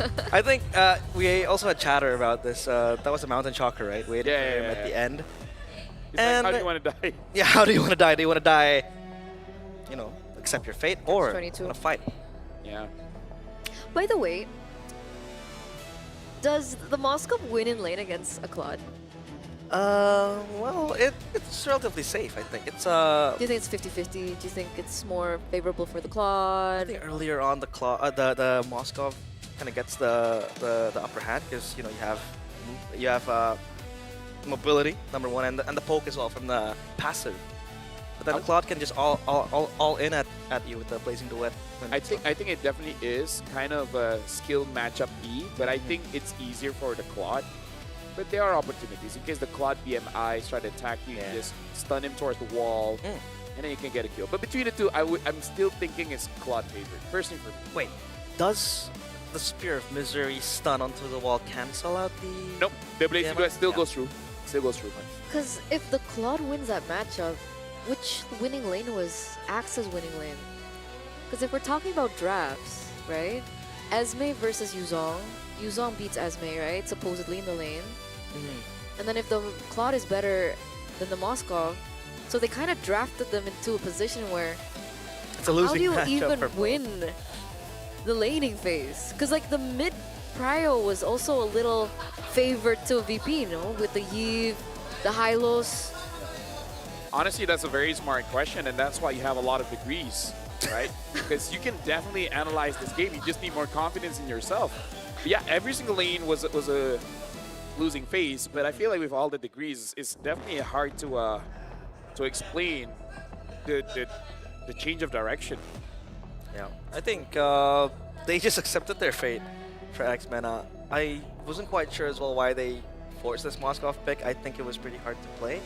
I mean, I understand when they saw like Yuzong, the Isochin, the mobility might help Speedy, especially now he's deathless, right? 0-0-0, and he might activate the far lanes, but in a long drawn-out team fight, I did not see an SOD really land to turn, say, a 3v2 into a 3v3 or a 4v1 into a 4v2, which he can kind of help out.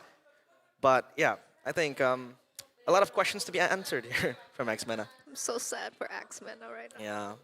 You're very emotionally invested in this wild card. She is, my bad.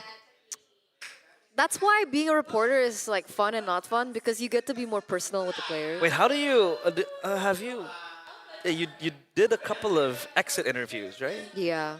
How do you hold yourself together?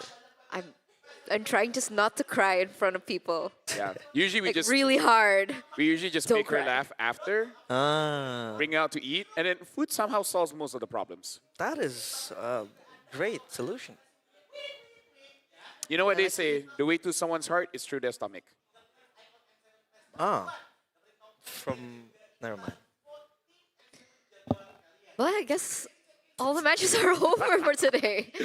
Yes, we're Silence is just waiting. We're just waiting for the standings later on, just to see where all the teams stand. But for now, attention to you guys. The MLBB Academy has been fully upgraded. Get personal weekly reports to understand the pacing, strengths, weaknesses, along with the complete match history. So every big moment is recorded, so you can check yourself out to see like what really happened. But more importantly, especially after games like this, right? Let's have a conversation, right? In the MLBB Academy. Join the conversation at mobilelegends.com/academy and be like, why didn't they pick up the Claude? That's what we call a hit scratcher. Hit scratcher. Bro. What? What? We had scratch at this. Yeah, We did it again. Same time. Come on, man. Shake it off. Shake it off? Like, I mean, like. Well, no, it's okay. It's just me and Eterna. We've worked so long together. A lot of memories, especially during MSCs. That was the best time of my life. All MSCs. Beautiful. I particularly liked the MSC 2 years ago. 2 years ago. Where was that? Especially the Vietnam? opening. The opening. What did I do for the opening? Did I do anything for the opening? Or was it you doing the opening? You did the opening. Can't remember. With all the openings I've done. I cannot remember, but That was special. let me just say it's been fun casting with you. You have a very relaxed, beaverish energy. You're a good boy. You're Bobber an eel. Eel. You're Bobber the an eel. eel. Well, I mean, this is my first international, my first M series, so I'm very happy. Yeah, to you be travel all the way to Indonesia to have this experience. Here. I'm from Indonesia. They don't have to know. That's true. I'm not Indonesian. I'm Australian. Australia. Australia. They From just, down under. Down under. well, we're gonna see who stands now. Oh, And who sits. standing. Okay, okay. So we're looking at Group A here. A bit more contested, I would say, for Leon Esports as well as Boostgate. 1-1, same. Team Zone looking pretty good with a 2-0 victory, but for Group B, it's kind of set and done. It's really just seeing between Guangzhou Gaming as well as Virtus Pro. Which of the two is stronger? But all in all, for Group B, it's kind of settled. We just want to know who's number 1, number 2. For Group A, we're still waiting for the second one. Well, X-Mena and Radiance Legend Gaming officially eliminated from M7 wildcard. So yeah, nice try. It was fun having them around, especially the games we watched. We thought it was going to be a quick 2-0 from VP today, but game 1 was so entertaining. I agree. So, yeah. I am impressed by Team Zone. Team Zone. I did not expect them to do that good. Let's go Team Zone. Amazing. Yeah. Amazing. Amazing. Amazing. Well, here's the thing. For tomorrow, we do have more games to be played. Look at the schedule here. It's going to be Zone going up against Leon. Axe against RLG to see which one can actually get a point here. In the wild card. And then Boostgate against Zeta. And then the final one, that's the one that we do want to check out. Guangzhou against VP. Tough matches around in the wild card, so tune in. I think that final match will be interesting. No, now you have to say English, but with the Indo accent. Yeah. Aduh, gimana ya? I think Just full Indo. I think the match will be interesting. Very, very interesting because the Guangzhou MVP sama-sama strong. Yeah, that's the thing, because Guangzou strong, VP Guangzou strong, strong, also, VP strong. Right? They're like you know, like different the same lah. Different. Now same, it's like same. shifting to like the Singaporean accent. Nah. Singaporean, you gotta be a bit more.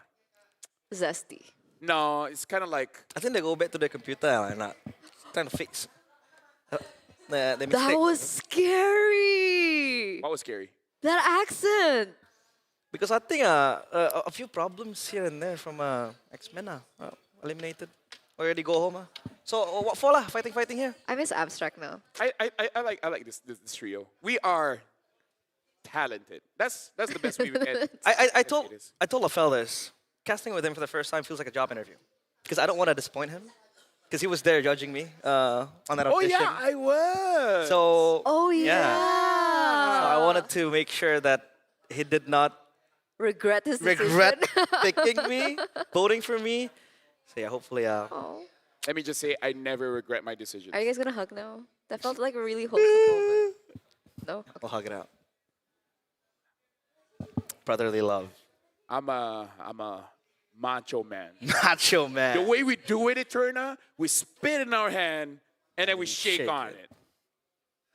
I don't think you're recommended to do that. You don't do that. Don't do that. I'm confused. Like, yeah. Who wants to do closing? You can do it. Well, yeah, it has been a pleasure to cover M7 wildcards for you guys. This is Lafell, Eterna, and Realize.